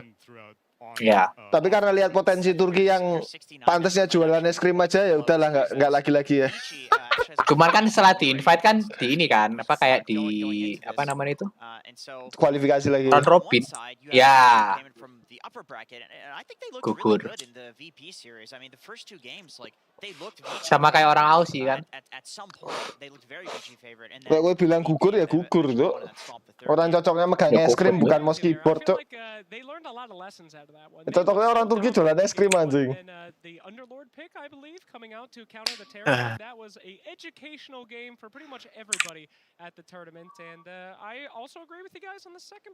Gak iso aku nggoda Turki, Cuk. Gak relatable, gak iso gak harus kali. Nggak tahu apanya. Gak tahu modelannya apa. Gue nggak tahu, Bong. Orang Turki jauh-jauh ke Indonesia jualan es krim. Wah, parah kan, Bong. Gak tahu ketemu. Lah India kan sering. Lebih sering India. Di India ngapain cowok orang India ke Indo? Kalau orang Turki ke Indo Banyak jualan es krim anjing dong. kerja, Cuk. Lah mbok kira Dek. Apa? Jadi apa? Di Telkom ngono, di Indo Gamers gak wake ya. Oh, India. Oh, India tapi. Indo Gamers what the fuck? Di orang kantor itu banyak orang Indianya, Cuk. Kantor itu kamu. The fuck? Oh, baru tahu. Indo Gamers. Telkomsel. Iku sungguhan. Sungguhan, Cok. Aku nggak tahu. Di Depok. Telkomsel sih kan. Lek Will, lek aku ngomong Turki bakul es kan relate toh. Banyak toh. Di tempat hiburan kayak di Ancol, terus di Malang itu juga ada toh yang jual es krim Turki. Ayo. Ya toh. Makanya aku bilang orang Turki ke Indo cuma buat jualan es krim anjing. Le India di Indo aku malah gak pernah. Tahunnya ya le Singapura ke. Di negara-negara lain pasti Banyak anjing. wake jadi tukang taksi kayak jadi customer service wake tuh. Le Indo gak tahu. Gak pernah lihat. Oh no sih, itu kayak sekali itu kayak di Surabaya bikin makanan India udah. Warung-warung, ke warung, iya. Iya warung sih. Cok Cebong bilang nggak pernah lihat orang Turki. Gue nggak pernah beli kebab Bang. Ya kudu wong Turki asli. Yang punya, bukan yang jual. Oh. Kalau yang jual pasti rata-rata Indo. Yang punya pasti rata-rata ada darah Turkinya.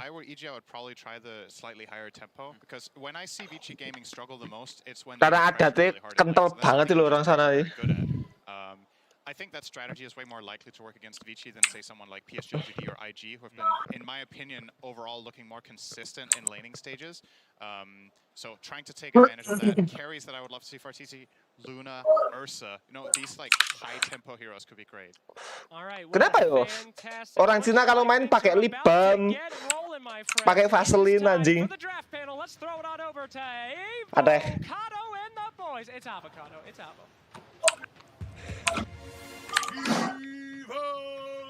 Genius versus Vici.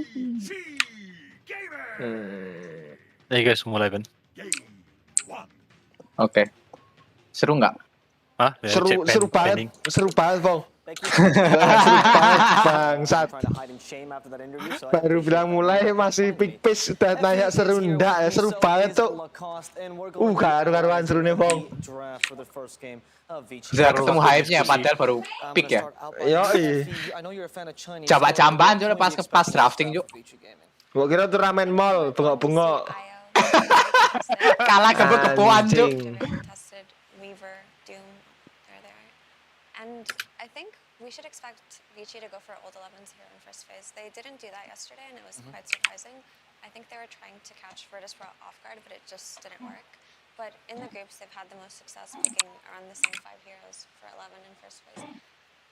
So I think if they can secure that without getting banned out, it might simplify their strategy on how to approach this game. Yeah. The matchup that I'm most looking forward to is the mid matchup, because I'm a bit worried for Ori. Like, through the season 1, he's been struggling. Start of the season 2, he played really well. Yesterday, he got bodied by GPK.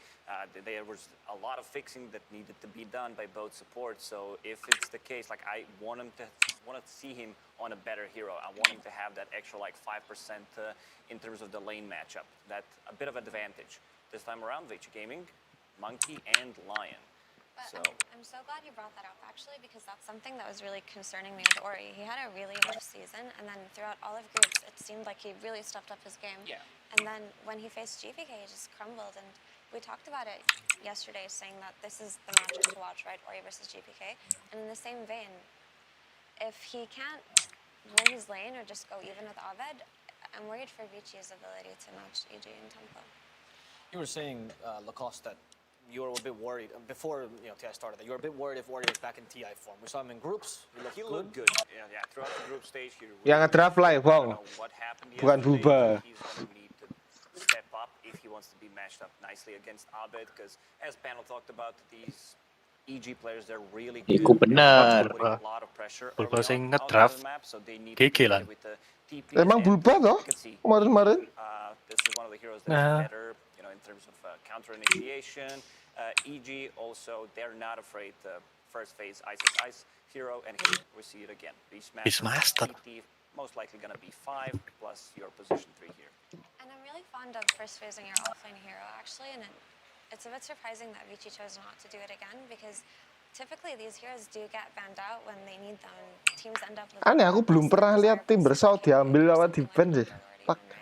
so Kemarin sih di hopefully ban. that doesn't happen too much, but to add on to ET, this hero has just been so excellent. The way that EG play it basically is that crit kind of lawan leaves at apa ya? some point, and Ice fights or leads the fights Lawan for a Aster. while. Well, crit just sits and farms. He just had a 27-minute ags or something like that a couple of days ago, and it really works out for them. The way Aster. Bukan apa sih kemarin? Yang aku bilang ini, lek Timbernya gak di-ban pasti diambil. Terus dia ambil ini. toh? Gara-gara tim berasa size? Lah iya. Nginane. Akhirnya ngambil NS. Itu lawan apa? Lupa aku. Aster lah. Elevan. Oh, Elevan. Sing som tuh si ya gak main Dota. Storme kasihan gitu.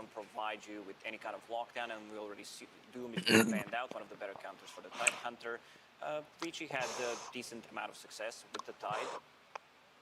And this is what we were talking Wah, about. bubar cok draft anjing. Really strong offlane heroes in this phase, and we're not going to be left with the ideal pick here, and that happened with the Tidehunter and Ngeban Timber. been so excellent really that Soalnya udah ngambil BM toh, udah ngambil Beastmaster.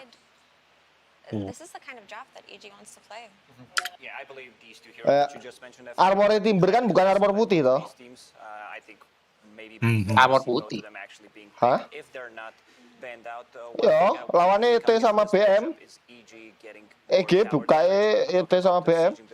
Kalau dia ngeban Timber masih masuk akal. We still don't see the carry because Vici Gaming historically they've been the team that decision making in the late game is always going to be good, always going to be top notch. They're going to turtle as much as they can, so you need to be able to break them. This Invoker ban from Vici, a little bit surprising, but given their heroes, I do suppose that it makes sense, right? Invoker can purge Jingasax, not the easiest hero to gank mid with Lion and Monkey King. Ini satu-satunya tim NA yang tersisa toh? What hero would you be thinking? Yep. So actually, let's go to the other mid laner for Vici. Because you were saying that you want Ori to just feel good, right? You want him to feel comfortable. What are some heroes that you can seeing here for Ori that would get him back into the top shot? Lina, Puck, TA, these are the classic Ori heroes. Even a Dragonite, if the matchup was good, you know, Terror Blitz flashy Arturo. gets the job done.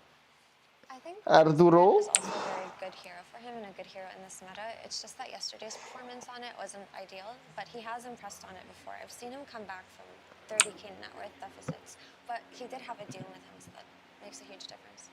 I wouldn't mind seeing a Void Spirit for him, that's for sure. It's just depending on what Spirit hero they go for Abed here, it might end up being a mistake, right? So a lot of it is up in the air. And there's the Luna ban that we were talking about. That makes a lot of sense. Because Luna plus Beastmaster, once these heroes group up together early on, it just feels so good. The tower push that you get from it is insane. You get a lot of team fight as well. Luna with the Eclipse, Beastmaster core to set things up, and also Beastmaster against Monkey King always going to be good. With the Axis providing vision with the Hawks, a Monkey in this game might not have the best game. Because usually if that's a position for Monkey, he spends a lot of, like 90% of the time just sitting on the trees. Absolutely, and I'm glad you brought up Vision actually, because with the combination of ET and Beastmaster, it seems like these areas like Roshan or the Triangle at some point are not ever going to be secure for ET ini crit sih gitu, duduk flyweight. Snowball that into an advantage. Monkey King is an incredibly popular hero, and I can see why, but as a support, he's so easily countered, especially by heroes like Dawnbreaker and Beastmaster that are wildly popular in the meta at the moment. So then does that deter the potential flex of the Monkey King? Because you were talking about the whole idea of picking off in their first phase, but most teams have been trying to either pick support plus flex or two supports straight up if they have the two picks, not the first and fourth pick of the draft. I don't think there's anything wrong with Lion and Monkey at their position 4 and 5, because Lion fixes a lot of the draft. Sometimes you see like, IO plus one extra hero that doesn't have any kind of silence stun, and then you're in a bit of a trouble, which allows enemy to pick heroes that could potentially abuse that. Lion fixes a lot of those issues. Also, Lion directly counters Ovid's hero pool, right? Puck and Storm and Ember. So it's a nice thing to secure for yourself early on in the draft. It's just that Monkey King 4 here doesn't seem like it's going to be the greatest game. Storm diambil Some of the Spirit heroes, Storm is definitely in that pool, very confident on the hero, and a hero with a relatively high win rate this TI. Well, currently it looks like a good Storm game, right? All there is a Primal Roar. There's no instant stun from the ET. He can jump on him in the Anjing ngebentak ambil Storm. Oke. fairly quickly. Interesting. Very useful in team fights. I can see him going for something like Orchid BKB this Enak pakai Void atau Ember Bong lawan Storm. issue in what he faces next, right? Because I believe there's still a disruptor in the pool. Apet main QOP ya? Enak QOP, Cok. Yeah, they might need to get Landingnya. silence for the Storm Spirit. Lina also still available in the pool. I don't think you want to go for Ember type of a hero because he just loses the Storm. Yesterday, one of the games, I believe I've said 60, Ember, Cok. maybe even 65. Abut. Oh, there we go.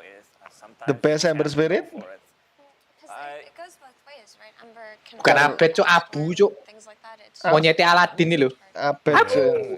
Apet, Cok. Spirit feels much stronger, and we talked about the silence. You brought it up. Scarlet Mage is going to be that hero. The instant silence Kon. will provide a bit more lockdown for the Storm Spirit. Ember Sky. Already mentioned the itemization that Storm will need. Stormnya nggak bisa nabrak. You're playing into Beast Kalau Sky-nya nggak nongol. is a kind of must when you're playing against Scarlet Mage because there are no saves whatsoever on your side. There's no healings. There's nothing that can buy some time for you to survive in a team fight. Yeah, so these, as Lukas was saying, these two picks. Ini Poyoyo kalau lagi sampah sama kayak Sudip, Bang. Ideal for him usually. Memang mending Poyoyo, Cuk. Oh, mending Poyoyo. Also, the slight Kayak Sudip bener-bener gak guna anjing. Tapi kowe tahu toh, Sudip yang turnamen sebelumnya Lunane dimention sama Kyle 07. they should be able to burst. Gamenya menang Gak tahu. di UG. Ya, 07. 07 gamenya menang. Kemarin kan 1-6. Itu lebih parah lagi, Cok, 07. Sudip. Rame, Cok, itu, Cok. Gara-gara kemarin ngepick Luna. Ternyata di tweet 07 di post semua. Betul ya, cuma main 07 main Luna. Mending kasih dia kayak Jagger anjing. Jagger kayak TB kayak. Enggak, Cok. Gue tahu paling mending hero-nya Sudip apa? Abaddon carry anjing. Dah suruh main Abaddon, Cok. Masih berguna. Ditabrak masih ada buru. Bisa nge-seal temennya. Bisa nge-save. Main Ember tak mending ah Ember carry, Cok. Of Divinity.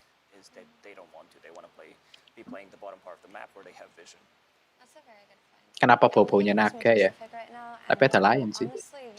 TB juga ada lain, tapi di ban. Respect Wah, AM, sama Cuk. TB. Ki bulba tau sing ngepick. Iya. Ngedraft? AM. Ah, AM, Cuk. AM, Cuk. Aku eling, Cuk. TI piro 8 iku. 8 pasti 9 TI SB. TI 9, Cuk. Kalau PL-nya susah. Game 3. Game 3 iso ngepick AM, Cuk. Ngawur, Cuk. Ya disikat ah. Bulba. Iya, Cuk. Iki apa tadi detis jodoh sih ngomong anti mage. I'm coming. Makanya mimik keluar toh. RTE farm until next TI. Kur bulba anjing. Itemnya Battle Fury, PT Battle Fury langsung BKB. Tapi pas BKB mega creep. Ini di ban. Le PL agak susah. Nah, AM sih masuk, AM sih masuk. AM di ban. PL. Typically later on when he plays versus heroes like this, like Medusa and Lion, he's gonna get kited PL. even when he gets. PL naik. Naik bisa. Naik so. Naik kuat lawan Medu. Tak kira naik. EG's playstyle, they win the lanes. PL naga. Ya, antara 3 itu sih. PL naga naik. Boncling. Ngomong sok fan, Cuk. Boncling, Bun. Sungguhan di. Klings. Emang hero-nya artis sih? I have no idea. Artis sih main Klings. Pernah main di TI? Nggak tahu. Enggak. Kayak gak pernah deh. Kayak DMM mereka atau ketok, Cuk.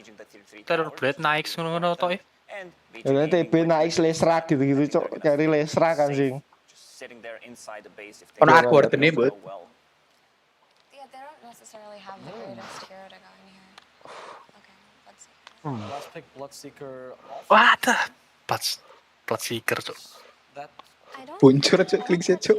Tapi ada ET sih. Ada ET itu ada MK, Bong. BSMK, Cok. Di slow, di silent, kowe mau mukul. Yo minim ada perlawanan dikit, Cuk. Bonsling HP 400 anjing. Berapa tuh posisi 5 DCM kayak tadi. Stun silent lompat. Oke lah, itu. Iki lah sampai Sky 5 ya nangis sih. Gak masuk. Sky 4 harus sih. Gak mungkin kayak. Hero crit itu, Cuk. Siapa tahu. Dua-duanya gitu. Crit kan main ET. Ya Crit lebih main Sky, Cuk, daripada ET anjing. Sky Beastmaster strong banget, Cuk, laningnya. Kalian tahu ini manusia berbrewok ini berpikir apa, Cuk? Enggak. Setol-tolnya jangan lah anjing sampai Sky 5. Kalau lane-nya di swap masih mungkin. Soalnya itu kayak melee-nya melee strong loh yang kanan. BSMK. Masih mungkin kalau lane-nya di swap. Tapi buat kalau bener-bener dijadiin 5, Sky-nya dikasih taruh 5 terus taruh bawah itu enggak masuk akal, Cuk. Kalau Sky 4 ditaruh bawah masih masuk, Bong.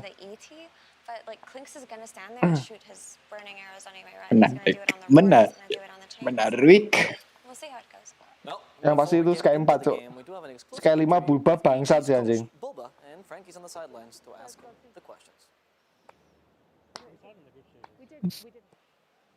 Mana Cuk bocah artis yang di TI, Cuk. Tuh. Hello, wow.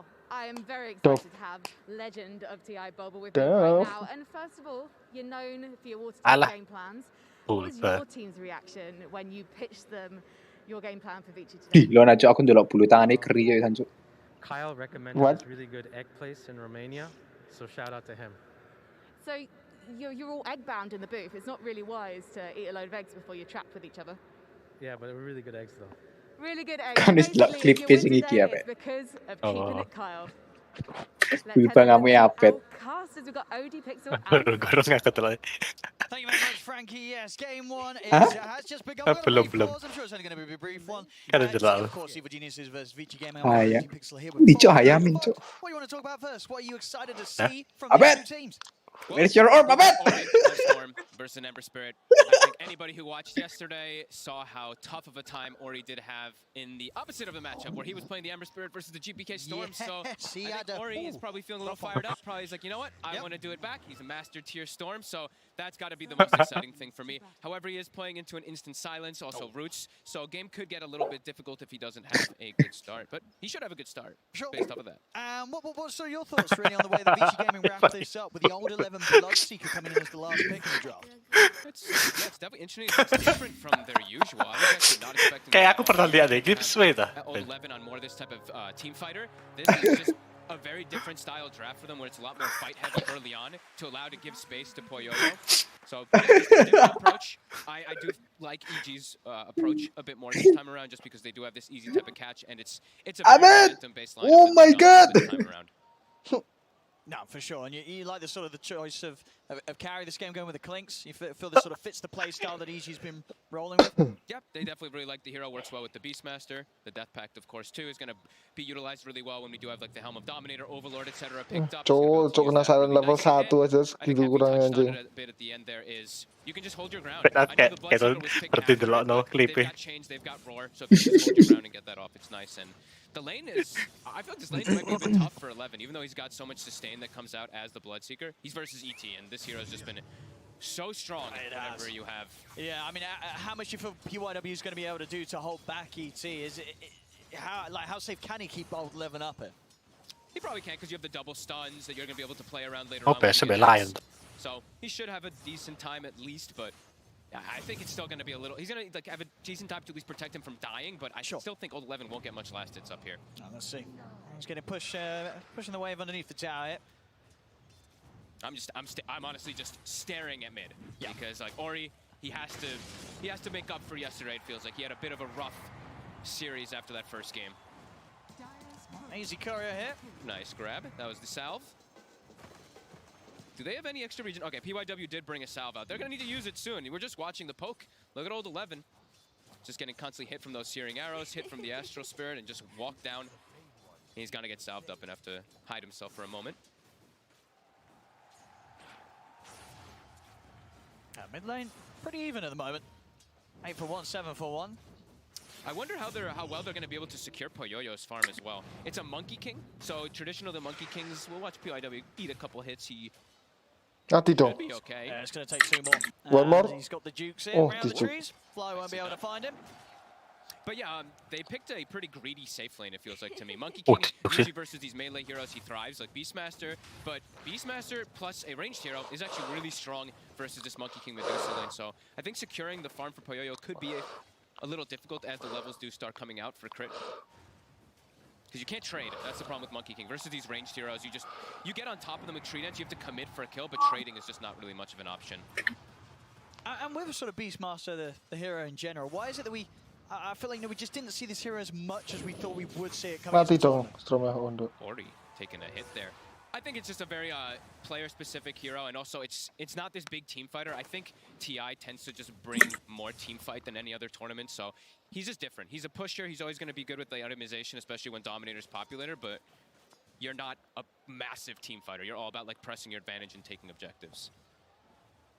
Already seeing an early rotation. Crit hanging around the mid lane. Abed is having a pretty damn good time. He's played really nicely around his Sleight of Fists with his Flame Guard and dodged out, I think, 2 or 3 remnants to keep it active. And it's pressuring Ori. And we do see the early point in chains picked up on Abed. So it could look to set up for early kills with those crit moves. RTZ does take a Blood Right, a big one. Yeah, how's he doing for regen? He's just got the stick on him as Fly. So now got that side back out, he does. Yeah. So RTZ will be topped up. Some definite pressure. I mean, Old 11, for the struggles you thought he may have up here, he's farming pretty darn well. Yeah, he's definitely recovered really nicely. Killing that courier, I think, was a big deal too, because Fly has no regen, so that he can't like trade as effectively. So they are able to pressure Artesia a little bit more. And bottom two, I mean, DY's doing pretty good work. Poyoyo is up to that 17 last hits. I think he secured 1 or 2 boars as well. So whenever you can kill even 1 boar in the lane, it always feels great. That extra big burst of XP. Are seeing the runes being checked out. DY camping bottom. Abed able to get. Mereka ngelawan Helm of Overlord-nya Beastmaster gimana ya? But Abed's coming out even in the matchup, and we saw, of course, how Gak bisa. he really handled Ori in that one. But as we know, Abed very comfortable in this matchup. Knows exactly how to play around those slight dodges versus the remnants to keep Flame Guard active.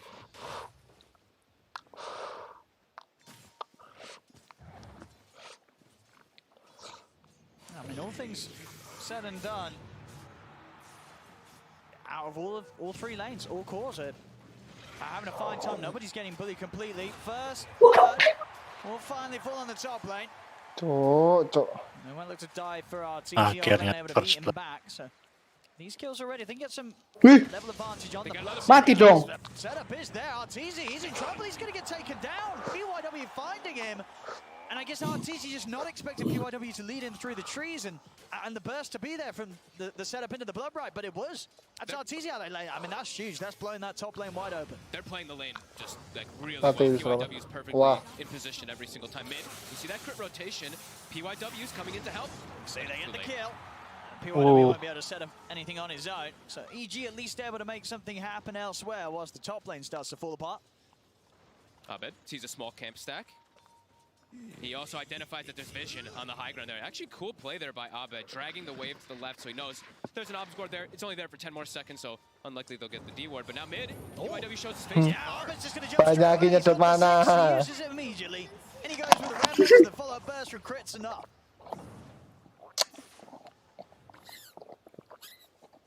And sure, only used the couple there as well. He's still got the remnant to reset and return back to the lane. And immediately double checking runes. Fly checks top rune. They have crit double stacking ancients to make sure that the Clink stays. Yeah, ambil stacknya, cowok. Little of a tough start in the laning phase. And they will be able to get that illusion rune top. Abed also steals the small camp stack that we were mentioning from before. Really looking Ori. They look like they're bringing both supports though now. Vici, this is a very common move we've talked about. I know at Animajor people were really harping on how much Vici did do their double support movements around that 6-minute mark to help out Ori. Itu Arthurnya ngapain anjing? They're starting to make the move away. They're leaving RTZ up top. Lasmik Bonsli. Top RTZ's got to be careful. PYW's coming over again. 6 is Dari sekian banyak hero yang diambil kok Bonsling ya? Emang. Apa? Dari sekian banyak hero kenapa yang diambil mesti Bonsling? With the aggression, EG. Two supports Kayak back kamu there by dong, side size, but Poyo Terus ini ET-nya nge-shoot di bawah, poncengnya udah pasti mati. Oh, enggak. quite able to go there. Old 11 didn't Yang quite. di rapture cuk, itu wabrak ya pasti cuk. Still waiting on it in a creep or two. They've slowed down RTZ so much. We've seen a lot of times with these clinks, they just rush the Maelstrom without even boots. He has to go Keling sit Devian kayak salah He's getting pelapo. run down, and Old 11 is gonna be 6 now. Ngedip ya. Very strong. Ah, iki. even stay up here on his own now. It seems so dangerous. Ya ini didorong, di forti, ditabrak. Tapi TP KB mari ngono. Nggak punya dash kok. Nggak punya Jackson loh. Doesn't want to just straight up abandon the lane. They are stinging the rotation though. They have Oh, Stromnya yang bawa dash anjing. He's backing off. RTZ knows he can't stay up here any longer. They already have a jungle ward though placed for him, so they're gonna be able to watch him if he ever does farm these camps inside their safe triangle. Abed though, since he sees the storm move top, immediately starts pressing. Cuk, lihat bonjolnya Arthur kayak bonjolnya kecebong kemarin anjing. Level 5 ngutan. Nggak punya javelin. Punya cuk. Belum. Nggak punya sepatu, nggak punya javelin. Mana nonton cuk. 5 ngutan. Punya anjing kan. Enggak. Orang nonton tuh. Ada game bonjol yang level 5 ngutan gara-gara gue di lane 03 apa 02 lupa. Langsung cabut ngutan. First 8 minutes, Vici about 1k gold EX that top lane being so successful, 900 ahead of the Clinks on that Bloodseeker. The difference in the carry here for Cyril so far with the ease of lane they had to start things off with. RTZ gonna have to do a little bit more of a recovery than Poyo. First, and also Vici takes the first tower. Usually the team with Beastmaster is the ones who end up getting that first one, but EG will quickly catch back up. His bottom will get sieged. Nice Vici as well. They're keeping the 3 heroes up around this tier 2. Again, just RTZ having to play so cautiously. He's been completely left on his own on this half by the rest of his team with EG looking for these sort of objectives. So yeah, just such a scary game for RTZ in these early stages. It's great prioritization coming out from Vici, just, keeping everything up there top, making sure that Poyoyo has all the space in the world. EG does have, of course, that recovery method being built up. We see the stacks, triple ancient, double hard camp. So he will be able to farm that. Once he gets his Maelstrom, of course, we've seen this time and time again, the burning barrage on it, so. I mean, what's the plan here for EG? How do they free this game up a bit more for RTZ, getting this space secured? Well, as long as he's not getting invaded into his triangle, I think it's now okay. Like, everything's starting to stabilize for them. They're going to start looking to rotate and collapse on mid with Ice soon. And already they have pretty deep vision as well. Both teams actually with kind of similar style of in this game. Ngurusin MK lah bootnya anjing. PYW, looking to smoke up, they're taking Ori bottom. Mati dong ini abut. They can get DY. Scanning things out, but Arbed knows he's watching. They're watching Arbed though. Look at this early ward they placed on the Tinker spot. Oh, a lovely little dodge there from Arbed. As he avoids death, absolutely. He gets caught by one of those stuns. He is gone. He has a regen too, so he's back all the way up to full. And walking into their jungle is a little scary for the supports. Walking into a Beastmaster with all these creeps. Look at PYW getting slowed down. That's just charging straight for the line. They'll get him. Jump over with the Remnant. PYW is gone. They might want to try for more underneath the tier 2. DY and Ori are down here. They're thinking about it. They have Roar at the ready from Ice. He wants to lead in. Quick jump from Arbed over to the side. It's going to be okay here. Ori not wanting to go for the grab. No, there's a lot of EG around. Siapa itu yang bocor? Atau? Suara cewek barusan kah? Ya pasti bukan aku. Suara cewek. Oh, there we go. We've got to look out for those plays coming out again from Arbed. Yeah, DY has to be very careful since he's playing versus the Beastmaster. That's another reason why EG did pick it, since the Monkey King was picked so early on. Gonna always be able to scout out inside the trees there for Arbed to do that. Ada Twitch ku sama buffer anjing. Berarti sampah cuy. Aku ya buffer dewe. Not doing nearly as well as the Medusa. Already level 9 on Poyoyo. Arteezy's only level 7. Yeah, nice. Poyoyo's having a great time. And the fact that Old 11's getting so much as well. At this stage of the game, Vici Gaming very much having 2 carries almost with Old 11 farming as well as he has done from that off lane. Arteezy's game might be pretty difficult. Like, Old 11's just kind of Atos him, just blood right full commit onto him inside most of the team fights, I feel. He really almost has Atos. It's about to be done. That's when we'll probably see the big action kicked off from Vici, but they might look to anyway fight around mid tower since CG is collapsing.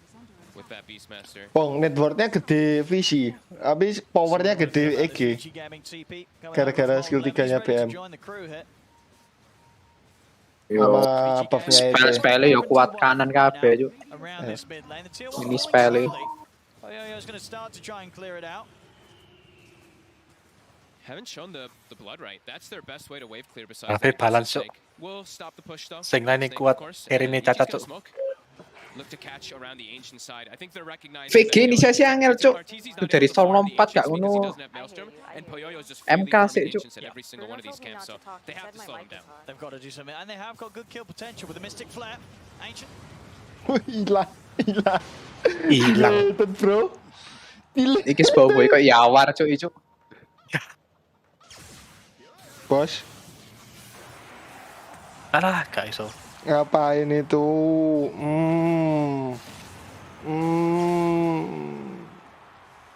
Angel cuk, inisiasi perang cuk. Wih. Cuk abet anjing bisa gitu cuk. Mati dong Krita. What?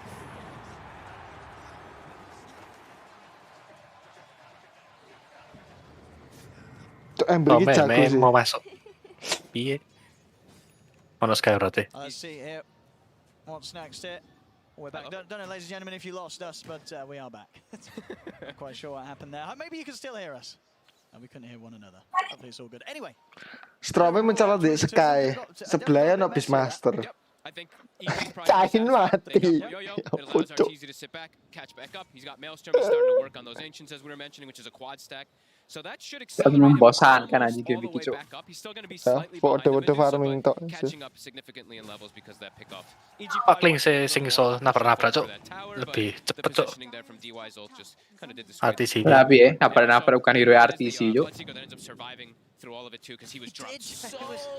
Ya kalau misalnya kling sign tuh gak dibully BPS cuk. Oh di tetap dibully cuk angel cuk. Live sealer masuk ya wis ngono ki terus Bud bakal Bud. Gak perlu rata fatos kayak. Lebih boncur cuk. Podo ae boncur ape cuk. And immediately starting to siege the tower. Starting to crawl their way back into this game. Vici still looking to split up around the map, just looking to get this. I mean, they're much more of a greedy lineup with this Medusa, Storm, and Bloodseeker chorus. Until they do have that, pretty much the Atos on the Bloodseeker, it's a lot harder for them to just force this action, unlike EG, where their action just needs to come from a slight chains, and then that's a setup for the Skywrath every single time. As we are seeing that 60% win probability from these last few moments. And EG, with that mid tower taken out, they can start accessing into the Ancients and denying this away from the Medusa as well. Oke, Triangle udah dijajah. Backing off from the mid here as well. 15 minutes in, just 3 to 5. PYW has been quietly farming the top lane for a very long time. He is 600 gold from Blink Dagger. Should have a pretty decent timing on that one. Yeah, that's going to be pretty huge. It's all about the catch for both these squads. The amount of follow. EG just has clear, like look at this war, they just completely sees all of Vici Cuk 50 juta remimpi ku piro yo? 50 juta remimpi. Ringgit Malaysia. Oh ringgit Malaysia sih. RMP apa? Pino ya? Cino. Pino iku piro rupiah sih lali aku cuk. They know that how much is standing around old 11 here. Jancuk, Ame dulu mau dibeli 20 toh? 110 juta. 110 juta. Cuma ditolak sama LGD. Ikuti i8 tapi. Di i10 piro, Bot? Ya itu LGD sih nolak lo yo. 50 juta remimpi. Sing beli sapa? Aster. Oh. BC might have to just smoke and potentially just try to clear their ancients because Poyoyo's getting a lot of farm denied away from him. Wis meh ngalang-alai pemain bal-balan, Cuk. Yeah, dealt perfectly with the way that Vici were able to gain that lead in the first sort of 12 minutes or so of this. Addressing the problems directly, and now Vici Gaming, they're the ones that have got to try and rectify the state of the map right now, of EG taking control. Look to clean up the creeps. 2 borders down. Will they get the Centaur? They won't. Tinggeran tak lah 200 cuk lumayan cuk. Sak hero cuk. Udah dikurangin cuk 160 180. Oh, sembuh. Walah, Overlord. Who sort of benefits from it the most? Do you just sort of look at the Medusa and feel that Vici Gaming are going to be the more? Ya enggak takut lah. Like misalnya Overlord, apa cuk handle cuk. Kan udah bisa handle Overlord cuk. You know me, there's an ET on one side. That's true, the ET. Wah, sopo ning ngabisin golem cuk. Golem. Leonnya dikejar iku lemes cuk. Harus buang spell anjing. So many recovery points. And the game for Ori is difficult. He's going to be going for the Orchid build since you pretty much have to on these Storm Spirits, but a lot of different things that can just trip him up. The instant silence, the chains, these two things are just easy. It's either one of them just catching onto him and he's just likely dead. And, you know, no sort of ways to bail him out either. It's not like Vici Gaming have any sort of save. And we're just going to bail Ori out. He gets caught, he's dead, absolutely. Exactly, yeah. Ice already has the Helm of the Overlord too, and they're going to find another kill with that. Just amazing vision that they have, really. Like, EG's just constantly able to play around this because they have all these deep wards down. They have the Hawk they can play around too, and Avicii just doesn't seem like to be able to fight back. No, not at all. With a Beastmaster lineup, we're getting even one kill. Yeah. Straight to the Rosham. And yeah, with that continued vision around it, they're going to have any sort of information on Vici Gaming approaching immediately. It's just dead too fast. Their actual best teamfight hero is the Monkey King in this game until Deuce starts to feel like she can get involved. So a free one for EG. Very crisp macro. Cuk, kalau NTS gak ada Javelin anjing. BKB langsung tabrak yuk. Tapi ada Magnus cuk. Oh iya. Ate ngomong beda NTS senengane lho. Lek apa? Lek owning senengane BKB mega kepake cuk. Tapi BKB-nya dia ini ada Magnus ya. Kalau nggak ada Magnus ya nggak mungkin dia harus BKB cuk. Nggak ada damage. Anjing dikejar sampai apa? What the fuck? Males aku nonton cuk. Sampai tower 3 ya di dive. I mean, what did EG Gaming do? It was sort of a slow start, and then as soon as they lost that triangle to EG, they lose the Roche, they lose the team fights, and now this sort of a hit where pretty much the entire team goes down.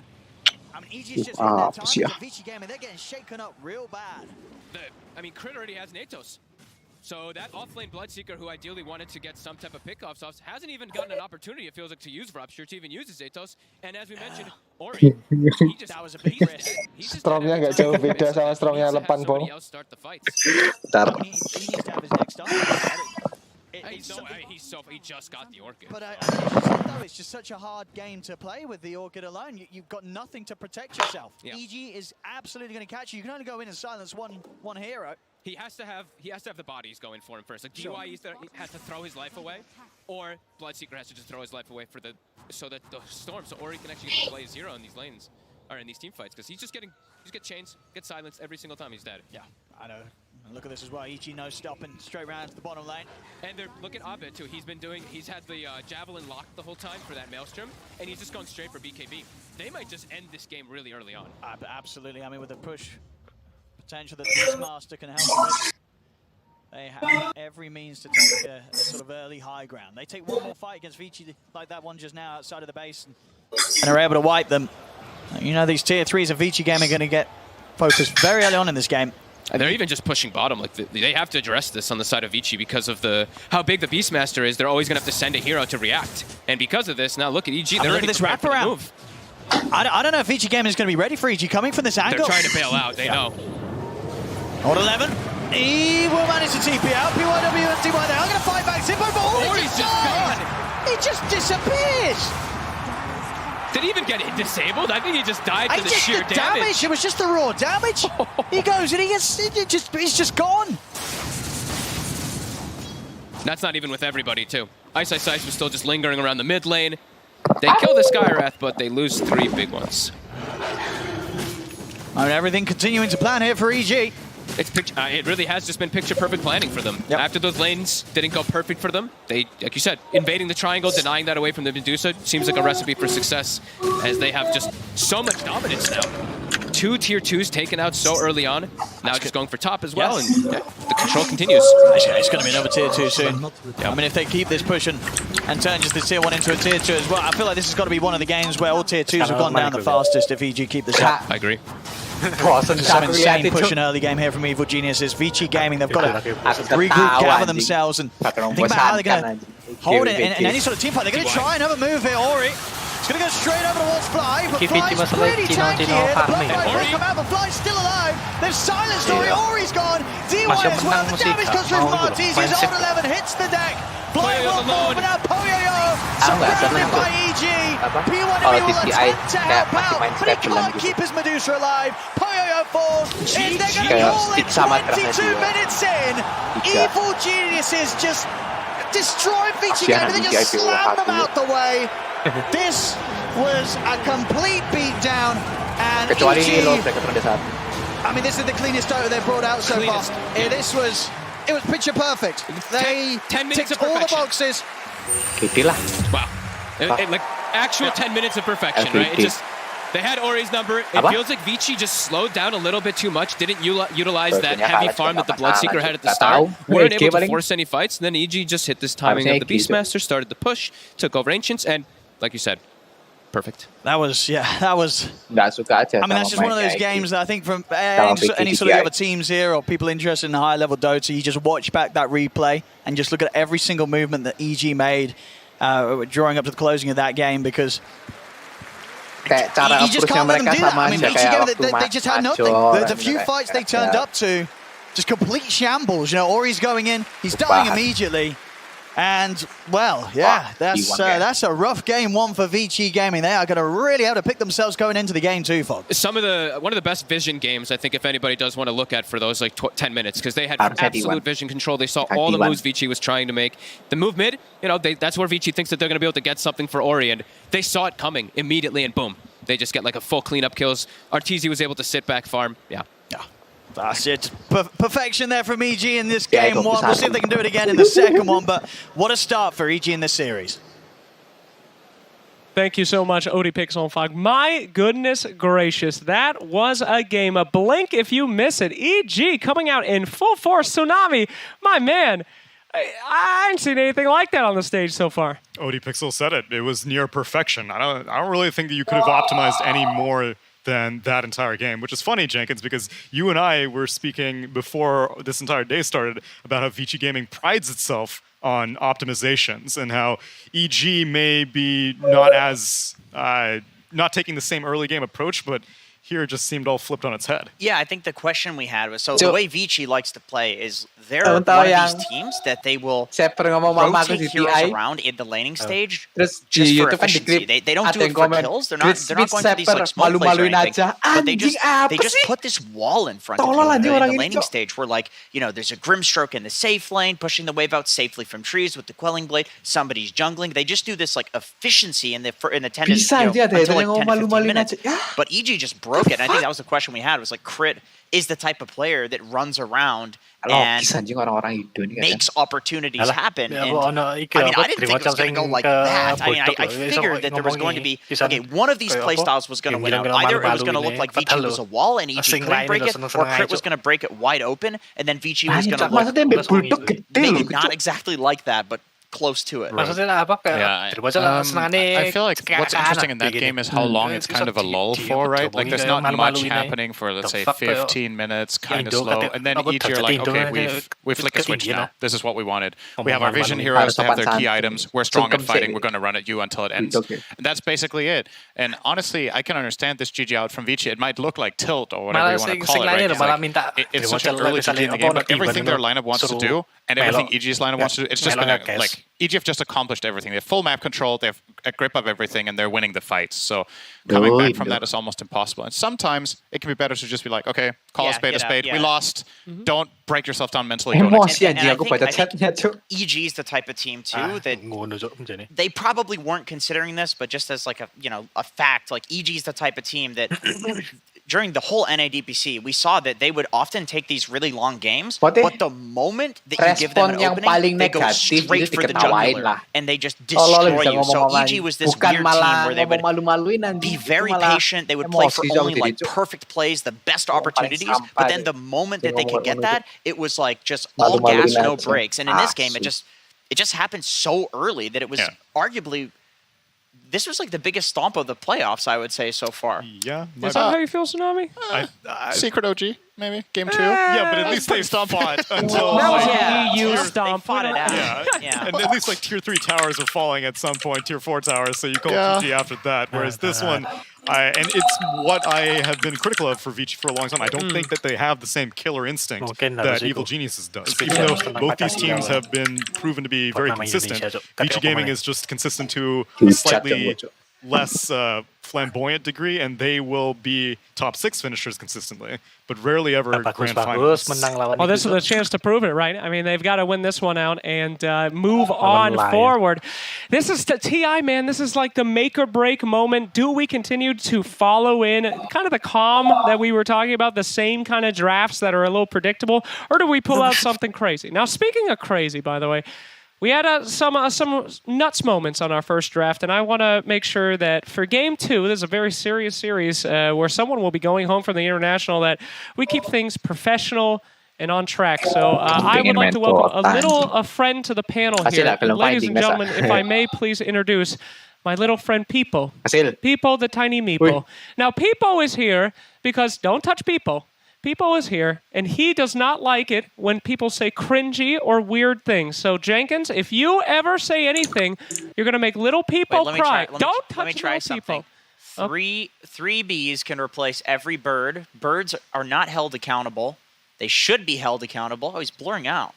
He doesn't like that. You're fading him from existence. I blurred him out. Don't walk in front of little Peepo! Hey, what the? Little Peepo cries! Do not do this anyway. Who's been a good boy? Don't touch little people. Focus on the panel. Thank you very much. Very important match here. And little people, he will cry tears of shameness for what you've done here today. Anyway, we got a little piece here to give you guys some more insight into Vici Gaming. Do not touch little people, please, as we take you over to there. Let's take a look. Little people. 就是整个TI生涯里面最伤心，或者说最惋惜的一个场景，应该是在。那可能是 TI6 那年，我好像在以后面打的 TI 嘛，然后那年小组赛也比较顺利的。然后我们赢了 A 队以后，我们已经锁定前6了。然后在下一场的胜者组决赛那个比赛中，我们就是那一场比赛对我们来说很关键。我们在那一轮遇到了一级战队。当时其实我们觉得一级并不是很强，我们挺有信心拿下那场比赛的。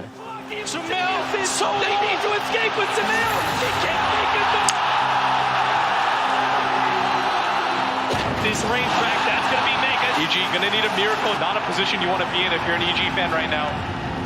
纣王，然后当时场面我记得我们还是挺优的，甚至一度破了别人的3路，已经出了超级兵。EG might just not have the bodies to do this. Can they get PPD out? He gets a more separation. Extra damage comes out from the Warlock as a fatal boss eliminates him. But side. He almost side.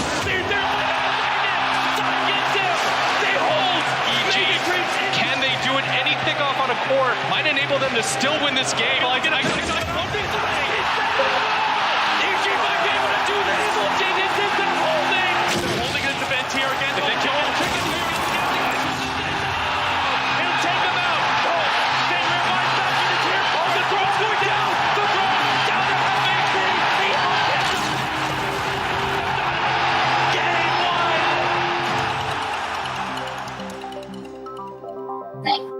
然后就被超级兵翻盘了嘛，然后就作为史诗一直被大家吐槽嘛，就领先特别多，然后被超级兵翻盘了。TI 上的超级兵翻盘，因为我跟艾斯艾斯关系也好嘛，然后我就打完特别生气，然后就非常生气的指着他说：“哎，你小狗实在让我太失望了。”然后直接影响了我们那一把输了以后，直接影响了我们第2把的心态和操作，直接导致我们第2把输的很利落。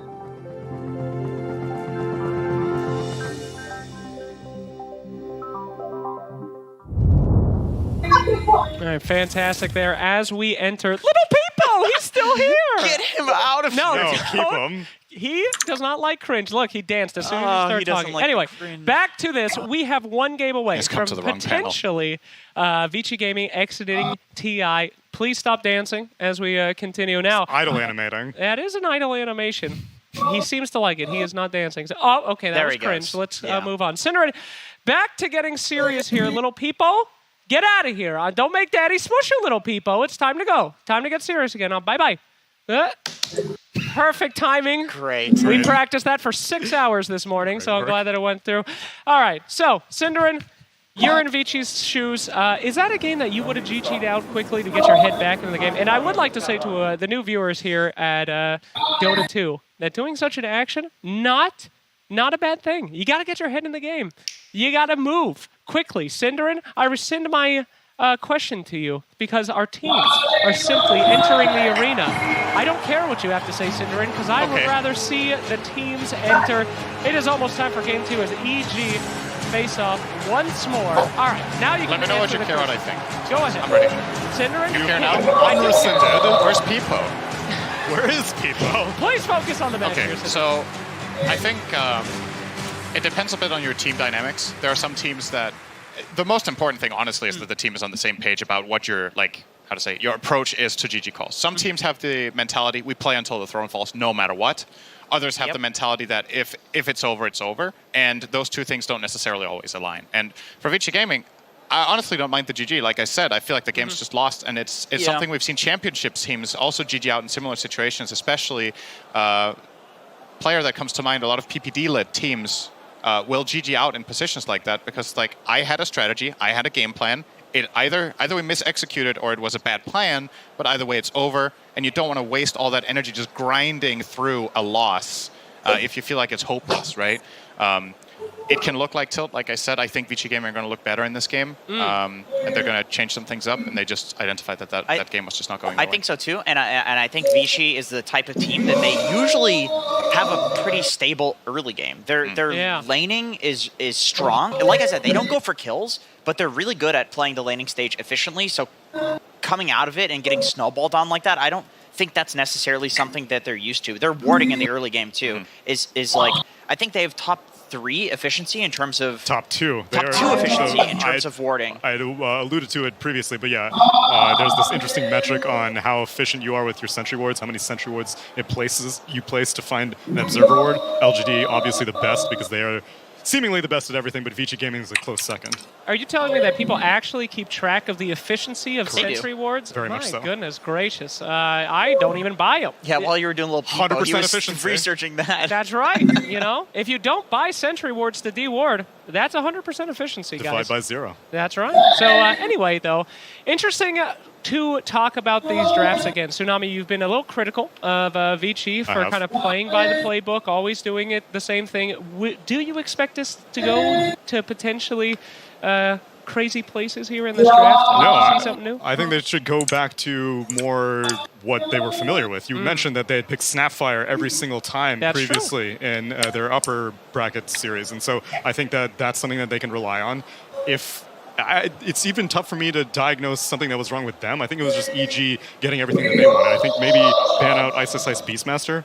I think the vision thing was, to me, the downfall, especially in such a quick game. I think with Ice could have been on a variety of different heroes, but it wouldn't have ended that quickly. So giving Ice such a powerful vision hero, like maybe even ban out Night Stalker, stuff like that, I want Vici to focus more on not letting Bulbo get what he wants, not letting him have his Kyle Egg strategy come to fruition. Yeah, what in the name? What is the Kyle Egg? I believe I missed that. You didn't hear the interview? Does Kyle lay eggs? Yes. He did not specify where the eggs came from, so it's a very real possibility. I wouldn't put it past him. Kyle is known to drop things on the TI main stage, so true. Definitely could drop an egg, and I would not put it past him. So he's not here to defend anyway, himself, please. What was I going to say? So I think I'm assuming in this game the pick order is going to be mirrored. I think Vici Gaming will try to get their hands on the last pick of the first phase this time around, and that changes the dynamic a lot. Because if you have that spot, you don't necessarily, like you pointed out, Beastmaster could be a target ban against EG, but you don't. He does this all the time. I love that he does this. He's so zen. I don't know if he's memeing or if he's actually all right, guys. meditating. It looks like it's time to wrap it up. We have the hell of the best draft you have ever seen coming up, and we are going to do it with Avo and the panel.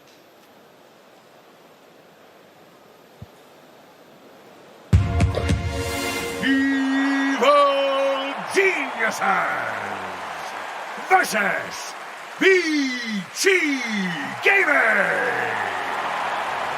Game 2. I don't know what I have to do, Slacks, so you will pronounce my name correctly. But my name is Ava Plus. I'm here with Effie and Lacoste. We're here to analyze Game 2, well, the draft specifically, between Vici and EG. That Game 1 was a bit rough. Was it what we would expect, though, from Vici, who No, definitely. I mean, looking how Vici Gaming played, they usually don't GG out. They did not lose. They even had a tier 2 tower. They had Medusa. They could have potentially tried to play. But sometimes you have to call it. Maybe that was the right call in this situation where they don't want to play this game for another like 15 minutes. Even though it's an elimination game, I would still prefer if they like play until the end, which some teams love to do. What I want to see from this one, from Vici Gaming, is pick up the offlaner. Like pick it up in the first phase because it got banned out in the second. Bloodseeker didn't really strike me as 11 hero. Yeah, it was a decent pick in terms of the laning because he has a high base armor against the Clinks. He was on top of the network, but I want to see him on something that can initiate, like anything with a strength. Give him that Legion Commander, Night Stalker, Tide Hunter. Tide's available actually, and Doom is banned out, so I want to see them get Tide Hunter here. Nope. Same start. Same start. Okay, so 11 throughout the group stage has gotten most of his heroes picked in the first phase, and they've relied on the Tide Hunter, they've relied on Doom, they've relied on similar type team fighty heroes, and just the fact that they've chosen to not go for that is really confusing to me because they just seem to be target banning his hero pool. I think this is a replay. Maybe we might have loaded into a replay. So very bizarre to me, but the Bloodseeker was very out of place in my opinion. Even if it had a good laning stage, there was really no rupture target. What do you gain from this Bloodseeker pick? It's not your Phantom Assassin that likes to move around in the team fights. Clinks can just stand his ground and deal damage while being static. And we see Tide Hunter banned out, Timbersaw once again, EG understanding where the threat can possibly come from. Another Invoker ban. Like, we already seen this. I want to ask you, like, what does that mean for team mentality when we see I think that means, I think Syndrome had a really good point how when he talked about PPD, where if certain strategy didn't work, they called it, they missed their timings and they GG'd out. So they're one more try. I feel like they feel for themselves like this is it. This is something that we have prepared. This is strong, and we're gonna do it one more time because we probably made it work in our scrims. So yeah, they are confident in this opener, and these are heroes that they do want to play regardless of whether or not it's going to look like the last game in terms of the first two for EG. I think they have to adjust the offlane and mid picks here. Okay. That's probably what we're going to see. If we see another repeat of it, because they're banning the same exact offlaners as well. We're getting rid of the old 11 heroes, and he is usually the pillar of this team.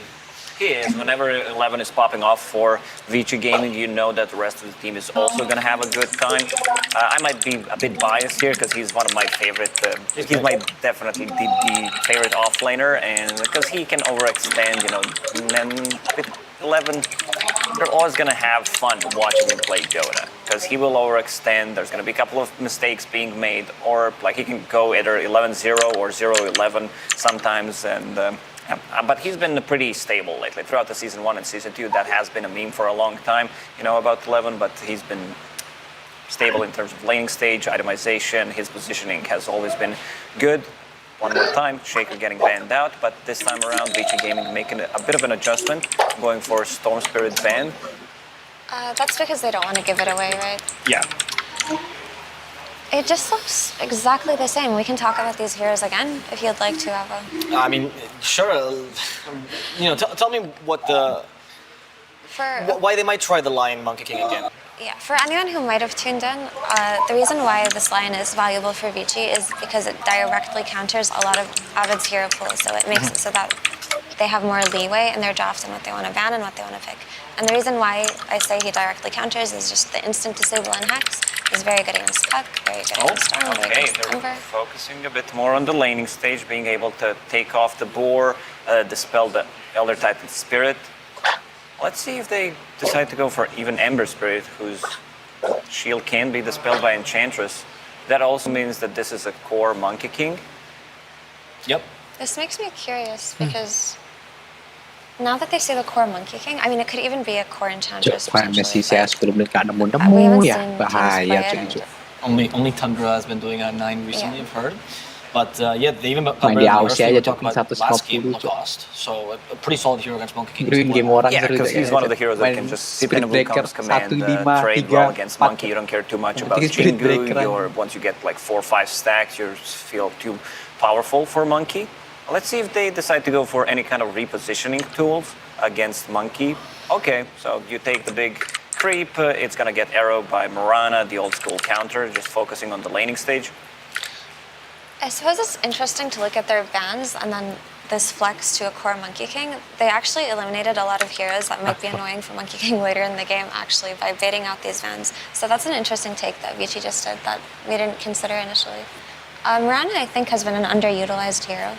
She has really good chainstone potential, damage, and the AoE invisibility, which can set up for a lot of kills, but the reason why teams haven't been playing her so much is it just feels like you want more team fight and she doesn't provide that. But in terms of how EG played last game, if they just play for pickoffs, and she functions similarly to Sky, right? In that she follows up and does a lot of damage. So I see what they're going for here. I don't like it as much as last draft, but I would prefer if Vici Gaming just picked their offlaner, because by picking Enchantress, they showed this Monkey King is a position 1, maybe a mid, but it's a core, which allowed EG to counter pick it, and they got the Razor. Something that both of these teams are really good at is utilizing the Razor when it's a really good Razor game, and this is a really good Razor game. So they pick up the Queen of Pain, traditional Razor counter, but it could always be flexed as a carry. In fact, NA loves Razor carry. that can be something that could happen, but we'll see, right?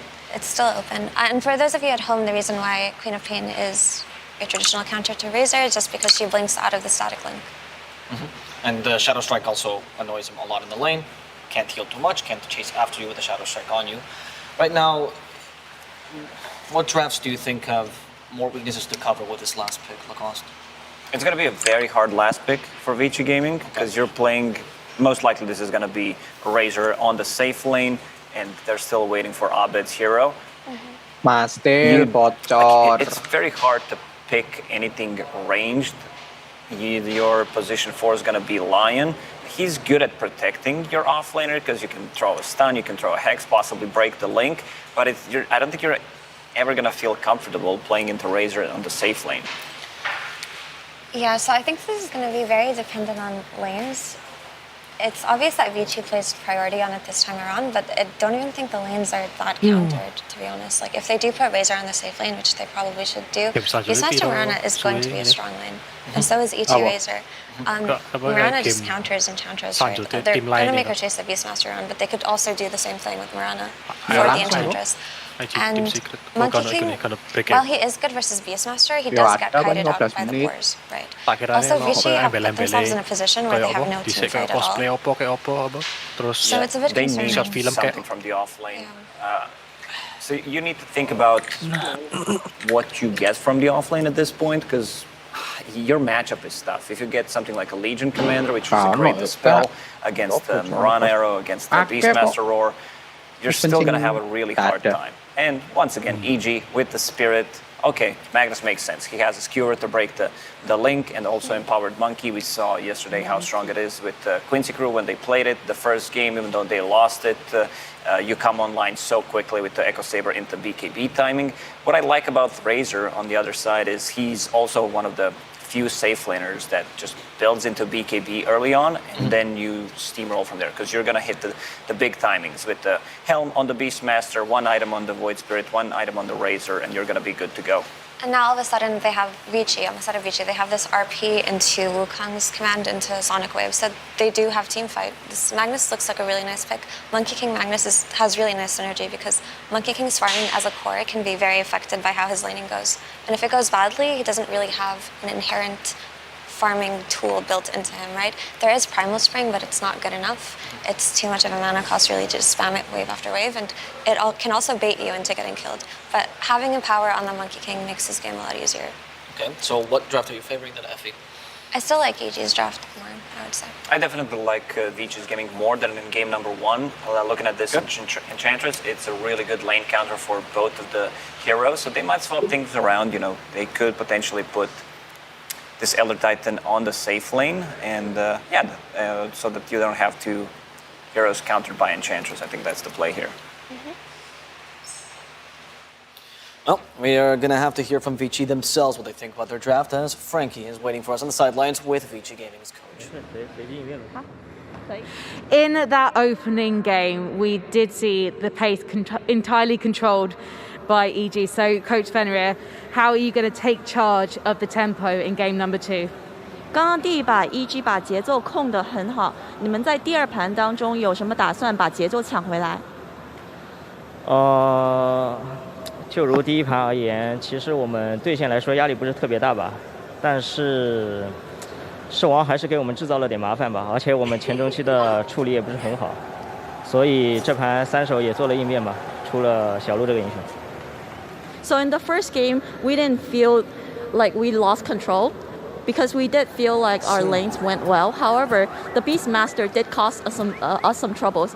So in this game, we did make a change and we got Enchantress third pick. Well, I'm looking forward to seeing the impact of that Enchantress with our casters. They are OD. Oh, and we've gone over to Fox. Thank you very much, Frankie. Yes, game 2 ready here. EG versus Vici Gaming. We just heard there from the man himself, Fenrir. Would you agree that they've obviously addressed the fact that the Beastmaster did a lot for EG last game? They let it through here, but picking some stuff up in response. Do you think they've sort of tackled it well? Definitely better responses than the last game, it feels like, but definitely concerned still because Enchantress, that's the laning fix, which last game the lane, like they said, was pretty okay. So let's see what else DY is able to do inside the mid game if he's able to actually help out, because I think also just vision was a huge component of the game. EG just had like perfect vision after that laning phase and just completely dominated on it. Also, we'll see how Ori's going to do, because he was just completely countered in the last game. He was playing versus the Ancient Seal. This time he has a little bit more liberty until we do see that Yules that's going to be coming out for Void Spirit. The only real natural stun that he has to worry about is the Primal Roar until they do actually have a setup for him. So looking at Ori to have a better time and for him to actually be able to have an impact this time around. And do you think Vici Gaming this game, Old 11, back on the Magnus, pretty happy with the way they closed their draft up this time? For the game, yes. For the lane, no. But for the lane now, it's going to be much more difficult. Last time he had this advantageous matchup because that Bloodseeker, high base damage, high armor. You could trade really nice with the Clinks with PYW behind. Now it's Razor versus Magnus with an ET behind. So this one should be much harder for Old 11 to secure himself last hits. Obviously Fly again, doing his best to bully back the two of them. Get that space for Artesian. So this time potentially set up some early action for Artesian. He'll be ready to rock and roll here in the lane as a Razor. Yeah, he kind of got, I hate to say it, but like he kind of got like carried by his team in the last game. He just had to sit back and farm. So I think this time he's going to be a lot more like impactful, a lot more moving around with his team and just more involved. Just feels like it's going to be more necessary, because also I do think like the mid matchup, it's going to be a lot harder for Abed versus that Queen of Pain. Yeah, and when you see EG's lineup, do you expect them, is the aim to play as fast as they did in game 1? Yeah, they've got the Beastmaster. Yeah. If they can just start getting the ball rolling, absolutely. We look at the wave clear on the side of Vici, they've got Shockwave, which is probably one of the better ones. The rest that we always talk about is just difficult. Like, of course, you can't really walk up and get like a Scream of Pain to just clear out these pushes that are going to start coming up around, because you're just going to get set up on. So that one, they do have a little bit of a worse time, but it all depends, too, is how they play with it, too, because the Bloodseeker the last game, they didn't really have him in a position to spam out the Blood Rights. It felt like they wanted it to, as DY with the heal, and as well as having his own boar, of course, from that enchant. Now, we'll see how much it sort of affects Ice in the laning stage. Arrow will connect that Poyoyo. He could be in trouble. I was going to say, They get brought down pretty low here. It's fine. They've still got a south between the two of them. And nice little high fives in the mid lane. We're seeing a lot more denies. Ori 10-7, 8-6 on Abed. Abed actually getting a lot more denies than I thought he would. The animation of that melee, of course, Void Spirit having one of the best animations in the game too, is helping him. Not even getting Dissimulate, which is cool. I thought maybe he was going to try to play around the Shadow Strike, but he's just absorbing them with the Resonant Pulse. Yeah, I feel like there's something like, oh, there we have it. This time around they will get the kill. Bottom lane, Ice. Taken out of this. Already a good start here for Vici in the way that they've changed up the way they want to lane against Ice. It is owning him. Yeah. He's only got 6 last hits. DY is doing an excellent job down here with Poyoyo. Both heroes are kind of just way stronger than the setup that they did have before versus the Beastmaster. So that is going to be impactful to slow down the timing of that Dominator that we saw picked up so early on last game. Well, let's see how well Ice is able to recover from a bit of a rough lane. He's level 2. Poyoyo is level 3.5, so is DY. This lane doesn't get much easier either for the Beastmaster because his board is just going to start being susceptible of just getting burst down by the Monkey King a lot of the times, as well as just being taken over from DY. Yeah, I mean, in the past, right, we saw Beastmasters against the Enchantress just not level the board. That's just something you can't do in this meta with the way the hero is. Really. Especially, you just have to go the Dominator build now completely, so. You can't change it up. Crit, he's going to start moving around. Since that bottom lane, he can't actually apply pressure to Poyoyo. He's just going to start checking runes, helping out Abed so that he gets that advantage over Ori. Again, though, Ice. They kill his boar and immediately start committing on him. He's on his own. It's going to be all right this time round. Boundless had already been used. Yeah, he's been using it to kill boars. That's why you see Poyoyo being so farmed. 27-9. And his net worth is that much higher. It's only 5 last hits plus a kill, but he's an extra like 600 gold over the Razor because it's been like, I think 3 or 4 boars that he's actually been able to secure with the Boundless. I mean, very important. This is a game as well where he's got a Magnus on his side. So with this start already, the potential is there for Poyoyo to become massive this game. Crit, just looking to be a nuisance since he knows he can't, as we said, pressure bottom. He looked to snipe mid Courier. Courier actually lived 2 hits, so Ori's will survive.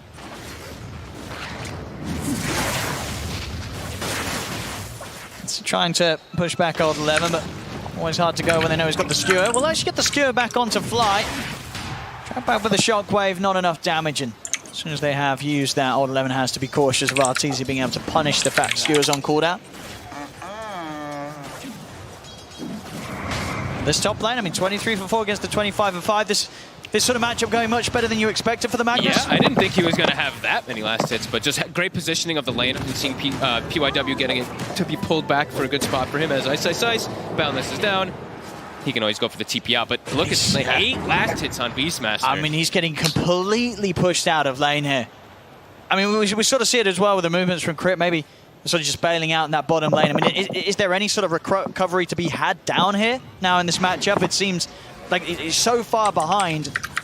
What do you even do down on this half of the map right now in this laning stage? You wait for a rotation, really. It's like when Abed has level 6 and he can make a move, or Arteezy makes the move down bottom. Jump forward, Abed. Get the quick grab onto Ori, but Ori's going to be fine. Has got the 6, of course. Sonic Wave with the ready, but still at full HP here, Abed and Fly. DY will be able to top Ori back up, keep him in the lane. That does mean they know that DY is in the mid lane, so they do know Poyoyo's bottom. They're going to start being able to play a little more confident. Ice now showing his face again. And they are rotating a 3rd hero around. So Fly is going to make that move around. They did the same thing around that 6:37 minutes last game too, just to try to apply pressure. But they're going to fight DY in the river. I should have him in. Another step in. And they've got that burst. So DY gone. Urn secured. Urn charge for Crit. And they still do have a catapult bottom too, so Ice is looking to get some type of advantage. There's Poyoyo. Oh, long range arrow. That's going to be a good duration on the stun here. They're in under the tower. Poyoyo's hit the 6 though. Wukong's command is down and look to beat back into Ice. Stop from Fly, stops the chase from Poyoyo, but further TP's coming in. Ori with the jump forward. He has got that Sonic Wave, he'll drop it. Blows up Ice, but now he's blinked in and Arteezy turns up for the trees. They were not expecting the Razor to be down here this early. As now over towards DY they go. DY getting slammed down. Poyoyo back in action, jumps over to Fly. Now get the trade back here, Vici Gaming, but Yeah, EG really piling up the pressure, trying to force some action down in this bottom lane with an early move from Arteezy. Sneaky move, too, just hiding himself in the trees. They had an Obs ward in the lane, but either way, they did not expect him to be there. Sonic Wave to secure a kill, but Ori dies, and immediately EG responds, going right back bottom. They want to pressure this tower early on. Is giving a lot of space, as we see Old 11 pretty much has the Dominator finished up in the top lane. I'll see what the reaction from Vici Gaming will be to this pressure that EG's applying. Poyoyo's keeping... Yeah, okay, now he's going to TP top. They're going to leave this lane. They did a good job holding it. Lanes again, looking really good for them. Abed looks like he was playing more of the farm game. Even when that whole fight was kicking off bottom, he literally was just farming. I see him maxing Dissimulate too, which is like that big farm mechanic. Now that he's got a haste rune though, looking to get a bit more active. They know that Poyoyo TP top as well. If they can get that kill onto the Monkey King, it'll be huge for EG. But Old 11 is in the area, and Ori is also already making the move up top, maybe predicting this. Poyoyo's going to need help. Remnant is off the mark, and so is the Stomp. Turns around with the Boundless. They fall for a crit, and they got the damage to take down Poyoyo. Needs one more hit upon him. Fly, he's in to secure the deal. Comes in, gets the kill, now turns over towards Ori. Ori taking some huge damage here for the Elder Titan. We'll let the blink back up into the trees they go. Old 11 skewers across. Fly tries to drop down the Stomp. Old 11 will be able to finish him off before he finishes the Stomp there. So 2 quick kills for Vici Gaming. They do lose their carry though. Poyoyo going down. Great read though. Just as soon as like the Monkey King shows in lane, they're like, oh, all right, we probably have to help him because all of EG just went missing. So do at least get that trade going for them, and probably can transition it into this tower push. Sonic Wave also back up in 2 seconds, so if a fight does kick off around top, might look to fight, but they're a bit unhealthy on the mana pool. 300 on Ori, Old 11's down to 60. Unlikely that EG responds up there anyway. Ice, he's lost his board. Has got Arteezy by his side here. The link's starting to go on to Poyoyo. And so the Boundless onto the Tsunamis. A big link. Raw comes out to cancel the Wukong's command. As Arteezy and Ice will be able to finish off Poyoyo. He'll get the ult off. He finished it. I mean, milliseconds before he dies, so that's going to be 2 minutes on cooldown. No effect to be had from that Wukong's command. Targeted hits by EG. Arteezy Ice is just baiting him. Arteezy just waiting for him to jump in and commit, and boom, instantly gets the connection onto a full static link. Poyoyo has to be more careful. That's 2 deaths back to back. It's going to slow him down completely. Sure, he's got the Magnus. He's going to have that empower to make sure that he can farm in the later stages, but he is into a Razor, so does have to be very careful about how far behind he does fall. Good setup, mid. Stop, into the arrow, EG. Ooh, they've got the damage. He'll blink out. Well, that magical coming in from the Astral Step. Still finishing Ori off. EG starting to really ramp up the pressure, and just like last game, they kill the mid twice, they kill the carry twice. Now they're starting to transition this into tower pushes. Vici's going to have Old 11 bail them out of this, it feels like, because he's having that really good time, but now their 2 other cores are getting pressured quite heavily. And the supports can't really bail him out of it. And Chance is more of that like super early laning phase hero. It's going to have to be PYW and Old 11, who now does have Arcane Boots. Was looking like he was going to rush the blink, but I think he just needs mana to show up. He needs to be in the fights to help out his team. As EG finds stacks, they're going to be happy. And this is the same exact move from EG as last game. Same time. Take bottom, take mid, take over to the triangle. This time it's not versus Adusa, but look at Poyoyo. Level 7, it looks like he's struggling to find a place to be. Will show himself around the mid. EG, 4 of them having their eyes on the Monkey King. Hey, I think if they connect with that stomp, they just go on him again. Has to be super careful. Dire are scanning.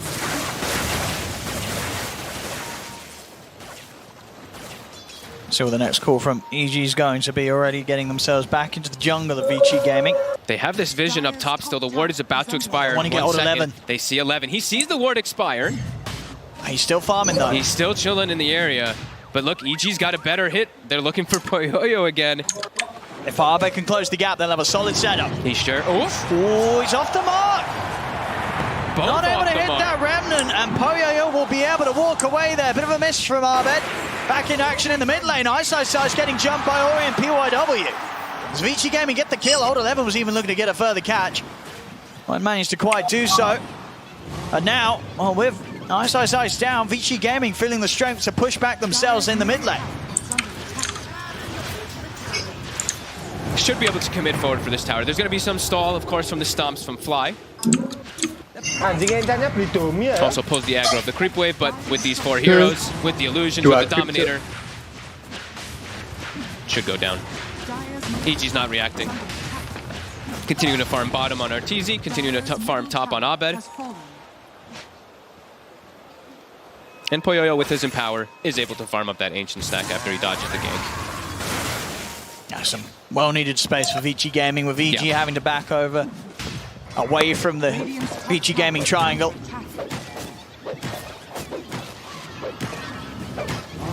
Eleven's he's just farming a storm. Just really wants his blink. He just feels like that he has to be that big initiator for the team, which he absolutely does. It's going to be an early timing too. That could catch EG off guard if they look to make too many of these 5-man movements that they do tend to do with this Beastmaster. PYW does have the ward down. Did see Crit walk in and place this ward, so this one should get dewarded pretty early on. He still has the sentry ward on him, so maybe it did actually sneak in and he didn't notice it. They're going to Moonlight, but it is covered. Obs and Sentry's already down. PYW was prepared at least for that. They're not looking to bring in any firepower to tackle this head-on. They'll just avoid it. And Abed just continuing to farm. As we said, the big timing for Abed is really that Yules. They just have no real great ways to set up onto the Queen of Pain if she plays careful. So he's still looking to finish that item up.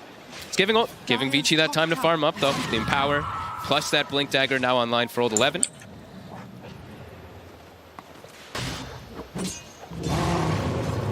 Let's see how proactive they will be once that blinks out. See if they make a play immediately with the smoke. Feels like they're getting a much better time this time around of just being able to sit back and farm, not getting collapsed on. EG definitely just feel like they're still farming. Like we said, they still want that Yules and everything on the Void Spirit crit going for that Vessel, which is really good this game versus Monkey King. And with that ward vision, Vici's looking to get a hit. The blink reveal on Old 11. It's got to be a big one. And it is. They've got the catch. Immediate jump from Old 11. Opens up onto Abed. No hesitation there from Old 11's mag. Double ults committed. The 2 big team fight ults too. I thought they might save Sonic Wave and just use the finger, but I guess Ori probably made the call like, I want this kill. I need to get my Orchid online so they can set up these kills a lot easier around the map. They're on the hunt for the next one now, Vici. Yeah, they've got the pace slowed down. That's exactly what they want to do with their lineup with Magnus. Nearly as close as it gets there, as you can see, 51 to 49 right now. And you can certainly feel it. EG, they did start to get the pace going, but this time round, in contrast to Game 1, Vici Gaming holding very well against exactly what EG wants to do. They're not overreacting, I think, is the biggest thing on Vici. Last time it feels like they were like, oh my god, the map is dwindling, everything's closing, we need to just take a fight, and then they took a fight, they lost it 5-0, and the game felt like it was kind of just over from there. I see everybody just playing their own game. PYW is just hitting more creeps. We see Poyoyo's just farming with the Empower. He's got the Deso finished up. Everyone's just trying to hit an item timing. Kind of chilling out right now. And Deso's done. Yeah, Deso's done for Poyoyo. I believe the Orchid's going to be done onto Ori, and they still have like Blink on Magnus and almost Blink on PYW. So RP up in 40 and almost Blink on PYW. So they can definitely look to fight back versus EG with all these timings. EG trying to get active here. We'll see if Crit looks to line up the arrow. PYW is into the trees, out for the TP, and they're not going to be able to stop it. The creeps just creeps were still just on top of Crit. He arrowed the creep right in front of him. Perhaps could have maybe gotten the leap off into the arrow, but I don't think he saw the creep that was just trailing right on top of him. This is pretty big for Vici. I mean, if Poyoyo gets that BKB on top of the Deso, the early sort of push that EG has been going for, it's going to be hard. He's going to be more than happy to just frontline in the fights, create sort of the attention whilst Old 11 looks for the jump in. They still do have a lot of things that pierce through BKB, though. They have the Roar, they've got that Link that's always going to be really useful versus him, but definitely a necessity versus the burst damage that Mirana and Void Spirit, when you have an ET, provide. He does need that magic immunity early on. So probably double BKBs, double or triple BKBs for Vici next. But with their ults up, they can take the fight. Like if EG runs into them, they will battle. Oh, definitely. And EG, with the timing as well, they've got the BKB on the Razor, so they're looking to actually get an advantage here by claiming a tier 2 early on. Let's see if Vici reacts to this they're TPing down. They're spotted though. The Hawk is already on top of them. Do EG want to dive this? The Suns showing like they do. 1-2 here as they get the Earth Splitter set up onto PYW. So the line gone. Further TP's now starting to come in. EG, look at the setup on the map, but actually the long TP is actually going to be cancelled. Ori goes to the Sonic Wave, push back, but then just turns straight over towards him. Ori's going to get run down by Arteezy. He's gone. Arteezy's now opting to bail out. He'll TP away. Abed, he wants to go in. In fact, he's straight over towards Poyoyo. He's on top of the monkey. Poyoyo's going to fall. Oh boy. That canceled TP, old 11. Did he cancel it himself, or? He did. He saw the Aether Remnant right on top of where he was TPing. He probably thought he would just get killed. They needed him. Because of that, a huge fight for EG. They needed old 11 over that, whether he gets caught by the Remnant or not. Without him, the team fight just falling completely to pieces. Crit picking up a triple kill. And even off the back of Arteezy batting out of the fight, he was kind of done at a point, didn't want to risk his own life. It didn't matter that he left. EG still with the firepower to clean up. 11's got to do something big now with him rotating down, but he's going to just get a kill on fly, it looks like here. Probably going to use the finger. But a big play from EG and a big mistake probably from old 11. Do you think in that situation it would have been better if he just went and tanked the Remnant? If they made the call to fight down there, more than likely, because he's a 1700 HP hero. They would have to commit so much onto him to kill him, which would probably open up the opportunity for Ori to have survived. So yeah, a bit of a miscommunication coming out from Vici and EG. They capitalized and they're looking for more. They're going to get the setup here. See if they got the damage. He said he is tanky. This Void Spirit, I bet he hurts, as that is old 11 gone. EG starting to really hit hard as Vici. They've got to get themselves back together here. The duo hunting is really potent. Crit as well as Abed can always find these kills as mid. Ori. Crit. He has blinked in a little aggressively here to try and find Crit. Will manage to jump back out, but Ori's got to be careful. Making moves like that. EG now with more than enough tools to punish. Just continuing to look to pressure this tier 2.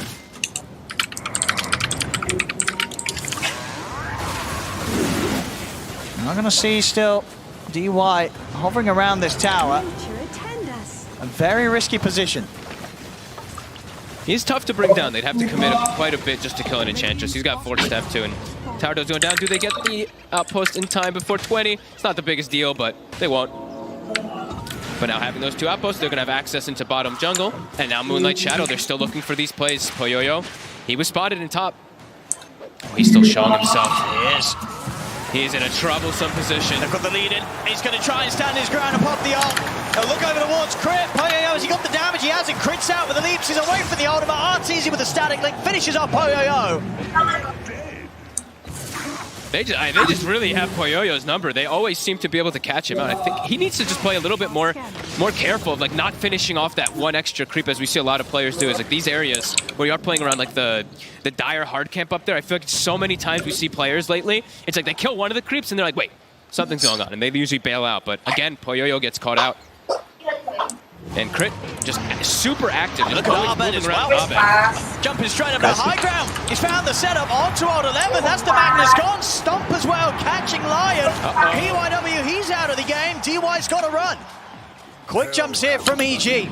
And Vici Gaming, we were seeing when they sort of split up like this, it's terrifying with EG's sort of read of the map, like they had the read of the game 1 game state. They know when you're alone, and they will not hesitate to jump in and start the action. And they do have such a crazy amount of burst. Like, Crit is level 13.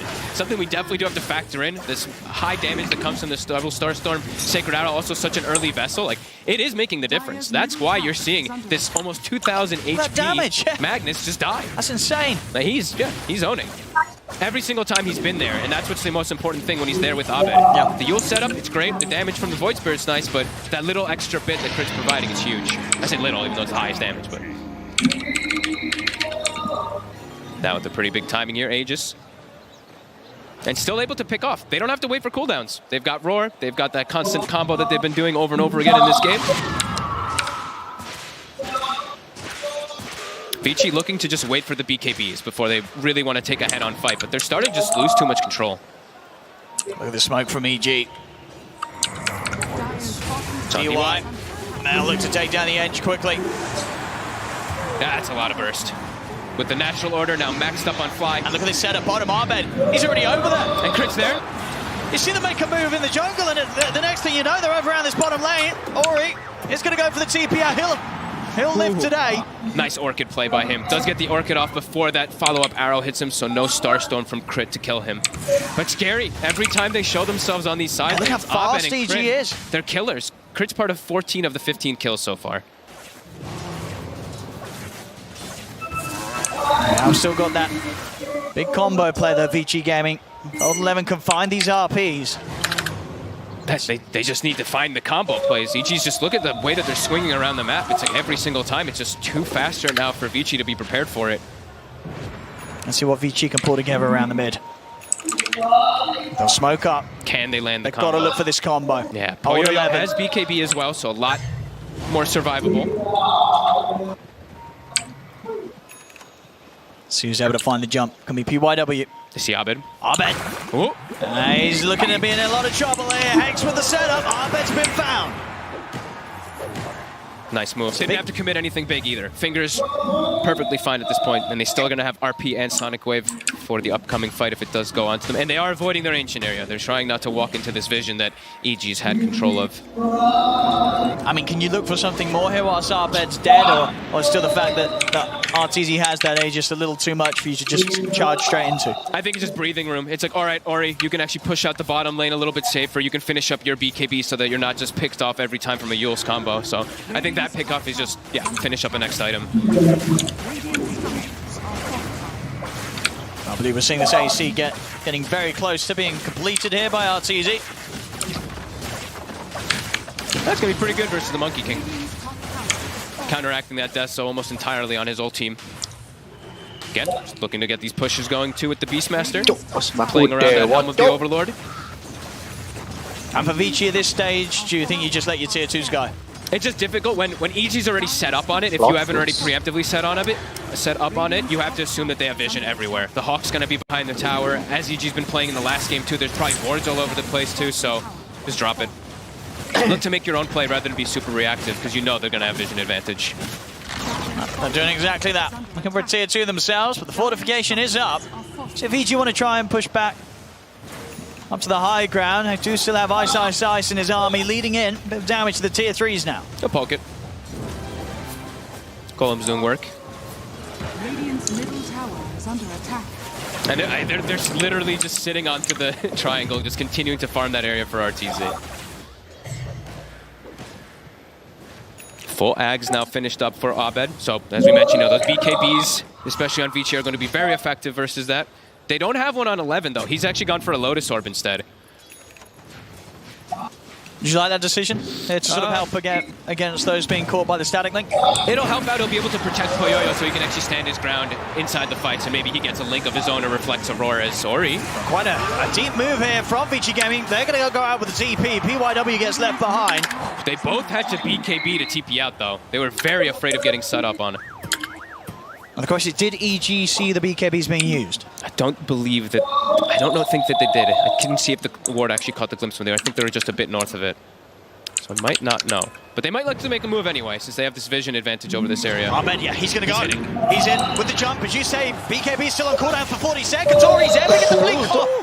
That's a close one, but he'll live. Regen Rune at the ready as well. He didn't even switch to Strength Tread, so I was like, oh my goodness. Stayed on the int. Does have a regen, so we'll be able to come back out. Quick move though, EG, that means yes. That was the answer to your question. Did they see the BKB on cooldown? That is a definite yes then.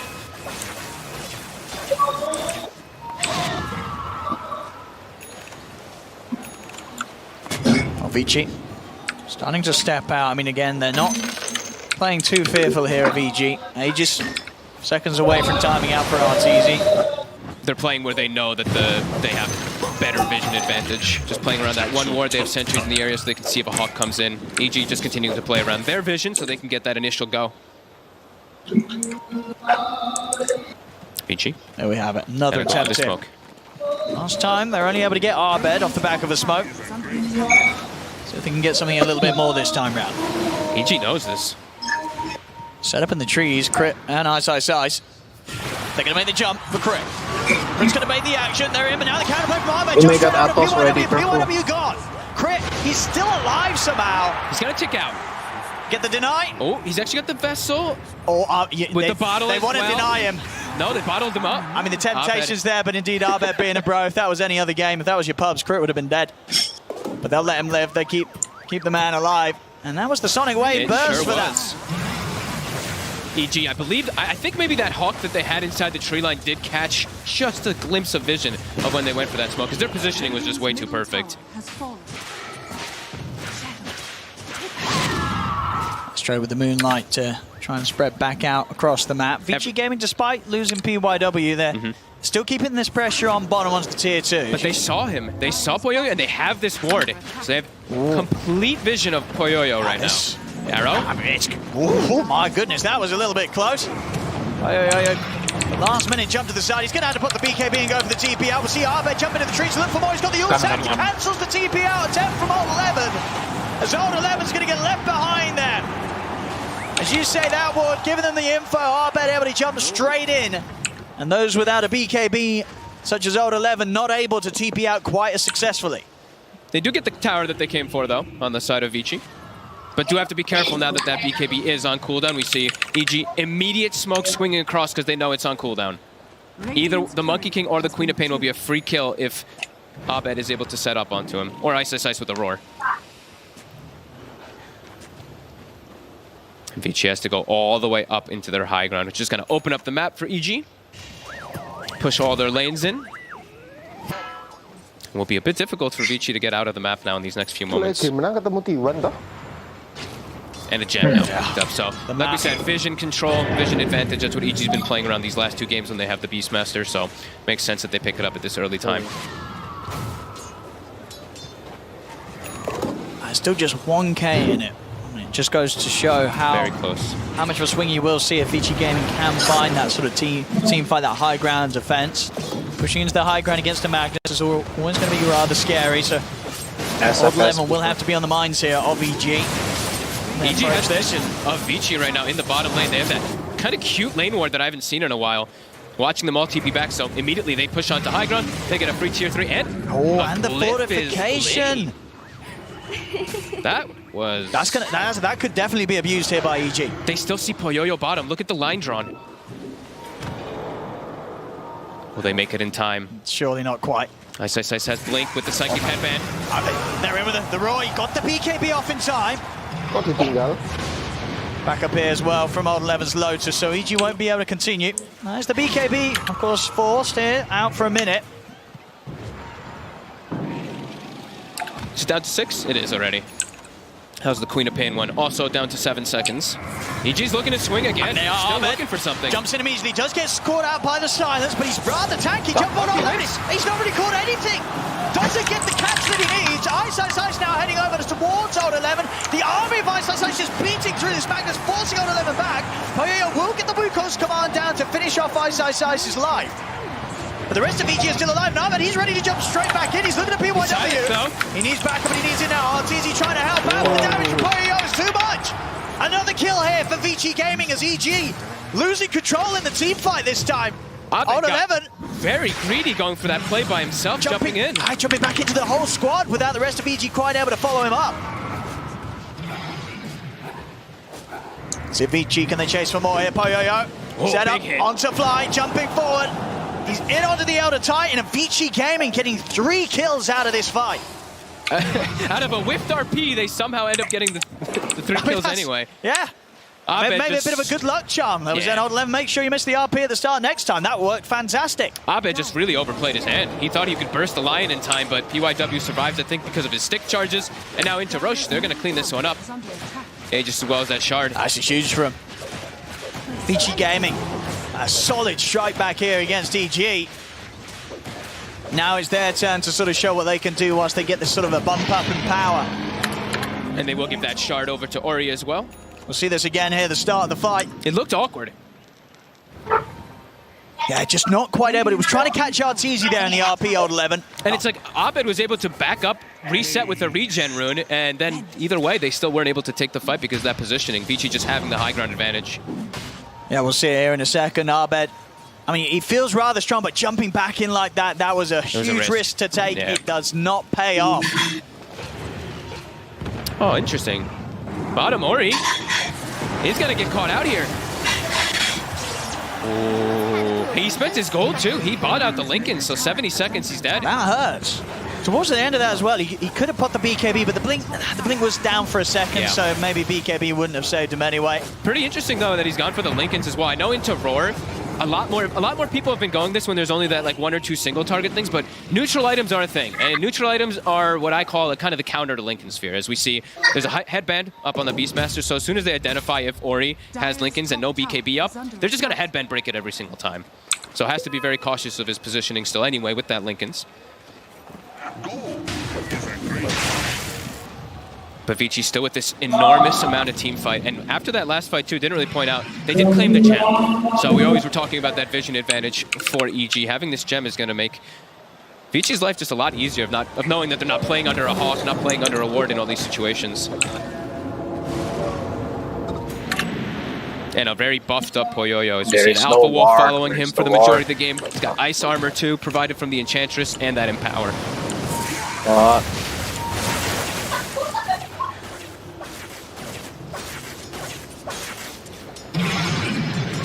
Poyoyo having that Aegis. What's the call here from EG? Still look to control vision, look to play around those high grounds. If they can get the initial go every single time, it does feel like they have a good shot, but they just really need to watch out for the combo plays, because Vici just has an explosive amount.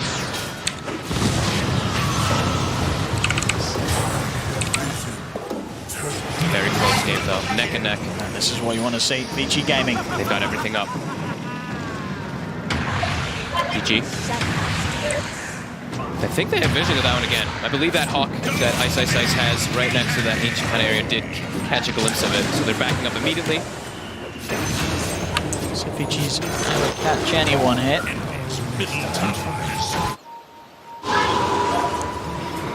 I just completely playing it safe there, EG. No risk, yeah. 4 heroes in base. Arteezy hiding inside the trees.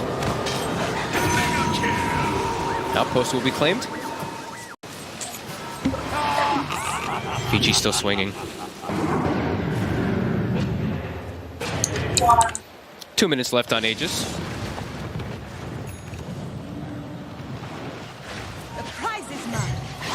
Should be 2 more minutes where EG is focusing on getting their next bit of kit online.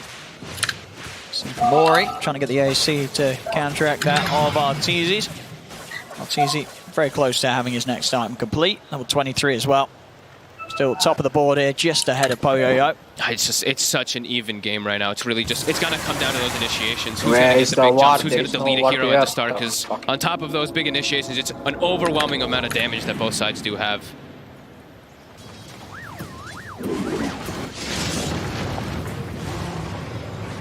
Vici Gaming, they will look to use this last minute of Aegis to take a tier 2. Scotty's also finished up for Poyoyo, so he's going to have a really good way to kite out those BKBs, especially inside Wukongs versus Arteezy. I need 3 men. And tanky now, too. Near 3,000 HP on this Monkey King. Let's see how hard EG want to push the high ground. Still 50 seconds on the Aegis. They've got to be keeping that in mind. They've got the double catapults pushing in the waves. Mid getting hit, bottom as well.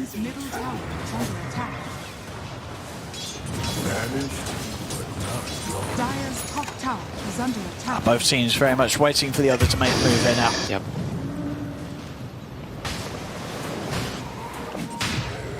So Aeon Discs will probably become the name of the game soon too, I believe, on both sides. I was checking to see if Abed, what he's going to be switching around to. I saw he had Hex, now he's got BKB queued up. I think there's a lot of arguments where Aeon Disc could just be one of the better items for both sides, just because, as I mentioned, the explosive capabilities of the initiations from both sides. You're going to want some type of counter initiation if somebody does get caught. Arteezy commits for the full refresh. Spent all his money.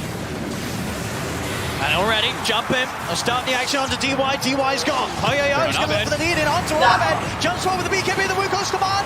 Ahmed, can he get out of this? He's up in the air with the Yules. Ahmed will be able to jump out of the Wukong's with the Astral Step. It's a double kill for Arteezy. He'll kite out the ult of the Monkey King. DY's come back in with the buyback. Poyoyo trying to hide the trees, but Ahmed, he's found him. Jumps over Poyoyo. He's out of the game for 80. No buyback on Poyoyo. Ice doing God's work in the back line of the fight. He gets the Blink Roar onto the Magnus, throws his minions onto him, so there's no follow-up. I'm sure Poyoyo is sitting there like, where's Old 11? I need you. I need you to get some type of RP, bring them into my Wukongs. But EG kite around the fight, kite the Wukongs, and they catch that Magnus. Arteezy did commit his refresher, but not his secondary BKB.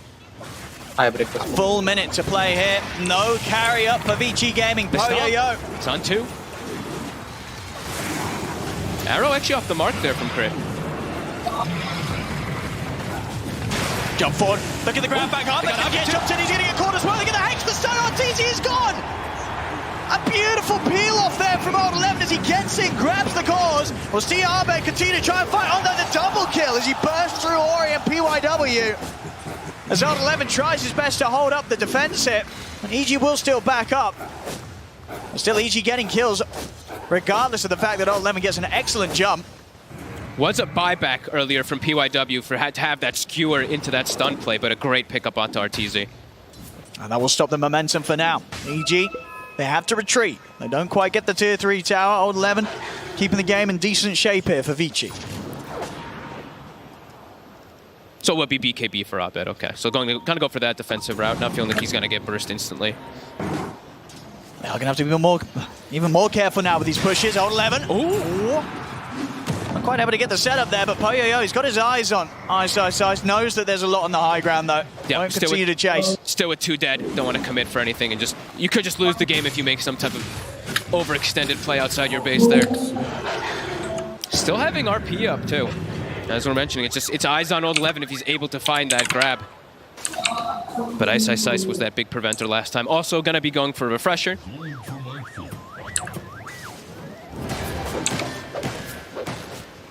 He's got that level 20, that skewer range as well.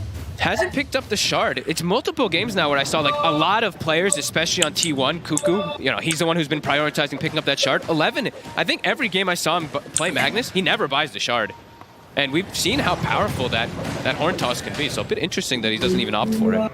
I think it's just sort of preference, right? I feel like some of these players, they play Magnus so long before that ability was ever added to the game, they just feel that it's not necessary to do what they want to be doing with the hero. Yeah, it's a bonus thing, but it's just something that, you know, if you haven't been playing it in the thousands of games you played in your career, well, maybe not thousands, but hundreds at least, you're not going to feel as keen to just change it up. And Old 11, he's comfortable with the style that he's always rocked. EG's got their lanes in a good position right now still. They're looking to just go right back to bottom.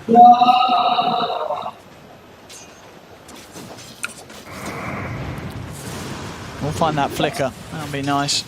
Old 11 finds himself a nice one as well. He gets a ninja gear. So Ice's job is going to be a bit more difficult this time around. Yeah. To find that Magnus. Anything else we got? We have Telescope on Crit. Any other big ones? Stormcrafter on Abed. So now he's got a double way to protect himself. The Yules as well as Stormcrafter. And on the side of Vici, we did see Paladin Sword picked up. That was earlier, to be honest with you. And any other big one from Tier 4s was just, I mean, the Ninja Gear is probably the biggest one for me, just because it's going to protect Old 11 so he can get those initiations. Yeah, Ninja Gear is great. Yep. Or he's a bit tankier as well now, too. He gets Trickster Cloak on his way toward his own AC to counteract the Razors. But again, very close game.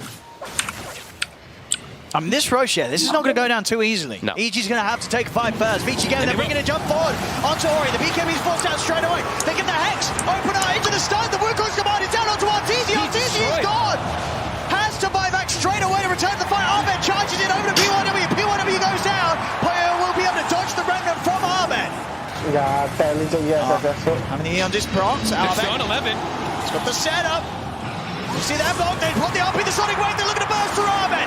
Poyoyo's in, he takes him down. Arteezy pops to refresh, he's got the link building up off Poyoyo. Ice's trying to get back, but Ori jumps in with the burst. Poyoyo, he's not got any damage to fight with, as Arteezy takes him down. Buyback from the Monkey King.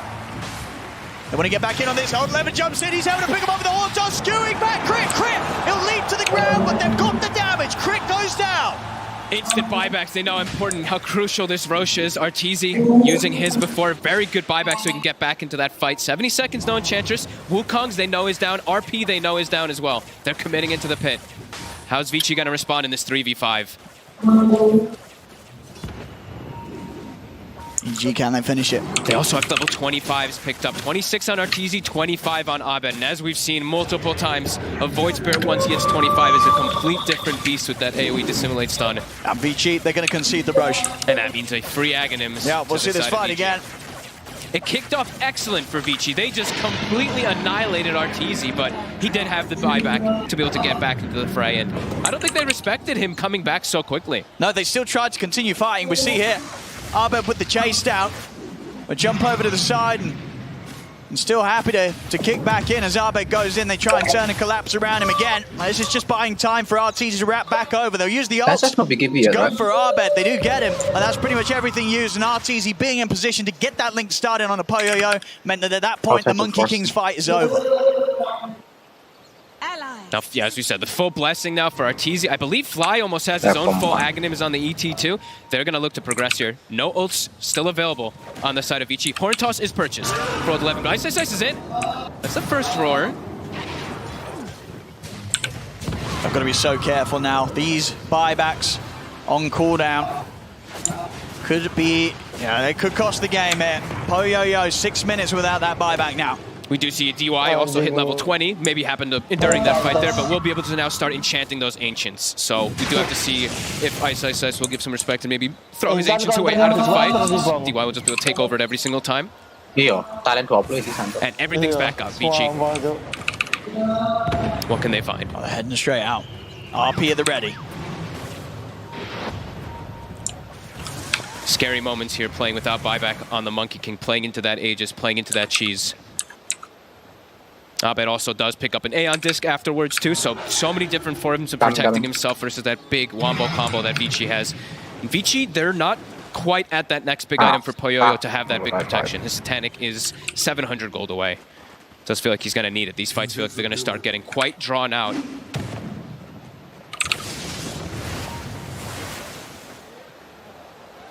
And Fly, as we say, you know, he's trickling slowly towards an Aghanims. He's 250 away. It's going to change the state of the game a lot too, and he's able to stay in the face of these tanky heroes and allow his teammates just to rip them to shreds with that natural order. Still quite a bit of time to play with the Aegis here for Arteezy, 3 minutes. Old 11 just keeps going for Alpha Wolves the entire game that I've seen. Just looking for a dominated Alpha Wolf to stick it on Poyoyo. Oh, here we go. Scan comes out. EG's aware. They're going to try and go for this into that Aegis and Cheese, but EG, with the Moonlight, they're ready to move in. They want to take the fight. Let's see if they catch this feature with a good wraparound, though. They might not expect them to come in from the side. They picked up the Satanic also for Poyoyo. See if they can get the jump. Arteezy, he'll show himself. Quick little poke with the Plasma Field. Vici now, they're a little hesitant. They know they can't get the jump, the initiation that they wanted to. 11 is watching for the cliff here. I see jump forward from Abed, he's moving in onto Poyoyo. Arteezy keeps the link going, takes down DY. The roll comes out onto Poyoyo. Get the Wukong's command off. Old 11 still being patient. Up on the high ground, waiting for the chance to jump, but he's seen him. The vessel's down. Old 11 no longer able to get the blink off, but Ice Ice Ice is gone. No buyback available for Ice Ice Ice. EG, they're going to have to do this 4 versus 5 for now. DY, he bought back for this. There's a dieback for the Enchantress. Old 11, oh, he misses completely. But they found Abed. They found one of the really important kills on the side there. PYW was able to get the chain disable for Poyoyo to engage. Yeah, I mean, again, another scenario where there's an RP miss, but I don't think Vici minds at all. They're going to start pushing in a little bit down the bottom. No buyback on Abed or Ice Ice Ice. This is a long time without 2 of your cores. 11. Horn toss. He's got the grab.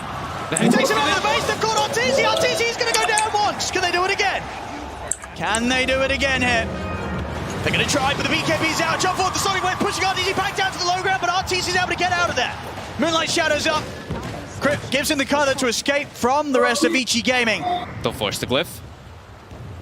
70 seconds. And they've got to keep Arteezy safe. His buyback, of course, also still on cooldown for 2.5 minutes. They should be able to clean up this Rex.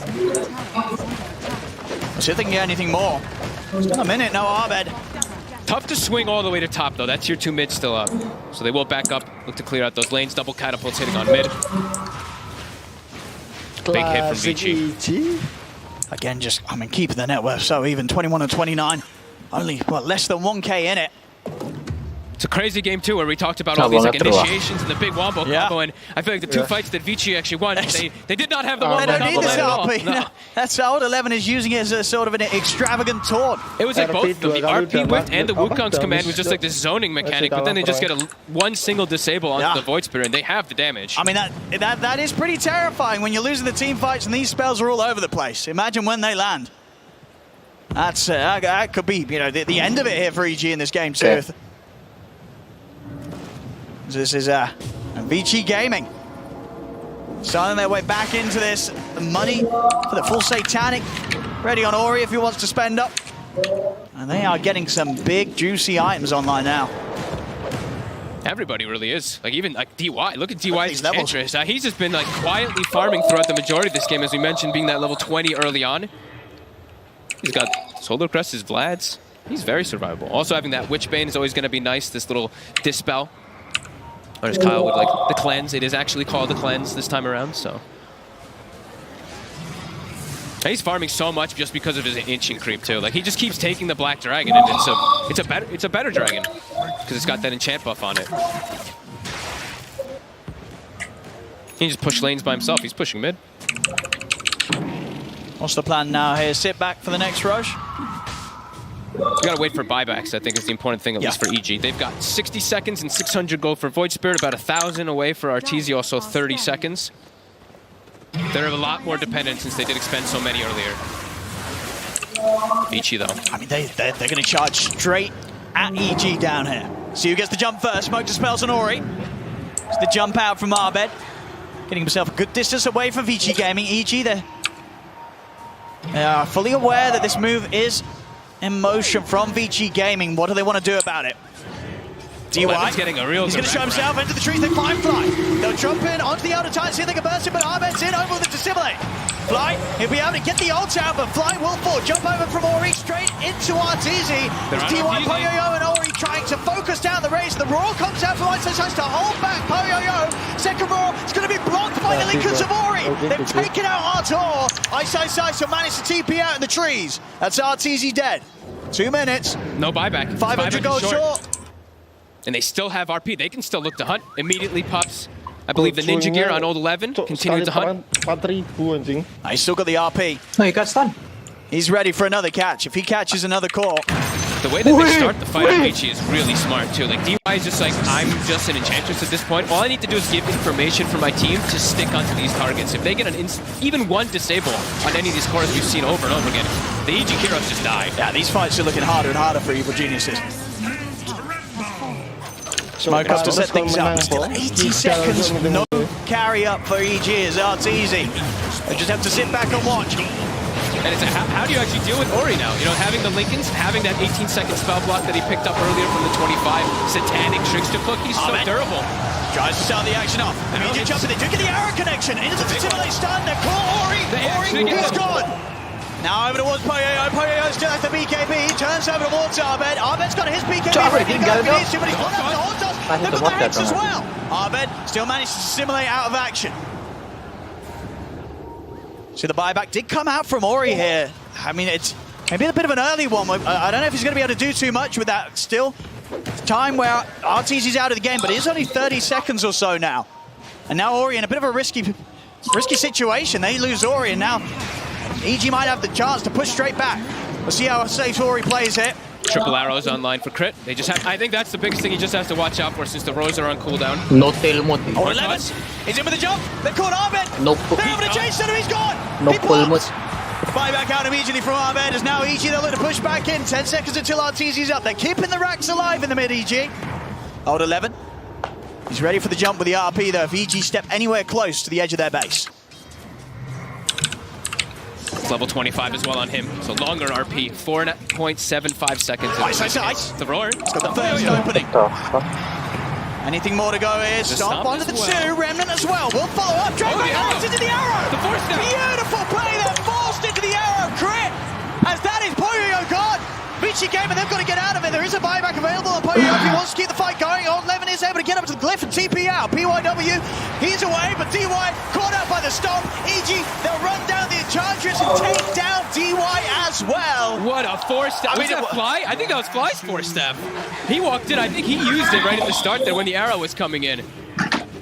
Or it could have even been a teammate trying to save him. I think it was either Fly or DY. I think it was one of the two. It might have been. It's the triple arrows coming into play there for sure. Yeah, absolutely. I mean, coming from all angles, and now not a lot they could do.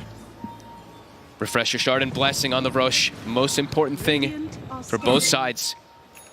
Both cores not having buyback now on the side of Vici. Ori as well as Poyoyo have it on cooldown. Oh, it's risky. Yeah, EG no. TZ's just going to run time to hit hard. Old 11 on the high ground though. Hard to push into this Magnus when the Blink RP is ready. But Vici Gaming, with the state of their buybacks, they're playing it very safe. Back towards the tower. Now they look to get in off the back of their own smoke. They look for the long wrap around. They want to try and enter through EG's high ground. Down this river. Oh, they get the jump on a grip, but now the counter plays in. They're in BYWC on this. He's going to get proc. BKB comes out from Poyoyo. He's got the Wukong's command now. BYW slides off to the side. Arbeid, BKB short to wear offline. Trying to get off Poyoyo. The RP's there, but the BKB is already out. And RTZ, so the skewer has no effect. RTZ turns over towards Ori. Ori has to blink out. Perilous is down to RTZ flying. He offers some safety here with the stomp setup. RTZ trying to run, but Ori jumps in. The burst is there from Poyoyo. He's taken down to the Spirit Vessel. The burst from Arbeid Dissimulate takes Poyoyo out of the game. 2 minutes. No Monkey King for Vici Gaming. Ori in a bit of a weird spot. Will be able to get himself away. They focus so much onto Poyoyo. Tons of buyback. Catch on the BYW as well. EG, they're not done yet. Dissimulate over the side. They found the line. DY's trying to punch back into Arteezy, but there's nothing that this Enchantress can do. He's got to run. Old 11 attempting to skewer back to the high ground, but Arbeid's got the chase. The just gets back up and then Dissimulates in. Arbeid takes down another. But now Ori's on Arbeid. Whoa, nice dodge. Still got the yours. Now they're ready to turn. Rick is being popped. They get the skewer back up to the high ground. They've caught Ice. No Beastmaster for this push. And with Ice gone, that might be enough, along with Fly also down right now, to stop EG from being able to punish the fact that Poyoyo's dead for a full minute. Absolutely insane fight. Look how much damage, what, 28,000 damage from both sides. Everybody using like 50 different spells. Very nice. EG. Now, since they do have that number advantage, are starting to work on that rush. RTZ in the pit. We'll see the start of this fight again. They kited Poyoyo. They didn't really stand inside the Wukong almost at all, and it really was the buybacks that EG just had a bit more of that allowed them to take a bit more of an advantage in that at the end of it all. Now have that BKB offense on there, RTZ. He would have been dead otherwise. Absolutely. If he did not. That skewer into the Wukongs, he would have died even earlier. Time to just draw out and just a perfect read of when to get back in on top of Poyoyo. We're seeing Arbeid having some fantastic decisions when it comes to getting out of the fight and knowing when he can re-enter. He had that error earlier in the game where he made that play back into the full squad of Vici Gaming, but now the choices that he's making when it comes to playing these team fights are immaculate. Just a constant reset. They just have so many different methods to get in and out of the Wukongs that it's allowing Arbeid to get, what, like, I think he got like 4 or 5 Dissimulate stuns onto heroes, so it's like 10 seconds of stun that's coming out just from that ability. So we get more of these level 25s coming out. What's he doing with the Axe here, Arbeid? Who doesn't have one? Who do you even want to give it to, actually? Do you just give it a crit? I think give it a crit. You don't really have anybody else. Yeah. Like, Fly already has it. He's the most important one besides that, so. I mean, just sell it? You can sell that one, right? Sure. Probably more useful on a hero. I'm sure it is. We'll see how greedy Arbeid is. So this move on 11. Oh, he's found him. He found RTZ. Drag back onto Artor. They'll blow him out quick with a finger. That's the Aegis gone. They've got the Wukong right on top of him, too. Sonic Wave from Ori, pushing back Fly, so Fly won't be able to get back over and help out. Jump forward onto RTZ, pop the refresher. The BKB is trying to run. And nobody used the refresher shot, and the refresher on mute, but he can't keep himself alive. He's out. 2 minutes. No buyback for 5 minutes. A huge catch there as RTZ on his own with the Aegis and refresher shot. It doesn't matter. Did he use? He used everything too. I think he used 3 BKBs. He tried to use 2 or 3 flickers to survive. He pressed all the buttons. It wasn't enough. He was completely alone, and they did do a good job. Ori, he jumped the backline. He jumped onto Fly, made sure that Fly wasn't going to be able to do any type of disengage. Those buybacks from earlier that EG had to use for the fight, now hurting them. DY. Well, maybe the Aghanims on Ice will help a little bit here, spamming those axes out. Okay, did pass it over to him. But a deep push behind. I mean, he's just stepping straight back in. So is Ahmed, though. Ahmed's moved up. Neon this will proc. He'll look to jump in with the 2-man. Dissimulate stun. Gets himself back out with the Astral Step. Jump forward to hold 11. RP onto the 2. The BKB was up already, though, from Ahmed. So Ahmed will live, but Crit will not. Marana is gone. Still 1 minute without Arteezy. Vici Gaming, they're ready for the next one. Ahmed. He's going to turn over towards BYW, but boy, here is a part of the Hanks is there. Ahmed is gone. No buyback on him. GG is called. Vici Gaming will take this game too. What a wild game.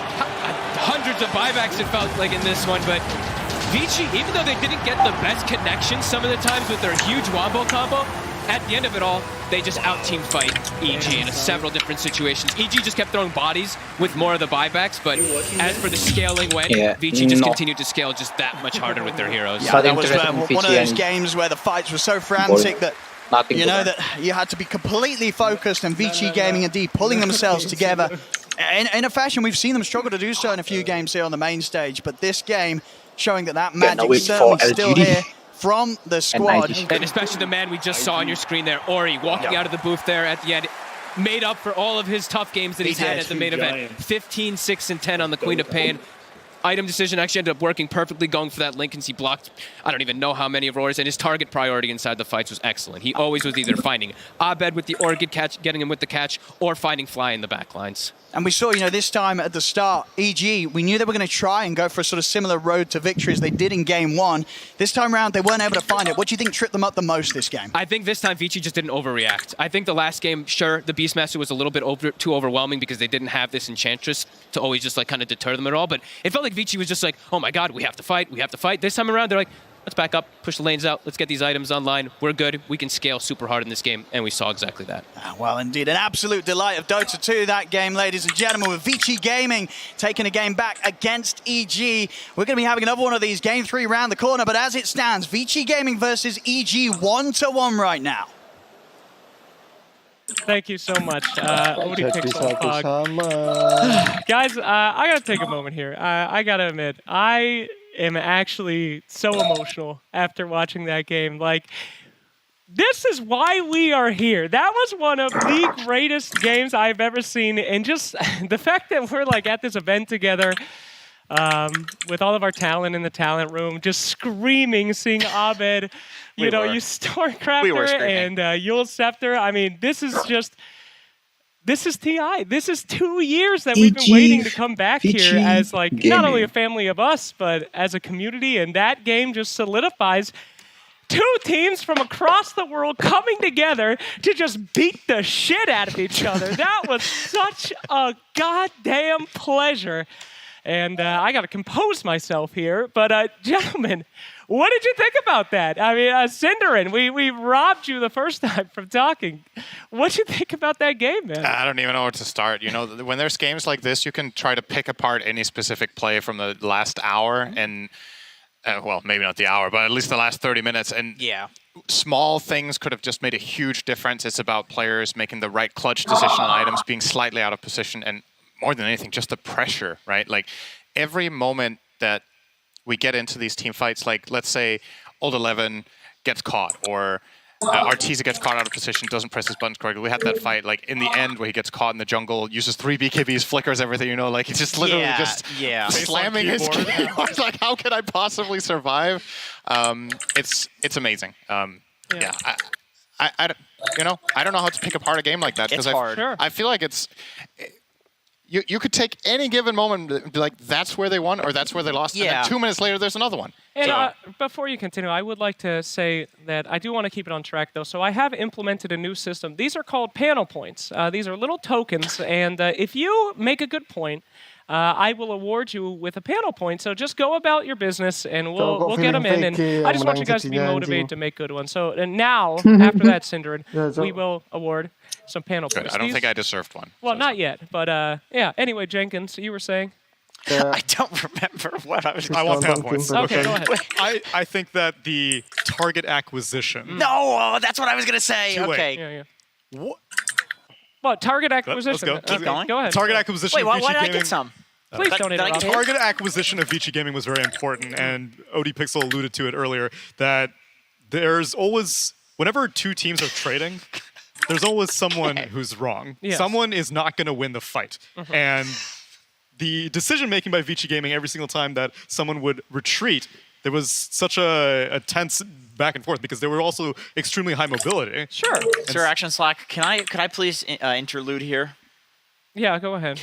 Interject. I would like to agree with Mr. Su to the right of me here. They're I think, actually invisible. And I think what allowed, thank you very much for the channel. I'll come over here. I would like to say that kudos and shout outs to DY for walking in every fight, identifying that, well, number one, he's a pathetic support, so he always has buyback, the role, of course. Position 5 is a very pathetic role. Walking in, always has buyback, setting up for his team to hit some nice RPs, to focus RTZ, and that was the key difference maker. Okay, why is there two?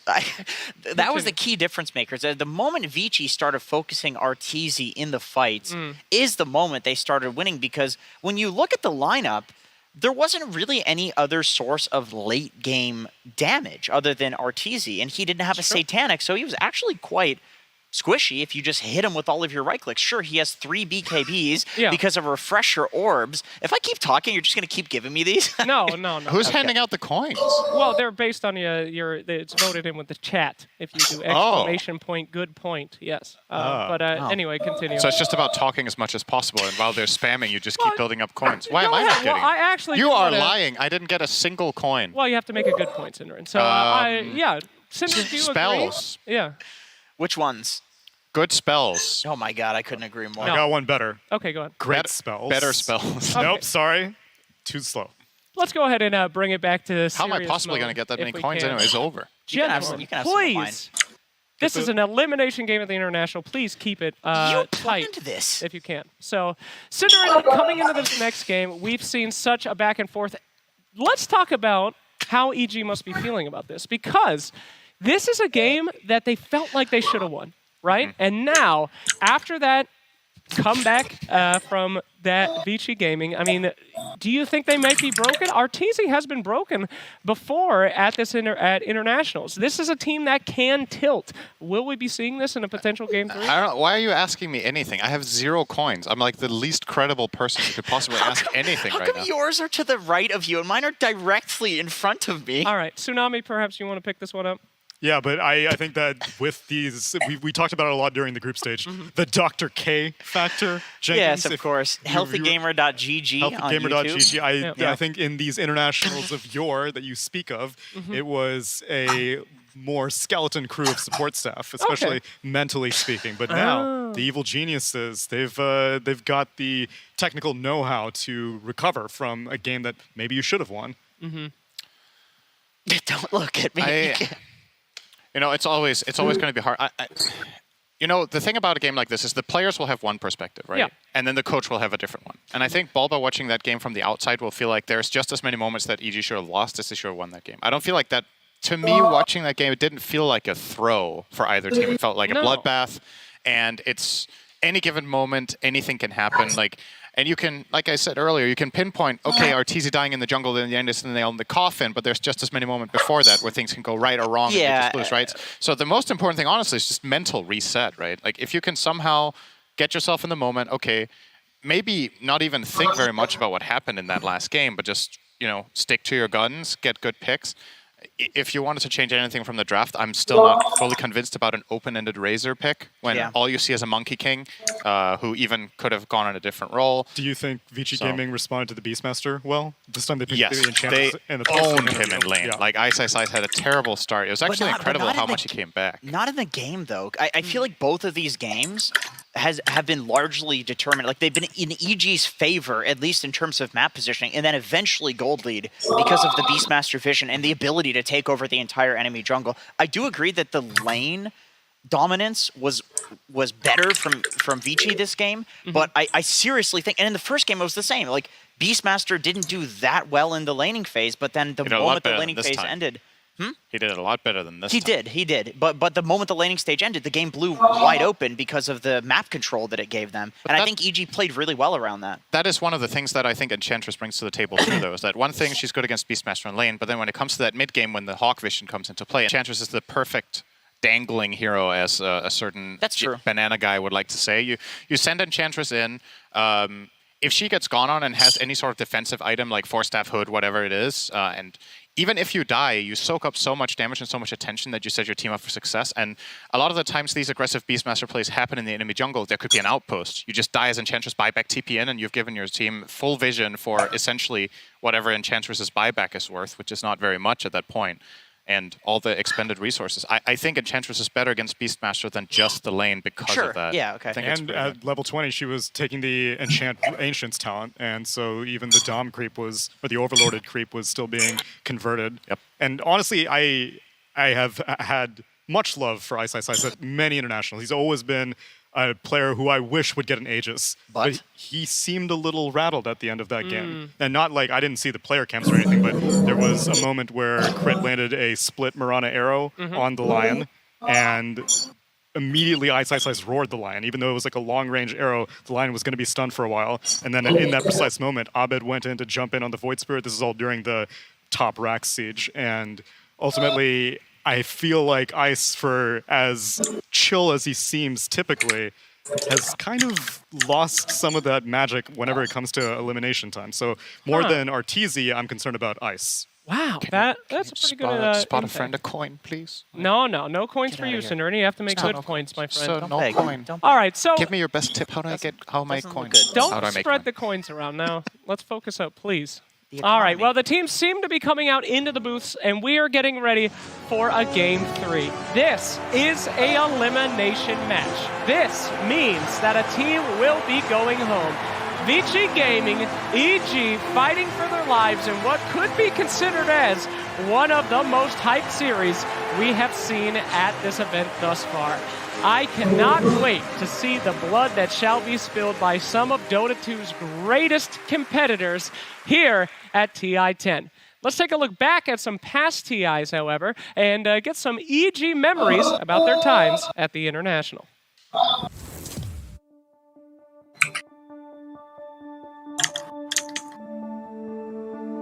My most vivid memory was from TI8 group stage. There was this group stage match against Team Liquid. It was Kuro's team, and at the time, we thought we were really good. So when we played against them, we're like expecting to own them kind of thing. And then they just like, they shit on us like so hard. We lost to some like off-lane Drow Ranger kind of thing going on. Like, it felt like they're trolling us, but we lost. And I just remember sitting there after just laughing. I just started like, everyone in the room was like kind of serious, kind of sad, but I just started laughing and like, I started raising my voice and like yelling and like happiness. Like it was, feels good. It feels good to get owned.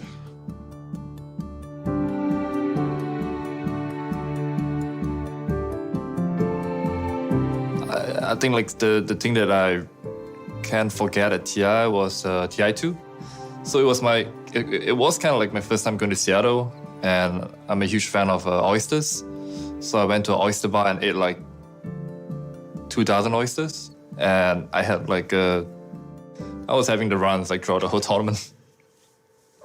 That was actually an interview where I mentioned I was having diarrhea throughout the whole tournament. How are you feeling about the tournament so far? What has been the highlight for you? Having a diarrhea every single day. What was that? But that was like a pleasant memory, I guess. Like the process of eating it was pleasant, not the rest.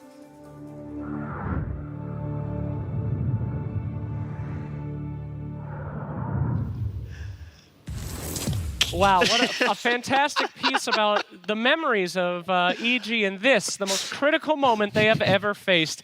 Will they have the run completed here at the International, or will they just slide on throughout the bracket? Explosive second game from Thank you. EG. I wish People was here to keep us on track, but we must continue as we move on to this extremely serious elimination Game 3 match. Gentlemen, this is what we're here for. This is Dota 2. If you are a new Dota player that's watching it for the first time, well, you are in for a hell of a treat. It is so good to have you here, about to witness TI history. So, Tsunami, my friend, we have seen so much. We have talked about how VG Gaming need to pull back from that last game. They did it, even though you kind of doubted. You think we'll be seeing that again?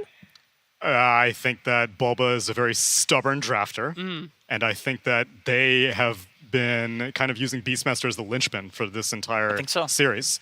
And so I'm curious, because this has been the downfall of Bulba many a time, is he is very, very stuck on an idea, and he seems intent that his line of thinking is the best, which came against him in Singapore. It absolutely did. Well, the time has come. No more questions. It is time for the draft panel Did I get with a coin? Avo, Effie, and Lacoste. Evil Geniuses versus VG Gaming. Game 3. We did it. Slacks pronouncing my name correctly. It was almost as difficult as VG Game winning that game too.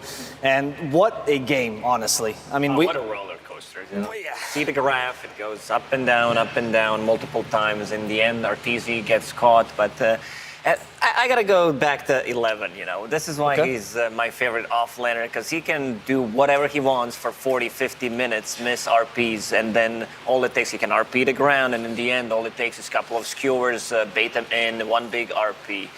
The man is just, you know, he is what he is. But I think that says more about Magnus as a hero than it does about 11, right? You don't even need to land your RPs. You just have a free setup for your skewer. You can skewer them back like long range, and that's all you really need to do on the hero. I feel like get it out, and what they did. Back at the draft of game number 2, I feel they forgot about Magnus, because it seemed like a perfect hero, because he can be the good offlaner. He can be the one who's empowering the Monkey King, forcing him to like skip an item and just get a damage item, which he did, and also someone who can break the static link, work out really well.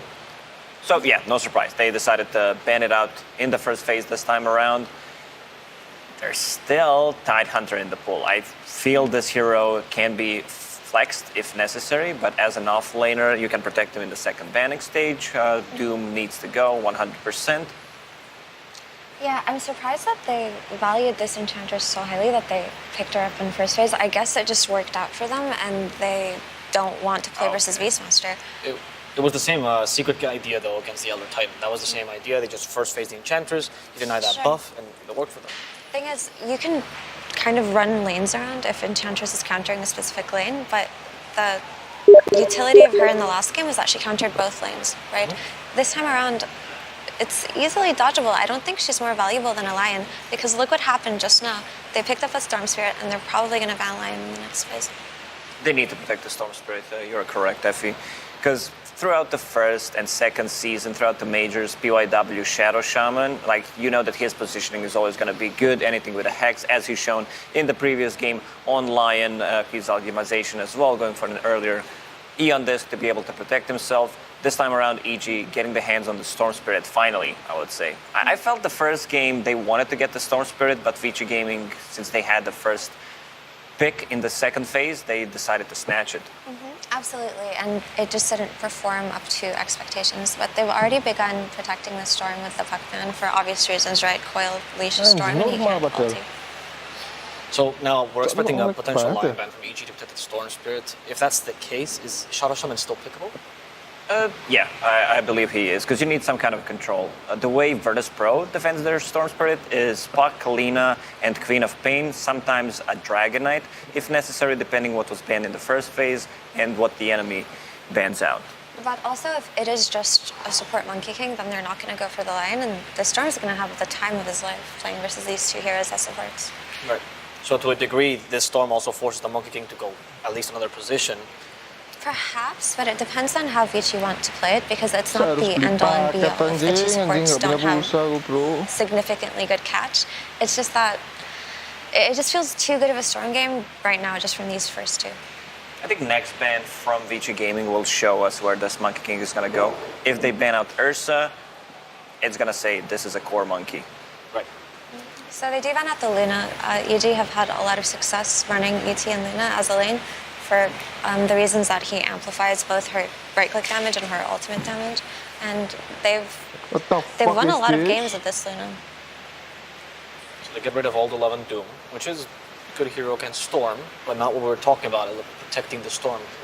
I think it's necessary to ban 11's hero pool because that's what's been making it difficult for Vici to play to their strengths, I would say. And the Magnus being left in the pool last game was a bit of an oversight, and you'll find that even we forgot to talk about it. Yeah. Sometimes you get so caught up in so many draft ideas that certain heroes slip your mind, and I think that's what happened. I was talking to Brian BSJ, and he said, you ban out Magnus 20 times in a row, you feel like he's banned out. Maybe you just forgot. You always feel like the hero's banned out, he's super strong, and suddenly it gets countered in the lane. Like you pick a perfect counter for your last pick. So Vici do need to address the Storm issue. I really don't see this being good for their supports if they do choose to run Kane. And I wonder if they're probably just going to go for another Spirit hero mid here and try to pair it up with something like a Tidehunter in the offlane if it's left in the pool. So like an Ember, for example, and then he gets countered, or he counters the Storm in the game with a Searing Chains combo, right? And that sets up for other stuns? Yes, and we see They ban it out. Oh, well. They decided to ban it out. That Tidehunter that we mentioned at the start now even gets more value now that the Doom is the ban coming out from EG. I do think this is a good Tidehunter game. I hope it does not. So this is also a Spirit hero, right? It can function similarly to Ember. It's just that Ether Remnant isn't as great of a tool for catching the Storm Spirit, but if they pair it up with something else, that will be good enough. Because Void Spirit is actually burstier than Ember Spirit in the first 20 minutes of the game. So I can see the reasoning here. Also, maybe Vici aren't too comfortable running the Ember right now. But there's so many mind games happening when you have two spirits play against each other, especially in this matchup. If Storm Spirit is going to go for Orchid, then your natural build on Void Spirit is Yule Scepter, which means it's also a setup for the Remnant. And if he goes for Kaya Sange, then you can also go for different items. You can go for Aghanim Scepter first, the AoE. So there's so much, like you see just one component of Orchid, and then you know what your item is going to be. That's a very good point. Let's see what comes out here. It's the Skywrath Mage again, the combination with ET once again for burst magical damage, goes well with the Storm Spirit. You said last draft that you liked this more than Mirana pick. I liked it more in the context of the last draft, right? But the Skywrath Mage here seems a little bit lost. I guess Vortex is good enough to cast Mystic Flare, but it's not as safe as a long-range Slight Chains into Mystic Flare, which is what gave it the extra value, I would say. You also don't have a real hero that deals with the Enchantress. She can be really annoying, staying a very long time in the team fights. And all right, they decide to go with the Legion Commander. Perfect setup for the Skywrath Mage, and also something that can buff up your carry, something that can remove the potential silence once Void Spirit gets the Aghanim Scepter. So another way of protecting your Storm Spirit, especially with the 20-minute shard. And another thing is actually if they do choose to run this Monkey King safe lane again, this also Skywrath Mage will bully him.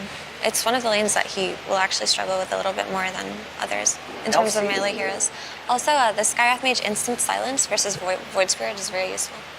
Legion Commander is also a great block pick against the Tidehunter, who's still in the pool, something that he can't Kraken off, especially when paired up with the Skywrath Mage. You will always have enough burst damage to bring him down. Even if he decides to go for a Hood, there's ET to amplify the damage with his aura. Spectre, a bit of more global presence, but Legion Commander should have a good time in the lane. Skywrath Mage plus Legion against Enchantress Spectre, or if they decide to put Monkey King, which I don't think should be a thing here, should have a really good time. LC and Skywrath Mage, they will bully Spectre and Enchantress. So this is a confirmed Monkey King support now. And the Spectre is, I can understand the need for a durable carry versus the Skywrath LC lane, but also I just see the Monkey King giving vision in trees, right? And then Spectre haunting in on the backline. That can be very useful and a very easy way to take these fights for Vici Gaming. So my question is here, you pick up the carry, therefore also revealing the Monkey King. Offlane is left, which means you get the free 2 bans. Why this over picking up your offlaner, which we've already talked is the core of this team? Maybe they just didn't want it to get banned out, right? This could be as simple as that. Like Spectre was too valuable? I think that's what they wanted to go for here. And actually, I was considering, what if Vici just go for 11's Lycan here?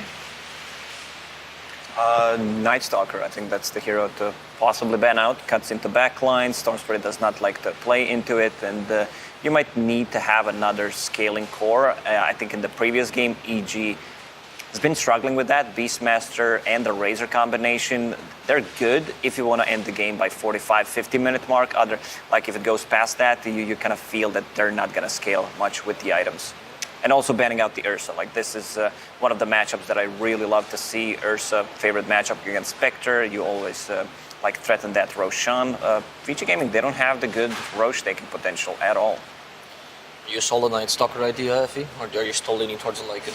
And if they do pick up this Night Stalker, then their vision game is going to be ridiculous. And it'll be a good kind of way to deal with the Storm Spirit, but it depends on the carry that comes out, right? So it's Troll. I wouldn't pick Night Stalker into Troll. Okay, why so? Just because the lane for him is very difficult, and Troll can stand his ground and just fight back if he goes on him. It's not one of the best heroes to deal with. Also, Troll, if he can get on top of Spectre, he can kill her. He also does enjoy buying Silver Edge, which is going to be very good here versus Enchantress, Monkey King, and Spectre. Thinking about this last pick, Vici Gaming, they have very limited team fight. Enchantress, Monkey King position 4, yeah, he brings that Wukong's command. Most of the time I feel like this monkey is just gonna be a food in the fights, playing against the Storm Spirit, Legion Commander, and Skywrath Mage. Also ET with the Spirit providing vision. So they need something tanky. Void Spirit can cut into backlines, be a bit more annoying, but he needs an item. He needs an item and a half, which is not gonna be easy for him since he's playing into Skywrath Mage. So I want to see something tanky. And we've talked a lot about having durable carries that can take a lot of damage for the team and kind of bait spells and turn the fights around. And Troll fits that bill really well. We just haven't seen him that often because he doesn't quite do it as easily as something like a Medusa or a Tiny. But I like the concept that they've done here with the Troll. I've seen some Trolls, sometimes a bit too reliant on the lanes, and if the early game went a bit difficult for them, it was difficult for them to recover, at least in the group stages where we saw 3 or 4 Troll picks. The only exception to that was Beast Coast once, where they actually managed to pull off a game there. As a Troll, you don't care too much about playing into position 4 Monkey King, so that's going to be good. You have the miss chance, you can be a range hero, so you can trade really well. That's a very good point. And one of Troll's biggest issues is that he gets kited very easily, but they don't really have that great of a means to kite him. This looks like a very good game for him. And looks like Vici are kind of stumped here too. They're really taking their time thinking about this. We're taking our time thinking about this one. It's going to be a Lycan, which you suggested earlier, I think. So the reason why I brought up Lycan, and we kind of went on a tangent, so I couldn't elaborate, is just that typically this is one of the heroes that they like to run, and they do like to pair it up with Spectre just to kind of secure that late game, because Lycan does fall off at some point and doesn't feel like he's as effective, but he's quite tanky on the safe lane and has no issues with farming the jungle and catching up. But also, he can just run his units at the Skywrath Mage and the ET without putting himself in danger. And if you have 2 supports that can easily get sniped, it makes Lycan's gameplay simple. Sure, but I still love Troll against Lycan. I feel like they kind of counterpick themselves. Well, this time we won't have an interview with the coaches, but we have someone that knows almost as much. We're going to go to BSJ with his last word. Thank you, Avo. This game is all about the stages of the game, and it's going to be EG that's most likely dictating the pace. And as Lacoste mentioned, Vici Gaming is severely lacking on the team fight. So what that means for EG is even though they have a lot of single target pickoff, they're going to be looking to run around the map as 4, as a good offense is the best defense to guard Arteezy on his Troll Warlord as he's going to ramp up. He's going to want to be their building Sieger later, but without that Aegis, he's not going to feel comfortable to do so. With the Ags on the Spectre going to be coming out on top of the burst damage from the Void Spirit and the Monkey King. So let's look for them to go for that early Aegis on EG, gather around their Troll, and make it difficult for Vici to be team fighting into them. We're going to be looking for that Lycan split push pressure to make sure that they cannot do that, and we'll have to respond and maybe create some chaos on the map. Winner goes top 6, loser goes home. Take it away, OD Pixel and Fogged. Thank you very much, Brian. Yes, the deciding game now between Evil Geniuses and Vici Gaming. Fogged, initial reactions to the draft here for Game 3. Does feel like that Troll last pick looks really good for EG right now. And I feel like I don't say that too often, especially not at this tournament. The hero's been kind of neglected for obvious reasons. He's just had a lot harder time inside most of the group stages. Also, a lot of people don't really like the way his ultimate works, of course, because it's got this double-edged sword where it forces you out of position a lot of times. Has been buffed several times in the past. But yeah, AG's draft does look very strong. If Vichi's, it does look like they're looking to go for more of this like snipe plays and vision control with the Spectre, with the Lycan Wolves, with the Monkey King constantly scouting for the backline. So definitely have to keep eyes on that. But early aggression definitely going to be there from EG. They're going to look to hit and hit hard. And would you say, you know, the last pick for Vici Gaming, getting this Lycan 4 old 11, I mean, you sort of agree with the sentiment that it's not necessarily that scary last pick Lycan that we've seen in some scenarios. No, and also I feel like their lineup right now is also kind of one-dimensional, where they're missing a lot, right? Where's their Suns coming from? It's going to be a Boundless Strike and an Aether Remnant is their only disables throughout the whole stage of the game until they start getting some crazy levels and items. EGs, they have the Duel, they have the Stomp, they have the Vortex. Eventually, we'll probably see an Atos picked up on the Skyrest, so just feels like EG's playmaking is going to be a lot easier, while Vici, I feel like they're going to have to avoid fights constantly and just draw the game out as long as possible for the Spectre to get online. I think that's why they went for the Lycan, though, right? It's that, like, exactly what Brian was talking about, how causes chaos, he's going to draw attention away from the Spectre, but into the Troll lane could be maybe a bit difficult. Let's see how well Old 11 holds himself up here. We'll have, for now, PYW by his side. Down bottom, DY again on that Enchantress, ready to keep this lane nice and safe for Poyoyo on the Spectre. And let's see how Ori does this time around. We saw him playing the Storm Spirit in the first game versus a Skywrath, and he literally could do nothing. And he is playing a Void Spirit, kind of similar concept, playing versus Skywrath. And once that silence is leveled up like 2 or 3 points, there's not much you can do about it until you have your own defensive capability like a Yule Scepter. Sure. And I guess on the Void Spirit compared to the Storm, the Yule's being picked up first is much more likely. Absolutely. Yeah. It is going to happen. Like no Storm. I think like 0 Storms lately want to go for a defensive item first. You're playing into their hand. Let's see. I really think that Arteezy is going to get absolute free farm, which is a concern for me. So PYW, this is a double melee playing into ET as well as Troll Warlord. You have to just start pulling Sweat away. And oh my, Fly actually gets the side pull. As PYW is trying to pull the wave, it gets pulled into neutrals. One of the bigger disasters that can happen when you are trying to pull as these double melee lanes. Fly does eat the clap, doesn't actually hit either hero on Vici, and 11 will be able to secure every last hit at the very least for himself. Doesn't end up missing any XP, but as we said, Arteezy, absolute free farm. We expect probably Abed to have that free farm as well. Bottom, I think that's probably a bit of the better lane because Poyoyo, that's why they picked the Spectre, because they see that Skywrath, because you're able to absorb a lot of that harassment in lane, and in the later stages you just kill him. Dispersion is very useful versus Skywrath. But we'll see how that all ends up playing out. And of course for Poyoyo, if we do indeed see that sort of first build-up item into the Aghanims, do you sort of see this as a game where there's going to be a lot of chance to set up action for this Spectre to get involved in with the Shadow Step at the time he'll get the Axe? You can kill the Skywrath every single time. If a Wolf just scouts crit, a Shadow Step plus a Howl, the Howl applies that minus armor, of course, on top of it. And yeah, the Skywrath is one of the squishiest heroes in the game, so. See mid. Ori. He is just... All right, first blood just like that for Ahmed. Wait, he just walked up? You can't make those mistakes.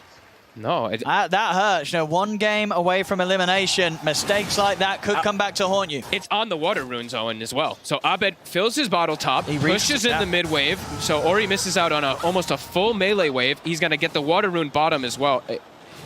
A huge mistake from Ori, and this is the second time now. We saw it yesterday versus VP. He was tripped up by the Storm Spirit as well. 7-1 last hits, 15-4 on Storm. Quite the difference there. Missing more last hits than the viewers are. If we could get that CS up on the side. Beautiful. Thank you. So you're seeing Arteezy, like we said, it's gonna be a free farm lane, and Vici also just has to be careful for the positioning, because once level 2 comes out on Elder Titan, that's when they can actually start look to be setting up kills onto either Old 11 or PYW, and they're not gonna be able to slow Arteezy down up here unless a rotation does end up happening, which they can't really do pre-6. So lanes definitely feel like they're gonna be quite a problem for Vici. Crit is taking a bit of a beating bottom, but we'll be okay. Mid again. Ori just keeps getting pulled into the wave. Does get some good last hits here with that Resonant Pulse, but it's a lot of damage. I think he needs help getting runes. I think he's going to have to tell his 2 supports. One of them has to start checking these, because Abed's just going to start taking over this matchup too much. It's hard, though. I mean, only so much an Enchantress can do. Scare someone off the runes early on, and PYW kind of needs to be here with Old 11. You know, laning against a troll, as we say, it's not fun for the Lycan. Not much PYW can do, really, to push Arteezy away. At least he'll save the Lycan from getting killed in some situations, but he can't, like we said, he cannot slow down Arteezy at all. Can't really stop the pulls either versus an ET. So it does really feel like EG might even come out ahead all 3 lanes. It's a solid start, it really is. You see it here, top 3 at the moment on the CS. Bottom is the only one that feels like it can go the other way, as they have an Enchantress and Ice. Just take a good amount of harass damage here. The Wild Wing just keep poking him.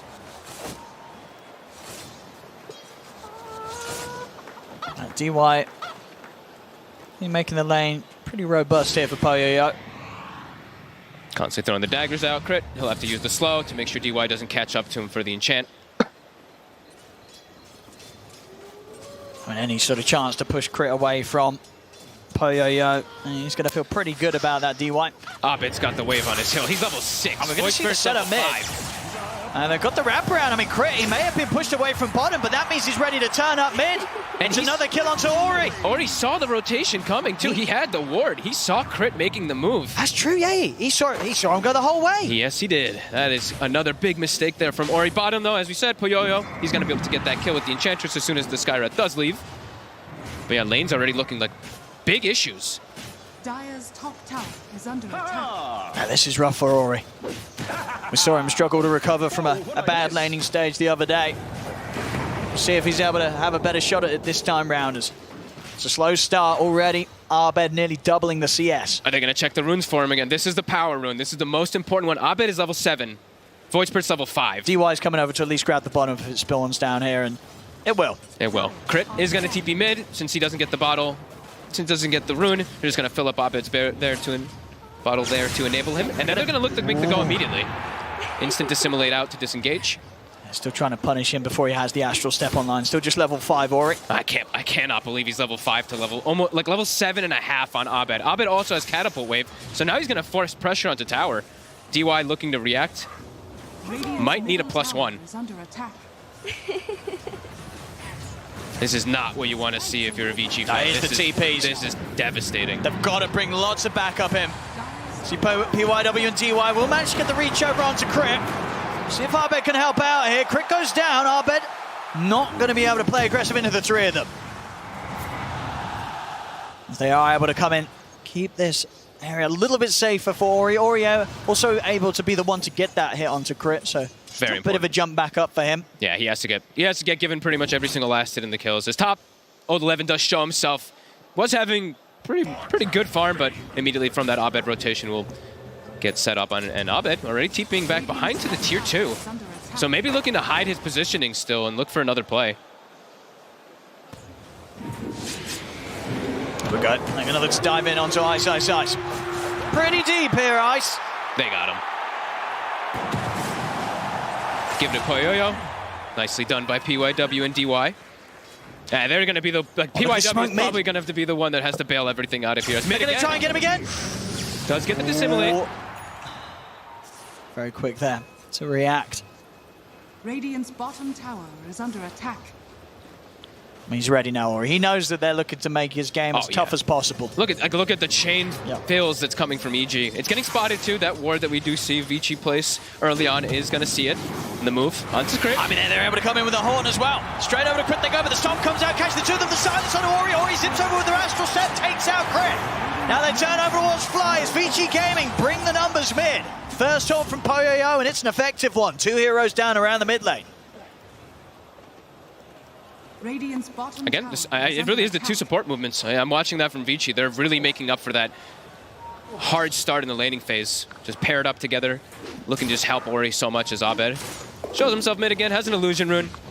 So he's just fine. As both safe laners are really starting to get ignored. RTZ is starting to make the move down toward bottom. Probably expecting a rotation to come out toward top soon. And he wants to look to take out this tower. It's already less than half HP down here.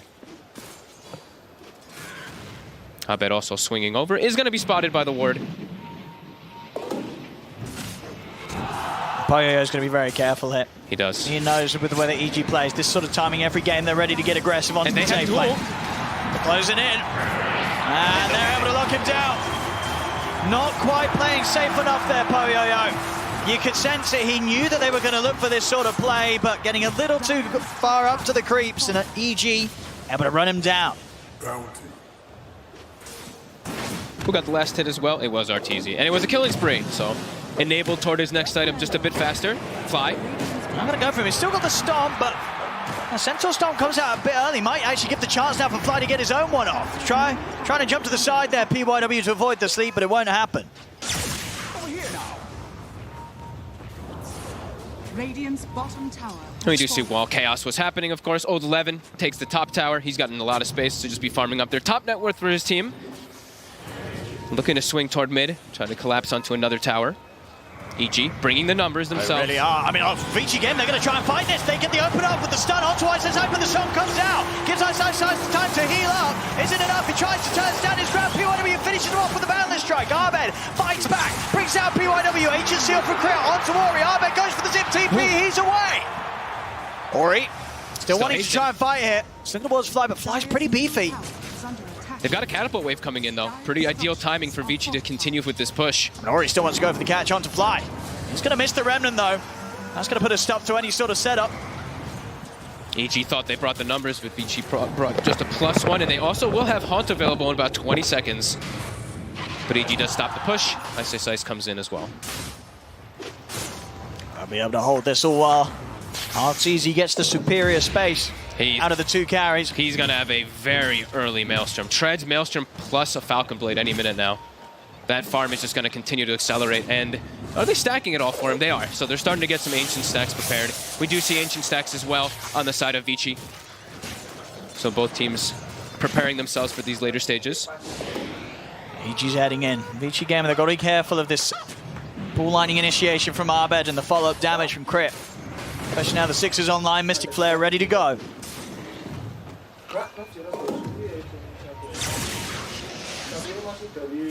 11 gonna start farming Ancients with Poyoyo. Looks like they're both gonna do it together, even as a team, bringing PYW also as well. So let's see if EG's aware that nobody's really showing on the map. They're gonna look to hit a tower because of that. Poyoyo, he's getting rather low here. Just gonna stick around, get that XP at least, mid lane. Setting up the defense with the Wukongs. It's a nice hold. It's his bluff play too. They're getting a lot of farm from that Ancient play while also defending because of this.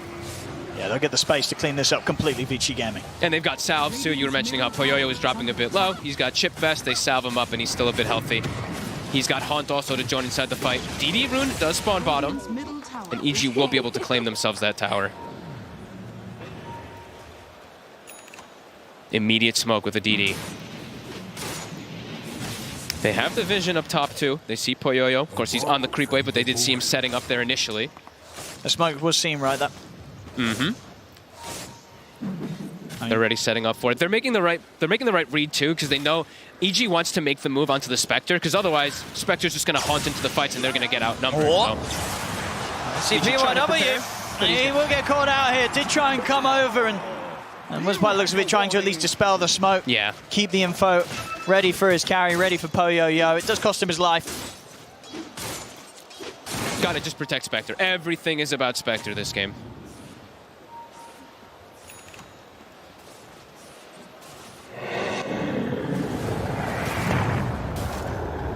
And Arteezy does finish up his own Ancient stack without any help.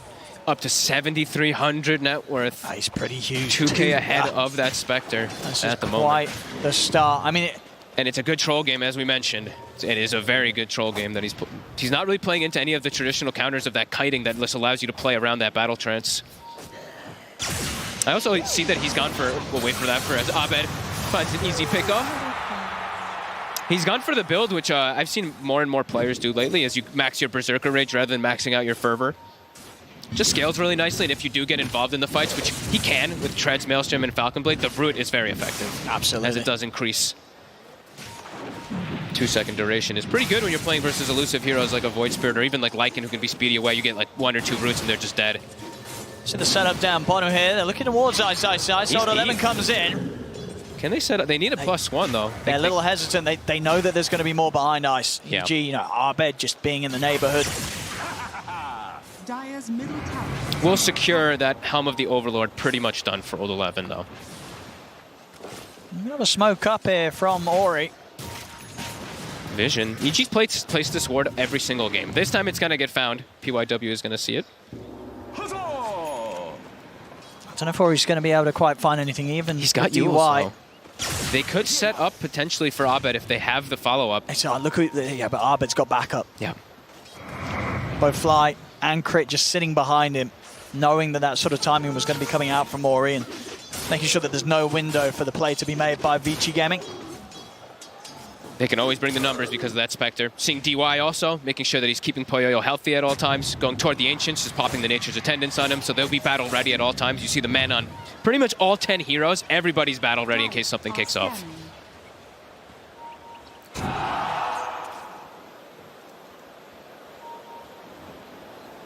I mean, both teams for now happy to resume farming. You can expect that EG, and once they've got their first time or so, they'll be the more proactive out of the two. I think both the situations where they're going Orchid, and also I saw Ice. He was halfway to Armlet, and then he's like, no, I'm not finishing Armlet this game. I think tempo is what the name of the game that EG should be going for, so he's about to have Blink finished up on the Legion Commander too, and they've got the combo plays, right? Legion Commander plus Skywrath, almost anybody they find is going to just get killed from the combo, and now Orchid's done. Abed, he's hunting with Crit. Like we said, they want to target Poyoyo mostly. But this ward also is spotting out Ori. Let's see which one they find. They're going to try for Spectre. That's a big zip from Abed to close in. Set up with a silence. Easily done there. EG, they've got perfect pick-off potential now. The map's going to be a rather dangerous place for Vici Gaming to play split up. With EG getting themselves these early tools to get online. Scary place for him to be as well in the Spectre in this game. Sure, he has the Haunt, but I feel like that's going to be Old 11's territory for the most of this game since he has this Helm of Overlord already done. Tower mid will get quickly taken out. Dire's middle tower has fallen. Radiant So still getting their farm on Vici, but you can just see Arteezy's accelerating that much faster over the Spectre. He's not getting picked off, and it's constantly Poyoyo under the gun here of just getting gone on. He almost has his Ag, so they're gonna be able to be more proactive themselves as well soon, but EG's getting a bit too much space on the map. Arteezy is completely popping off this game. Yeah, it's free farm. He had sort of a rough ending to game 2, but this game 3 is coming headstrong and he's looking good so far. Almost has the BKB done. He's like about to have it. That is quite scary. See if the smoke from Vici Gaming gets a catch. They themselves wanting to look to get some action. Fine. Not the most ideal target though. Yeah, ideally they were hoping for more, maybe seeing if they could find an opportunity for Poyoyo to use the Haunt. He's not going to use it for Fly alone. Yeah, if they catch the Yule Scepter onto Abed, then they can commit for him and just kill him immediately. But yeah, Fly tanks the gank. Bit fortunate there for EG. Yeah, especially at that time, as you say, where Arteezy was about 200 gold away from the BKB. Exactly. That would have been the time to get the hit in on the troll, but wasn't the case. And they were both right next to each other too, right? So it could have really gone either way for a moment. Nice bottom. Ooh. Okay, that'll do it. That will do it. The Haunt giving them the vision so they can find the Yule setup onto Ice. Ice, he's going to try and run his way out of that. He's kind of making it away for now. Is he actually going to live? He's going to live. Oh, he gets away. Goodness. The good old pig pole there helping him speed through the trees and away from a Haunt movement there from Vici Gaming. Vici Gaming, by the looks of it, will still get the tower, but now they're all down here. We actually see EG, they're looking towards the Roche pit, maybe seeing if they can take this whilst they concede the tier 1 tower. So space certainly being made there by Ice Ice Ice.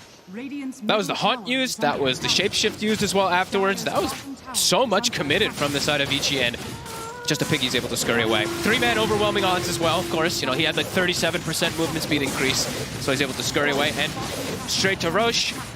They'll get it. Big move for EG. And making the most of that play from Daryl completely. DD inside of Abed's bottle too. EG probably looking to take these head-on fights a little bit more so now in this game. Poyoyo does have the Ags finished, but Haunt is on cooldown for 85 seconds. So as for a head-on team fight, I don't think Vici's going to be looking for that. We'll continue pushing this bottom tower with the Helm. PYW scouting the tree line. He's also going for his own Yule, so just wanting to have multiple different setups, it seems like, for the Storm. And Yule's overall versus Troll Warlord is also one of those humongous items that you can just, you know, while he's battle trancing, just Yule's control him. This Troll just continues to pull further and further ahead, though. 3,200 ahead of his counterpart. No, it's easy. On an absolute vibe right now.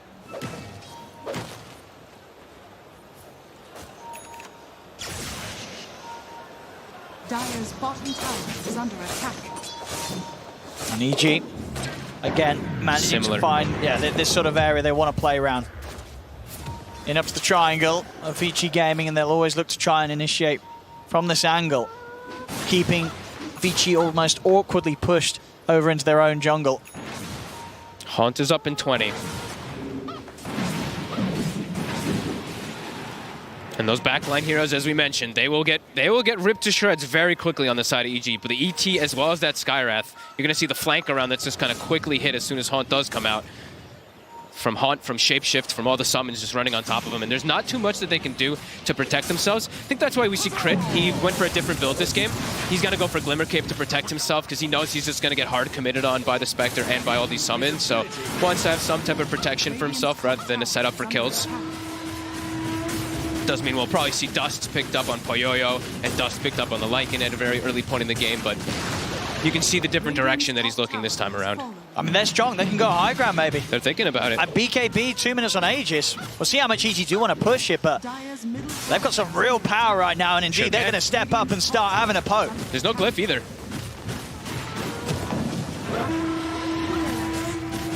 Let's see how confident they feel here, EG. Oh, it's easy. Leading the charge here onto the tier 3 tower, tearing it apart. The Wukong's is forced just to hold.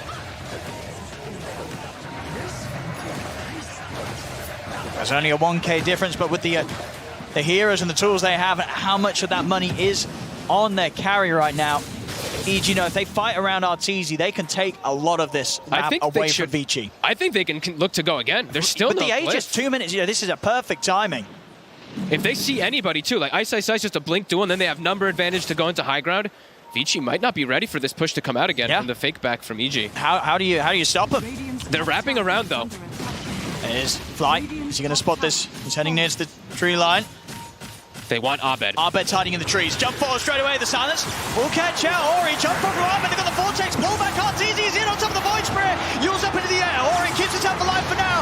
Quick shot dodge with the Dissimulate. Ori trying to escape. He'll get back to the base. Arteezy is torn down DY. Now he's going to look over towards Old 11. Ice Ice Ice. He has the lockdown with the duel. Old 11 fully surrounded here by EG. He's trying to run away with the Shapeshift, but Abed's got the damage. Old 11 goes down. Arteezy being watched from the tree line here. Still has the Aegis for a full minute. Tough one to bring down. There's 4 heroes and they still can't commit for him. And the push support says, we've seen, of course, they're going to have a really tough time versus this Vici jump, immediately get incinerated. But I think at the end of it all, you know, it's not amazing for Vici, but it's a pretty decent hold, all things considered, when they are at this deficit. And Ori somehow survives. I really thought he was just going to get first. 100 HP, the splitter, like a fraction of a second from killing him. We'll see it again here. Of course, the Haunt just giving them a lot of information to start off the action. As you say, Crit And Fly immediately Look at the focused. splitter. It just doesn't catch him. It was so close. But again, immediately, EG, they're grouping up as well, going for top. Satanic now finished on RTZ too. 22 minutes, Satanic. Let's see if they can do it again. Here, Vici push the back. Silence. You're going to see the setup from PYW. The trees is ready with the Wukong's command. EG, they'll kite it off for now, but Crit won't be able to make it out of the ult. As Crit Scott, it's 4 versus 5 RTZ, he wants to go back in. He's looking to get on top of PYW, but the Yule's control is there. They'll send him up in the air. It's in for Ramen. He's caught out by the silence. Redman's one behind side. He's in with the duel. Looking to lock down Ori. RTZ is in with the damage. Has he got enough? No, dissimulate. It's on. Ori jumps again, away again. Ori lives once more. Now EG's got to be careful. There's no Arbed. Size focus first. Nice little arm that Toggle won't save him. He still goes down. They stopped the TP. The TP is stopped. The barrel is striking in. RTZ is going to do his best to try and turn. But he's up in the air with the Yules. He has got the ult, but he's not going to be able to get it off. The silence is in. He can't press the button. As Fly also goes down. Tips coming out. Vici Gaming a solid hold. The racks are protected. I cannot believe Ori's surviving. That changes everything. He's able to get so many different forms of silence out from Resonant Pulse just because he survives. It ends up getting Abed killed. It ends up chasing out and getting RTZ killed. A massive hold. Absolutely there. I mean, an RTZ taken out. And it was 20 HP. Last time it was 100. This time it's 20 on the Void Spirit. As Vici's really starting to feel themselves, starting to throw out the aggressive tips. Rest easy. And we'll see it here. I mean, RTZ feeling that he still has the chance to get back in. Of course, that Aegis and BKB Satanic, he's massive. Absolutely huge. But look at this, the dual lockdown is there, but Ori, as you say, he lives. I cannot believe it. Now tier 2 mid, things are starting to swing the other way. Vici's late game lineup is starting to hit a bit of their timing. Even though RTZ's so farmed, the Spectre, the like, and they're catching up. And finding him there isolated, a huge kill. They even tried to bail him out. Like Fly ran in, he's like, I'm gonna mango you, get rid of battle trance, but again, just because the Void Spirit lives through all this, he has so many different forms of silence to control. Tough fight there for RTZ, but still, he's at the top spot. The rest of the team falling behind a little bit of their counterparts on Vici Gaming. RTZ can't go down again, though. One further death, and then Vici Gaming, it's going to get to the point where Poyoyo Spectre will start to take over the lead. He's got to have Manta done now, too. Manta, plus that Aghanim's much harder for them to get any type of catch on Poyoyo. He is getting very durable. I mean, are they still at a point, EG, can they try and go for this Rax again at this stage, or without the Aegis is it far too risky? I think right now it's just like get your lanes out, get more control, and then they have to get the Roche advantage. But they can't just commit into the Roche by any means here anymore. No. Because Ori's just completely caught up as this Void Spirit. He's actually just doing way too much with these double silence pulses. And the Hunt, it's back up.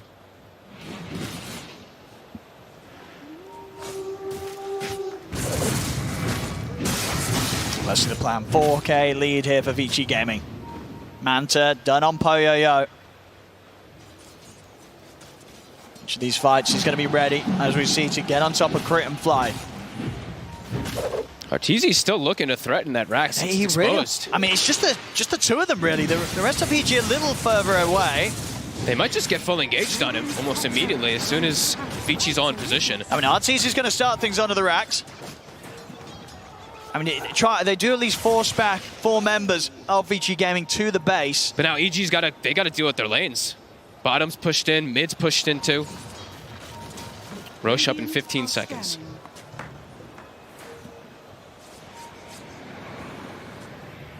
Nothing. 11 has a full AC too, and they're actually smoking, looking for the fight themselves. I mean, they know Roche is going to be up soon. They don't want to let it fall into the hands of EG. A on Disc also now on Ori, so those jumps that EG couldn't even kill him before, now you're definitely not going to kill him if he's able to get any backup from his teammates. EG could get caught a little off guard by this. We'll see the jump straight in with the sights on the 2. The ult comes out as well. RTZ puts the BKB. He'll turn.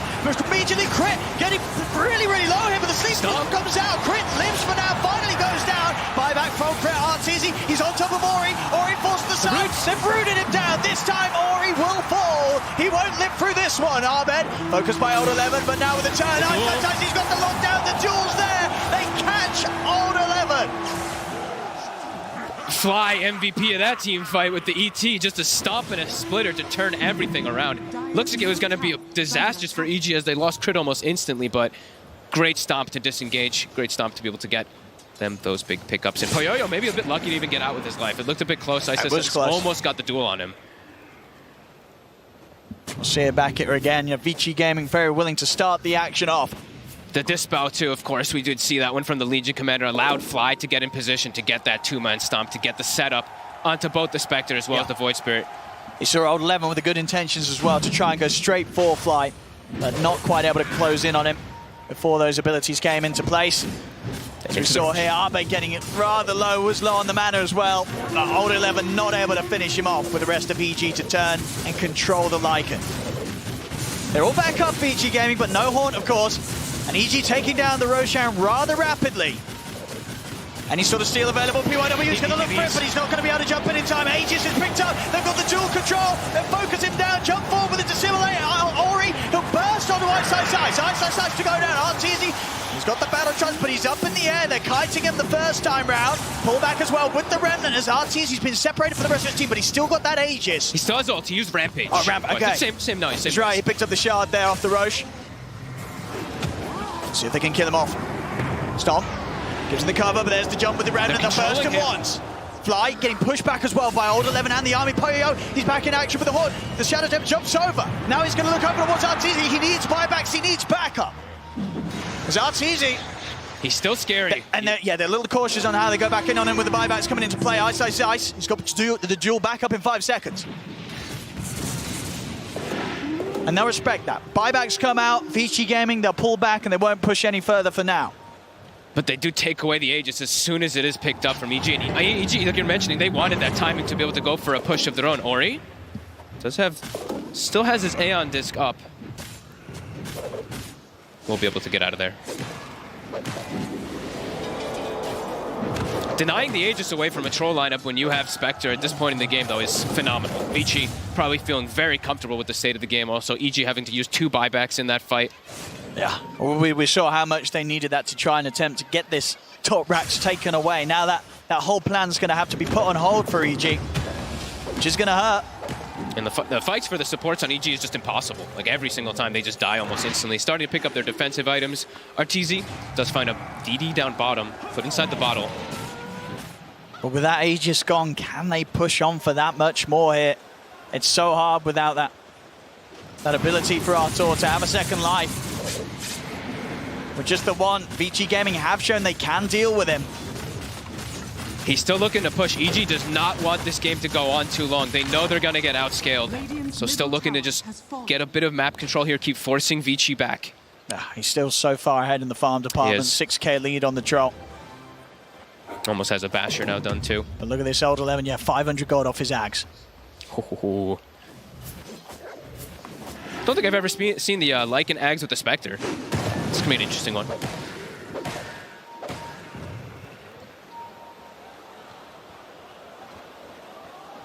Now Vici gonna try and get out here with just the 2 of them, Ori and PYW. Dire are scanning.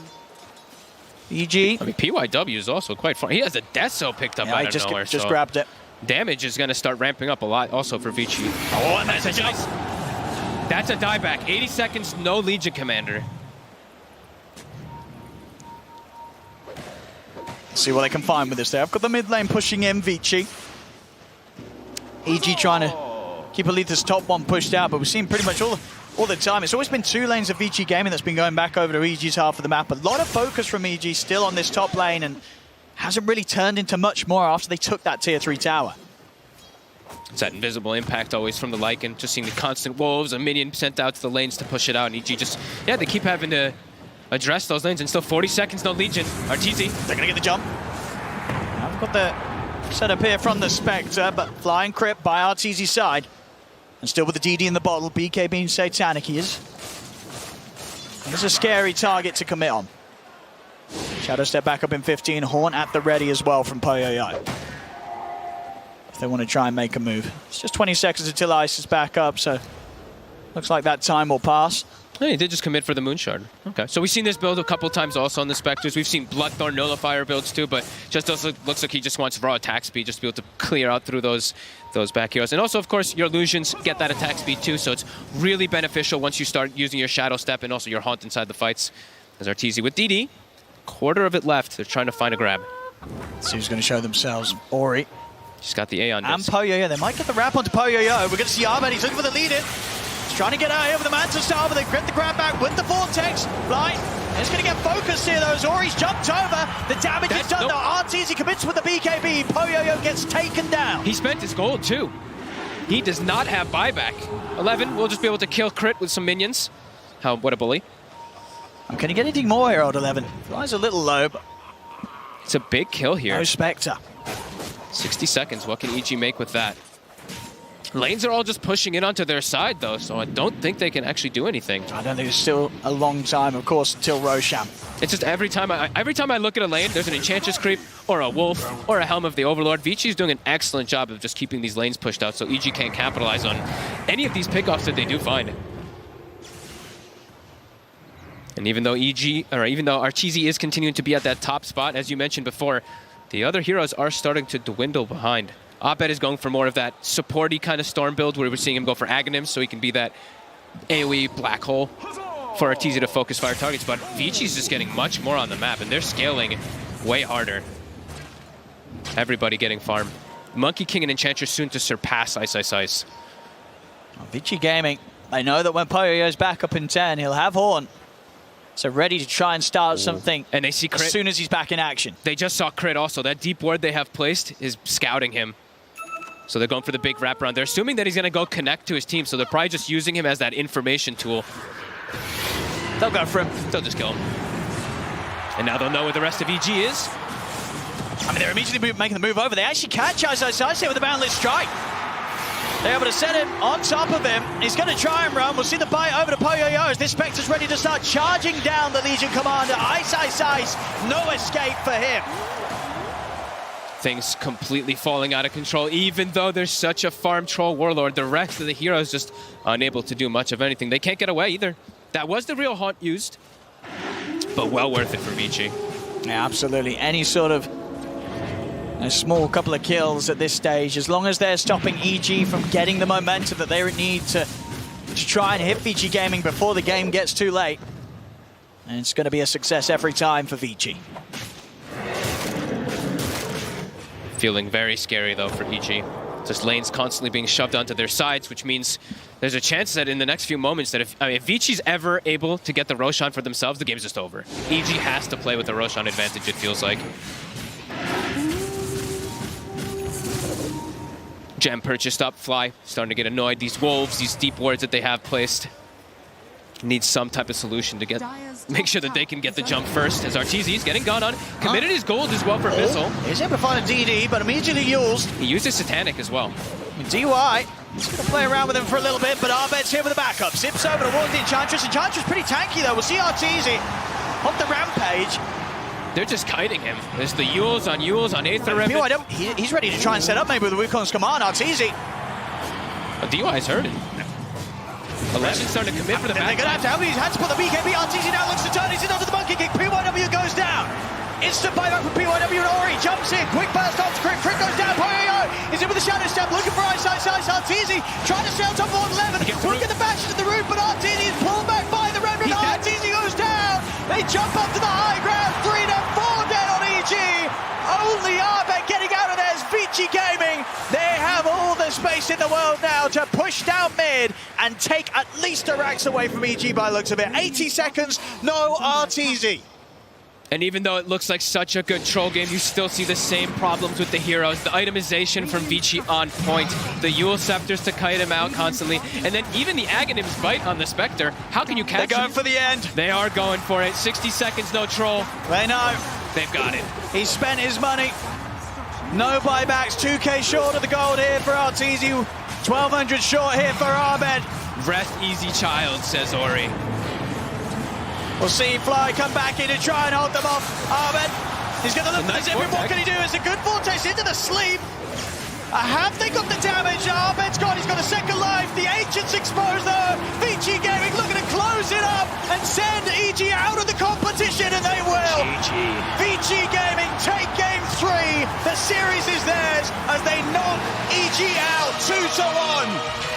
What a performance, really, from everybody. They just knew how to play their timings. They played it cool. They played it collected. Even though this Arteezy troll is so far ahead, they knew how to play versus this lineup. They did. They knew that EG had that one avenue, that need to force that top lane push as much as they did. And those two times we saw Ori surviving on a slither of health. 100 HP the first time, 20 HP the second time, and somehow that really is, these little things are the things that dictate games. His Void Spirit surviving really changed the whole outcome of the entire game. It did. And that series as a whole, I think VG Gaming a lot to be very proud of. You imagine what we saw back in game 1 to come back from that sort of loss in the first game, turn the series around. Incredible stuff. As VG Gaming, they'll be the ones holding on in TI and moving on, knocking EG out 2-1. 20 HP. The difference potentially between a TI moving on, potentially even a TI victory, to being knocked out. And with that, we say goodbye to North America in the International 10. Gentlemen, they might have gone out, but it was an incredible match, one that I think TI fans and Dota fans in general will remember for a lifetime. Tsunami, wrap up how you're feeling on that one. I mean, whew, it was crazy. China's just evil genius's kryptonite, it seems. IG was able to solve them in Singapore. PSG LGD was able to solve them in Kyiv. And now VG Gaming have solved them here in Bucharest. So like you had said at the very beginning, Cinder, and it's tragic that either of these teams would be taken out at this early in the tournament, but that's just a testament to how competitive this tournament has been thus far. And I think, honestly, looking back at this series, and especially at this game, VG Gaming just deserves it, right? Like they played an amazing third game. I think a lot of people were scratching their heads. What is this Lycan last pick? How does this draft even make any sense? And you just got to see it come together. I think this was the hardest game of the entire tournament for Crit. He couldn't play Skywrath. This matchup is so horrible. Like, I don't know what to say.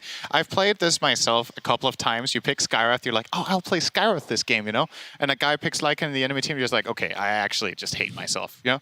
He presses one button, he sends his Granite Golem at you, it crits you like 2k range away from the fight, and you just die. Sorry for hitting you there. You're good. You're good. That's good. A little bit of metaphor for what's happening in that game. Granite Golem. Yeah, exactly. You're like the Granite Golem. Yeah. All right, guys. I must interrupt you there because we have an interview with your boy. Turn up. It is Avo with Arteezy for his exit interview. Hello. I'm here, not with Arteezy. I'm here with Fly. Thank you for your time, Fly. Yeah. So Fly, I honestly just want to know what's going on through your mind right now. It's obviously a lot of emotions. You kind of wait 2 years for something and it doesn't go the way you expect. It hurts, you know, that's the reality. It feels like the world is kind of crashing down. This literally happened like 2 minutes ago, so there's a lot to process, a lot of disappointment, and, you know, what can you say? It hurts, and of course I'm sorry for letting down the fans at home or whoever's cheering, and, you know, I definitely think this was not our best showing. No, still one crazy series, and I think you have a lot of courage for coming here and talking to us. Yeah. So thank you very much. Thank you guys, and whoever's obviously cheering for us. Your support matters a lot during this time, so yeah, thank you guys for supporting us. A difficult loss for a strong team that will always live within the hearts of their fans. EG says goodbye to TI-10. Back to you, Slacks. Thank you so much, Avo. Yeah, very emotional time down there. And again, thank you to Fly as well. When we go and ask the players for post-game interviews, you know, we'll have some of them lined up, and it will be an extremely emotional time, and another one will just stand up and say, hey, I will take this. And, you know, Fly coming in there as the team captain, really showing how just brave and amazing that he is to take opportunities like that for the fans. So thank you again. Jenkins, we're going to have the bracket come up here pretty soon to kind of see where we're at And is this how you expected it to go, buddy? Some of these. I did predict that T1 would go far. I actually predicted T1 over LGD 2-1. I thought that was going to be a really close series, but I think it's, more practical. Like, LGD is arguably the best team in the world right now, so that was kind of following the old heart there. I predicted Team Spirit to go pretty far, just because maybe not much farther for these teams, just because I feel like they're the type of teams that can take a game off of anyone, but not necessarily the teams that can go the entire way. If they do, it'll be like one hell of a run. I think Vici, OG are two teams that people do expect that will make it into the top 4, or at least are in contention for that. So those do make sense. Yeah, and one positive, though, as we move away from EG and go into Vici Gaming, China needed some wins. It was a brutal lower bracket so far, so shout out to them. I mean, they are just moving ahead, covering that bottom bracket, LGD covering that top bracket, and I'm so excited to see all these different, regions still be represented as we say goodbye to NA. Tsunami, are you excited for anything coming up here? Yeah, regional distribution is something that I would not have predicted to be like this. Like, Eastern Europe has 2 teams right now, which is wild to me. And VP and Spirit are both looking like top 4 contenders. Yeah. And China holding it down. They have 3 teams right now still, IG, LGD, and Vici. And then Southeast Asia, T1 has been consistently slaying any region that comes up in front of them. And then, of course, the 2 Europeans with OG and Secret are carrying the torch for much of the English-speaking audience. And I think this is something really unique to this TI, I want to say, compared to some of the previous ones. At least it feels that way, that this time around, with the exception, unfortunately, of the Americas this time, that both South America and North America are out, any of the regions can get top 3 right now. Yep. That's really what it feels like when you look at the bracket and see the teams play, is that I guess the favorites from Eastern Europe probably still VP over Spirit, but Spirit definitely have it in them. T1 have looked really good here at the main event. China obviously have 2 of the strongest teams in IG and LGD, and then you've got Secret and OG that, even though OG got crushed by Secret the other day, they showed good form in the lower bracket. So, honestly, it's completely impossible to predict, and that's awesome. Absolutely. And we have a real treat for you. A Dota legend having with us here, Frankie, is with Old 11. You're not joking when you say he's a legend. This is his 5th TI, so it's quite the honor to be interviewing him now. Old 11, first of all, congratulations. Second of all, how did you turn things around for Game 2 after that Game 1 loss? 首先，恭喜获得胜利。在第1把之后是怎么调整，然后扭转局势打第2把的呢？就是因为第1把输了，第2把。当时打起来的时候，我们也没有特别的去应对吧，我们只觉得尽力而为，然后尽可能的抓失误，然后就抓到失误，然后就赢了。而且第2把其实我打得不太好。So we weren't really targeting to adjust. We tried to do our best to find mistakes, and we caught their mistakes. Actually, for the second game, I didn't play that well. Well, it doesn't matter. A win is a win. You're still in TI. Do you think it was a mistake for EG to draft Troll Warlord in that 3rd game? 赢了就是赢了。在第3把，你觉得 EG 选巨魔战将是一个错误吗？说实话，巨魔战将不是一个单机版本胜率比较高的英雄，感觉有点，确实是到绝境了，但是。在我看来不是一个好英雄，对。To be honest, for this patch, Troll Warlord's win rate isn't that high. They do have their back against the wall. However, I don't think it's a good choice. And so I need to ask you what it's like for you right now, because at TI6 you played on eHome alongside Ice. Is it hard to send an old teammate home? 要问你一个问题是 TI6 的时候，你跟 Ice 是队友，然后现在要把前队友送回家，是什么样的一种感觉？如果是别人的话，可能会比较悲伤吧。但是如果是三哥的话，还是挺爽的。If it's someone else, I think I would be a little sad. But if it's Ice, it feels great. Okay, I would love to ask some more about that, but you know what? I think we need to send things back to the desk because it's always lovely to finish on a zinger, isn't it, Slacks? Absolutely. God damn.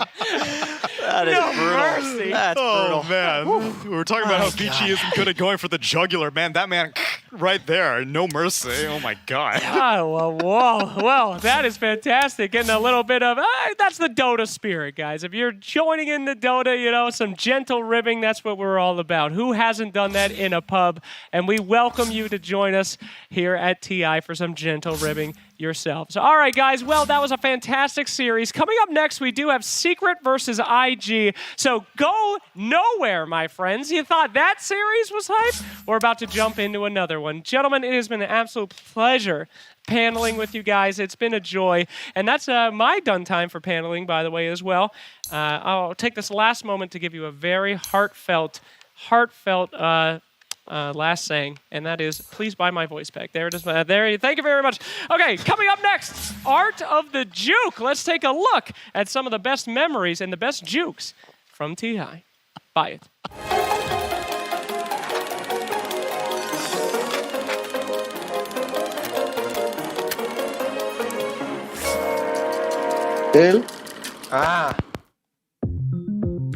One of the coolest things about Dota is that there is room for... Pro. PT Gabisan. Iya. Nyiri ya. Jancuk game loro game telu buru iki padahal oning ra karo-karuan karine.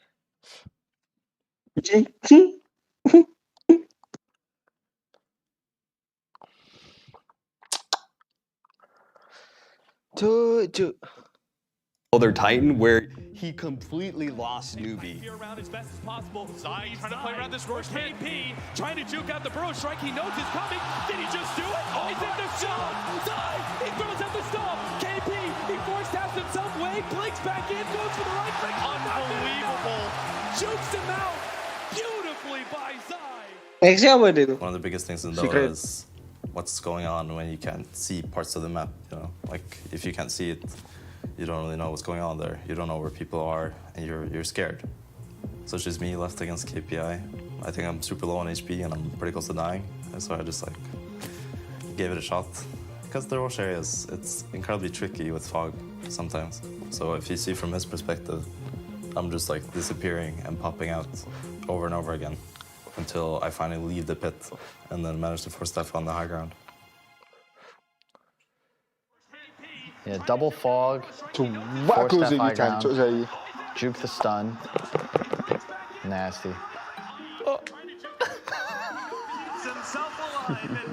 That's just Zai. He's very good at positioning, and he's rarely wrong. So if you think you're out-calculating him, you're probably not. He's a pretty serious, kind of stoic, quiet guy, but in game he plays with a lot of personality, and I think that's why he's a huge fan favorite amongst everyone. I think the pressure is definitely on the person trying to catch the person that's juking. So KPI probably felt a little embarrassed after Zai got away in that situation. He just got played, you know? It happens. Okay. What does that take you back to? Looking back, it's not a really good play anyway. In a real situation, I should get the kill like 100% almost because I have stun available, I have force staff. And maybe if I like force staffed first up the hill and then saved my stun, I would have got him as well. But I just stunned because I went with my instinct and I missed. And then he TP'd away, so it looked pretty bad for me. But yeah, it was a good play by him. Like. And you missed by like a unit. Yeah. Evil Geniuses, off of winning this match, managed to go forward all the way and place third and win $2 million. Newbie, on the other hand, they just bottom out of the tournament. So this match mattered a lot. A good juke is tough to come by. There's, really just a best way to play every situation. But occasionally there's some wiggle room, and that's where the outplays and the jukes become possible. I think juking is always instinctual to some extent, but probably for every great play, there's a bit of luck involved as well. Jukes happen all the time at TI, but hindsight is 20/20, and players always say they should have got it, but I mean, that's just a testament to the skill of the opposing team as well. Gentlemen, we are here to talk about Secret versus IG. Here with me to discuss that are Gods, Lizard, and Insania. Thank you so much for joining. So for this series, we're returning back up to the upper bracket, so a little bit less scary because there's no elimination. But at the same time, being at the top is still scary going down to the potential lower bracket. So tell me a little bit about Secret versus IG's play styles, gentlemen. Well, for these two teams, it's going to be, I think, a bit of a clash in style. I think for Secret, they're going to be a bit more kind of focused on the laning stage, the early game. And while you kind of mentioned, yeah, they're in the upper bracket, they're a bit more comfortable, what they are competing for is a guaranteed top 3, which is a huge increase in prize money. So I think there is still going to be a lot of pressure on these teams. Yeah, and at the same time, even though perhaps their playstyles in-game are a little bit different, the way they got here isn't. They secured the spot very early on in the DPC season and then just, you know, chilled a little bit, said we're not going to be really revealing any of our strategies. We'll be saving it all up for TI, and this is the match probably that they were waiting for a lot. Insania, what are we going to expect? I think this, what Lizard brought up is a really interesting storyline where you have two teams that haven't really been like on the radar the same way a lot of the other teams have been. Like in Europe, for example, you've had OG that I think has had a lot of the attention directed their way, and in China you've had PSG LGD. So both these two teams I think have flown under the radar a little bit, both like among talent but also among the players, but just based on like the vibe I get from talking to people. So it's going to be interesting to see how they match up. I think Secret is like a little bit of the wall, and they proved yesterday, or yeah, I believe it was yesterday, Yes. against OG, that, you know, they can hold off the aggression, and I think IG wants to put the pressure on. Well, it looks like both teams are ready to come to the stage. Let's bring them on.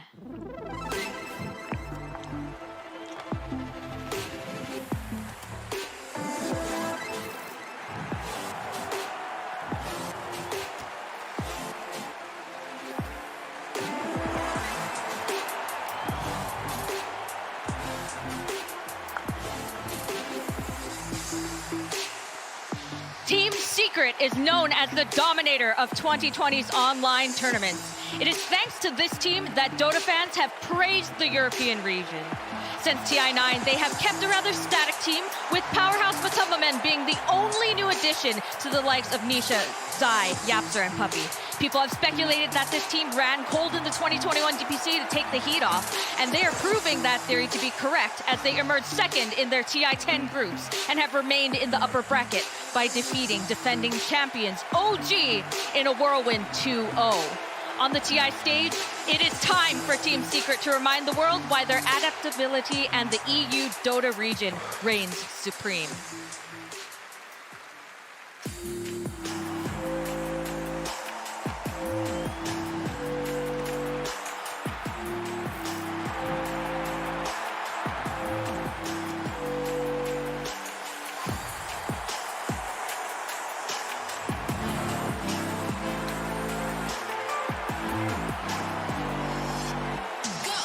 Invictus Gaming, composed of Fly, Emo, JT, Kaka, and Oli, have remained a cohesive unit since September 2019.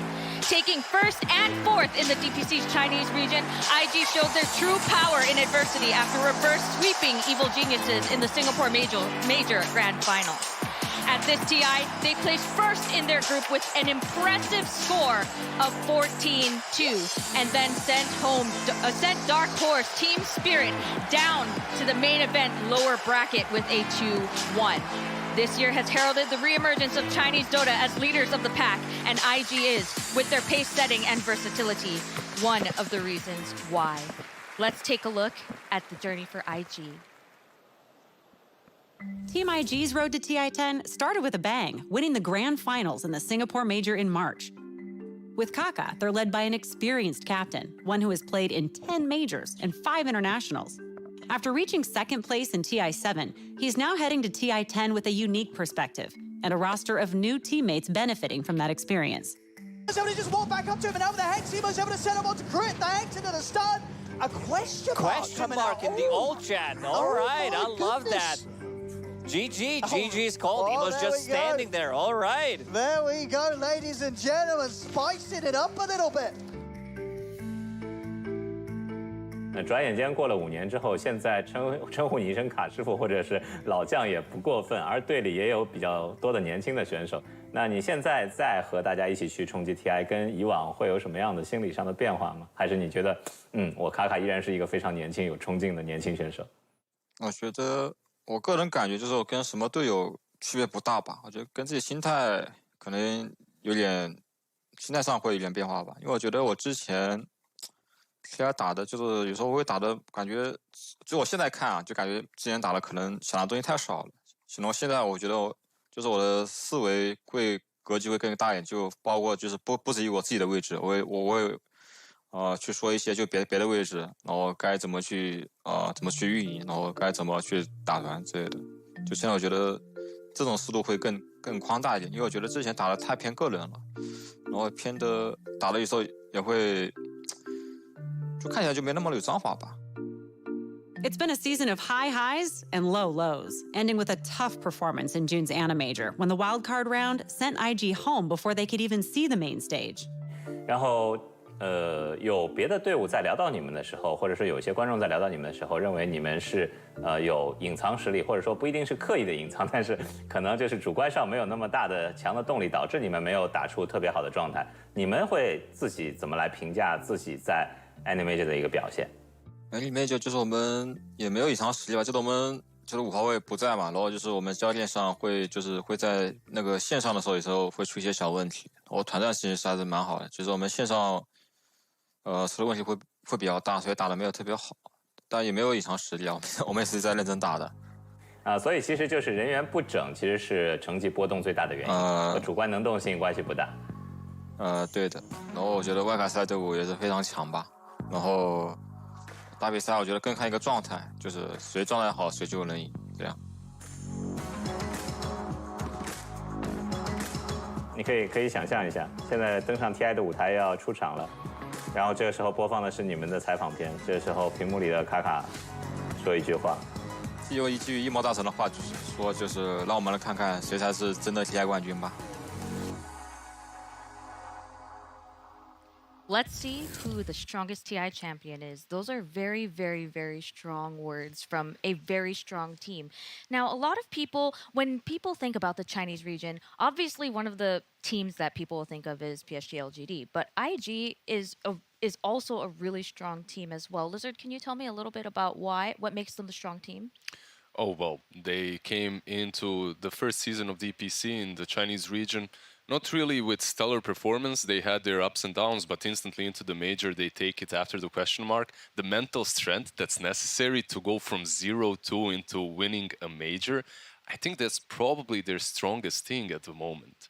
Even at the TI, the fact that you have, besides them being obviously extremely good players with a lot of confidence, they can go as far as to the grand finals.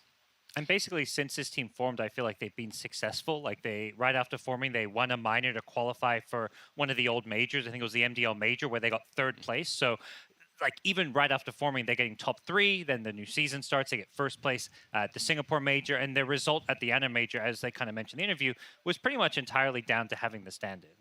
Right, because they had their coach stand in for them. Now, Insania, tell me how the TI experience might affect them here, because I believe that for IG, Fly and Kaka have attended TIs before, but for the other 3 players, this is their first TI. I think where you would imagine for a lot of players that adds a lot of pressure, I feel like Emo's the kind of person who just wants that. I think he thrives off He feeds off. Exactly. To me, when I watch IG play and just the vibe that the team gives me, I feel like they're a team that likes this environment. They want to play high-pressure games. And, you know, like we said, top performances at all their LAN events ever since the team formed, I think is a sign of that. Interesting. Well, while IG is a very, very accomplished and strong team, we also have on the other side Team Secret, right? And they've been doing extremely well at this TI. A lot of people were thinking, oh, maybe Team Secret is hiding their strats, and they came to TI and boom, they came out with a bang. They had impressive games, and now they're kind of looking like they're set to win in a lot of people's minds. What makes Team Secret a good match for IG? I mean, with Team Secret, there's always been a bit of a meme around this team about TI form. They're a team that has kind of repeatedly maybe disappointed their fans with their results. But realistically, when you look at it, they've gotten top 4, top 6 at all these recent TIs. And I think this year is no different, except for the fact they've added somebody, Matu, who has that experience. He's played at the TI main stage numerous times. He's won the TI championship with Team Liquid. And I think that kind of experience and kind of composure that he can bring makes a big difference when often Puppey has teammates who are like younger and more inexperienced. Also, TI was moved away from August, which is usually where Secret hit maximum TI form. October, they're usually very, very good. So I think that might also play to their straight after the TI, usually they're precisely. amazing. October's a good month for Team Secret. So are you saying that moving TI to October was a Team Secret buff? I do think so, yeah, absolutely. Also being in that incredibly strong wildcard at the NA Major with IG, I believe Nigma as well, and falling out of the Major very early on, made them take perhaps some vacation a little bit earlier and come refreshed to the TI. So Matumbaman is like their new player, and Gods, you said that he's really, really strong. Do you think that the addition of Matumbaman as their newest player has changed how Team Secret has performed? I think Matu provides Secret with a lot of stability, and he's a player that you can kind of put into almost on any hero, and he's going to be able to perform on it. And I think for Secret, it's nice to have someone, a carry player that can both be like a shining star for them, but he can also let the other people shine through. Like you have Nisha, Zai, Yapsor, you have all these like star players, even Puppey, like even their position 5 player sometimes turns into the carry. So I think having a carry player that's as versatile as Matumbaman is plays hugely into their strengths. If you go all the way back to his Nigma days, right? Like he was sacrificial one in a lot of games, and he was forced into sometimes playing these cheesy heroes that aren't necessarily the best in the meta, but are strong in certain circumstances. Having that as well on your side, even though it's not the focal point of the current meta, can prove to be handworthy. Yeah. So we have China and we have Europe, and a lot of people have said throughout the year that they have very different play styles. How will these play styles clash? Does Team Secret and IG, do they even follow their regional metas?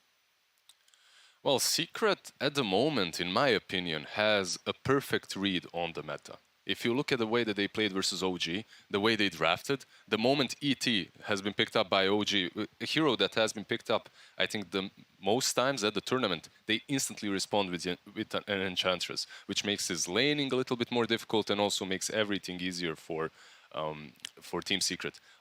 There was an interview with Seb post-game on the Chinese channel, and they asked him what happened in the game, and Seb was very honest. They just outdrafted us and then crushed us. It's just the way it was. I think Secret, what they showed in the OG series is that they can wall out this aggression that we've seen during TI. Like, I think PSG, LGD, IG, and OG are the 3 teams that they're able to just run at you and apply pressure and get their carry players to get ahead. But Secret proved that, you know what, we know how to like put up the wall. We can stop you from running at us. And I think that's something I haven't seen from any other team ever since, I would say, like LGD rose to dominance. So if Secret has figured it out draft-wise, how to like stop this fast-paced gameplay, I think they have a very shot at both beating IG, but going even further than that, maybe, you know, taking the next step into the grand finals. I like that. I like that procedural thinking that you had. Now, you mentioned the wall. I know that you've talked about it a little bit during the group stage. Can you please explain what you mean by Team Secret's wall? Okay, so I think when you play against Team Secret, and something that I know we struggled against a lot personally on Liquid, is they will basically wall you out. They won't let you get onto their side without fighting you. And they will abuse the fact that, you know, you have to run up ramps to reach the high grounds of their side of the map. And Puppey will position himself there on this like ogre-type hero or enchantress, and he'll just bully you out and be like, hey, you can't get past me. Just imagine Puppey standing on top of the stairs with a club, ogre club, Precisely. waiting for and you. Then little Mies approaching.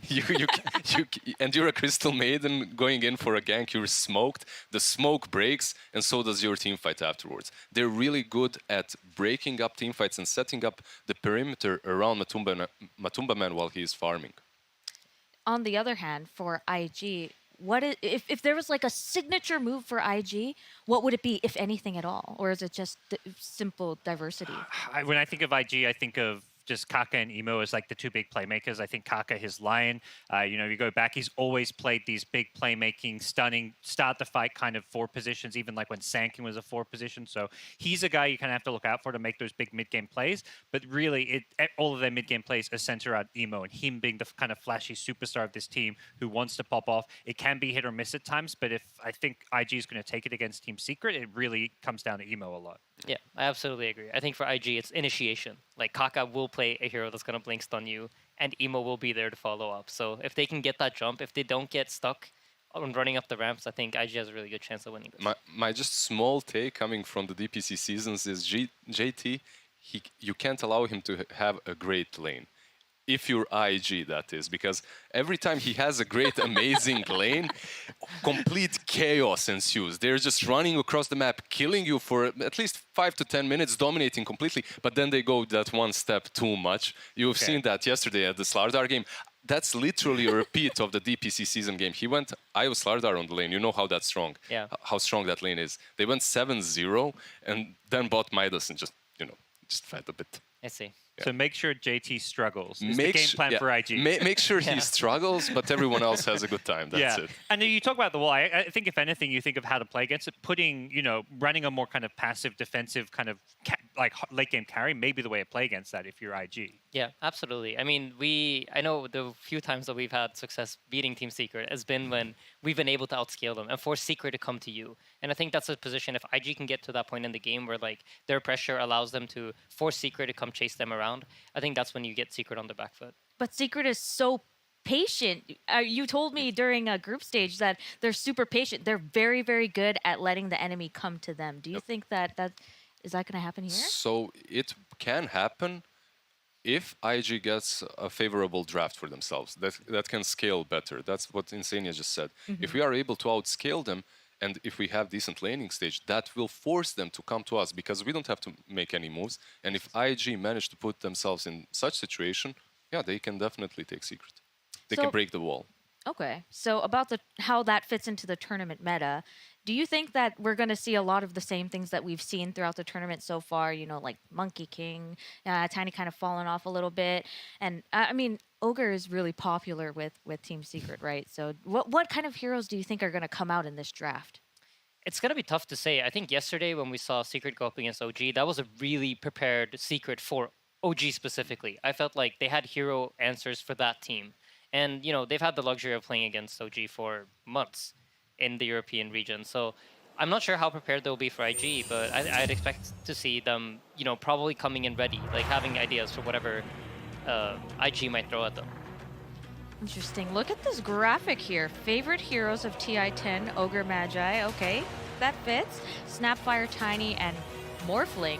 With a picture of Magnus. The funky looking Morphling. He's morphed into Mag. He morphed into Mag, that's it. But that's definitely Morphling though, right? Like that's the stat for Morphling.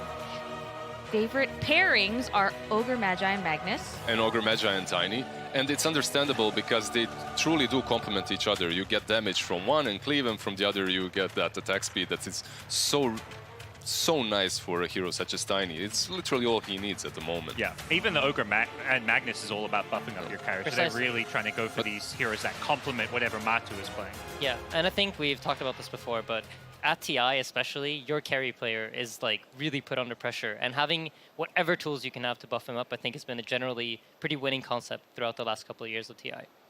So you said earlier that I think a lot of people said that this is kind of like a patch that heavily favors supports like that 5 position. Do you think that either team benefits from that over the other? I think Team Secret is like very well rounded. They have basically both Yapsor and Puppey that are star style support players, and I think one of the biggest strengths that they've had throughout the years is that they've managed to enable both supports in most patches. I think right now Yapsor suffers a little bit from the way the patch is set up. So I'd say probably IG has a little bit of a bigger edge because I think Kaka just, he wants one Blink Dagger and then he's going to go in and die anyways. So Oli is perhaps a little bit more predictable when it comes to the drafts and position 5s that he plays throughout the seasons. He's played very stable heroes such as Phoenix and whatnot multiple times. Sometimes if there is some innovation coming from the Chinese region, it's mostly Aster that will do it with gyrocopters on 5. Lanham with Treant Protector and Abaddon and just running down people. Meanwhile, Oli, he would let Kaka have those flashier, more innovative heroes while he'd go with the standard ones. He's trying to secure the lane, or maybe just like he's play a Phoenix where he has this big team fight thing to offer, but he's not trying to be that big playmaking hero that impacts the mid game. I think he's more of like a very positioning-heavy support player. I think he's the kind of guy that if you give him an Oracle, or you give him a Phoenix, or you give him a Wisp, he'll always get his spells off, and he'll get him off at the right time, and he always knows how to like keep himself alive until the clutch time in a team fight comes. Interesting. I wonder if either of these teams have been affected by the no audience here this year. Like, do you think either of these teams are affected by that at all? You know, we have Emo with the question mark famous, but exactly. Maybe Secret has been affected, but I doubt it. I think However, it could benefit them, if anything. I don't... Yeah, sure. I feel like Secret's sometimes a team that has a lot of like weight and pressure on them. So if anything, I wouldn't think of Secret as a team that really like feeds off the crowd like a OG does, for example. I agree. And then on the other side, IG, they've already proven to us that they don't care.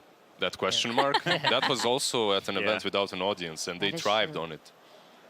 interesting. I hope that both teams are still feeling the cheers of the crowd that we have going on, and yeah, I just hope that they know that they have a lot of people at home cheering with them. Now for IG, right? They have players that have been players that have been doing really well at at TIs and at LANs.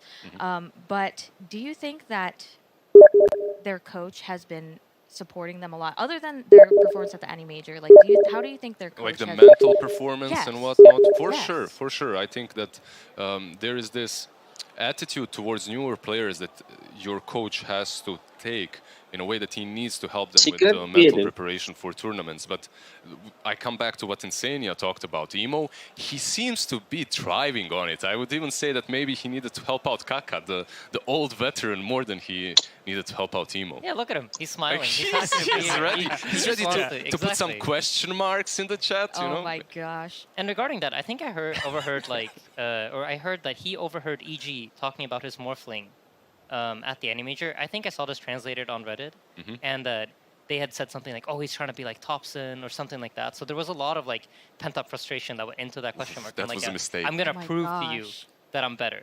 And I think like that kind of attitude, TI is the place, right? That's the place where you prove that you are the king, you are the greatest of all time. And I think, I mean, it's hard not to love the guy. I think for me at least, this is probably the reason I like IG the most is just his personality and who he is and what he brings to the scene. He really gives off like young Sumail vibes. Yes, I was thinking the exact same thing. Everything you're saying, I was like, this is Sumail back in 2015, 2016. He's just like this young, really confident, cocky kid who just thinks he's better than everyone. And he was better than everyone. Yeah, right. 9 times out of 10. And when you think about it, Sumail is the one that made this prophecy already. He said that Emo will be the next superstar. Yeah. It was on point. Secret doesn't really say that about a lot of people. Like, I don't think I've ever heard of Secret IG. On the flip side, about LGD, he said nothing to say is their most replaceable player, which isn't just like it wasn't like hard blaming. He was just saying he's like the least vital part of the system, maybe. But you know, shows how much he really respects the he's the real deal. And that was also because they were destroying tournaments with their coach being on that mid lane. So when that happens, you're like, okay, if this team is so strong that they can win with that mid lane coach, they can do whatever they want to.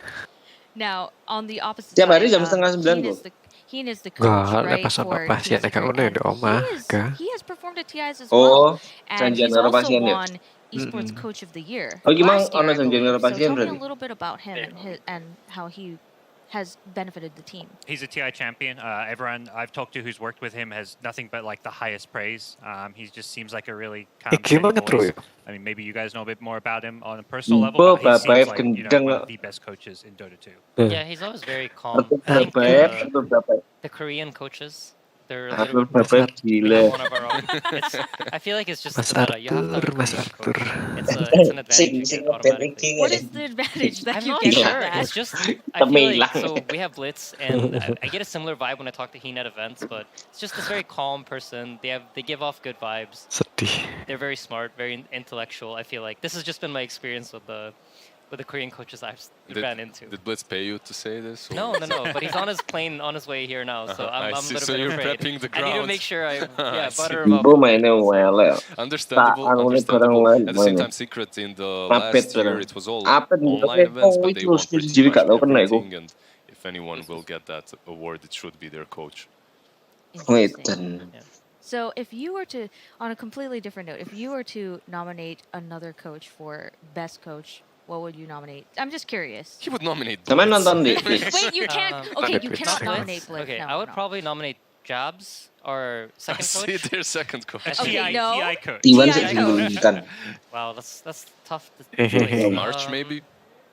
Yeah, I mean it's impressive what March has done with T1 and how far they've gotten, but at the end of the day, I just think Zhao 8 to me is like he's Sudah such a nanti sudah standout keturunan person mana ya? for LGD, and I don't think LGD would be Masuk. LGD without him. So Empuh. for me, he's probably Paling the lekan most kamar obvious mandi. choice.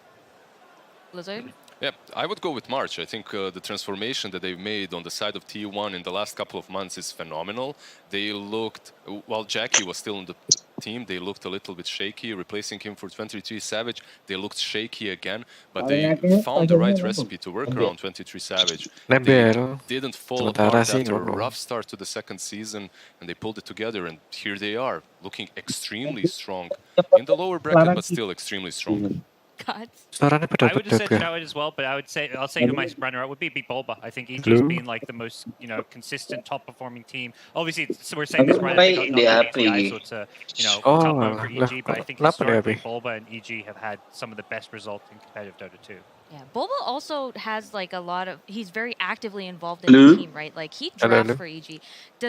Who drafts for IG and who drafts for Secret? Do you either? I think I've seen Super sit down in the chair. Lagi enggak di rumah. I would imagine like it's a fairly, especially Chinese teams. I think they tend to do it.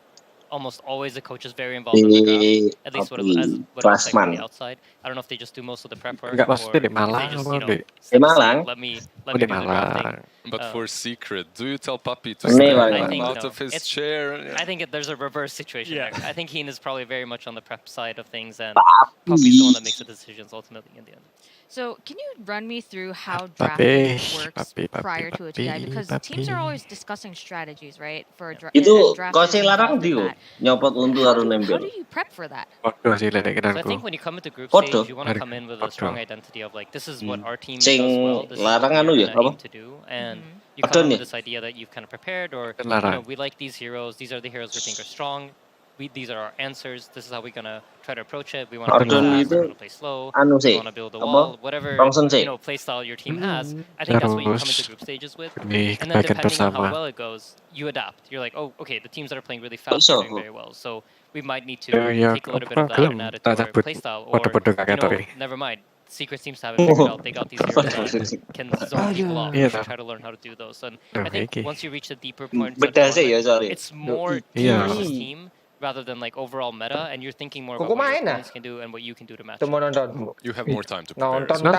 When you're in the group stages, you're just constantly playing. You don't even have time to watch all the games. You have a coach. It's physically not possible. So after the group stage, you have that one day off. You take it to go through all the data, figure out which heroes have worked for different teams, figure out which heroes have worked for the teams that you are up against, and then prepare exactly for that. And if your idea, like he said, if your idea is correct, you're gonna win. If it's not, you're gonna lose. That's, he keeps it realistic. He's my Slav boy.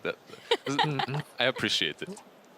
So there are practice rooms here, right? The teams are able to practice, and in the group stage, we saw the players kind of headed there all the time to like go practice all day. How does that apply to TI? What do teams do at TI? Do they still use those practice rooms to practice? Do they scrim each other, or do they just kind of like lock it? MCPD pakai some nuance to it. I don't know if every team does it the same way, but I would imagine there's a lot of watching the games that are going on and sitting there as a group talking about it. I think some teams probably, they decide to, they want to warm up a strategy. Let's say we have an idea of how to beat IG, and then maybe there's another Chinese team that wants to scrim you, so you try to scrim that idea against them, see if it works.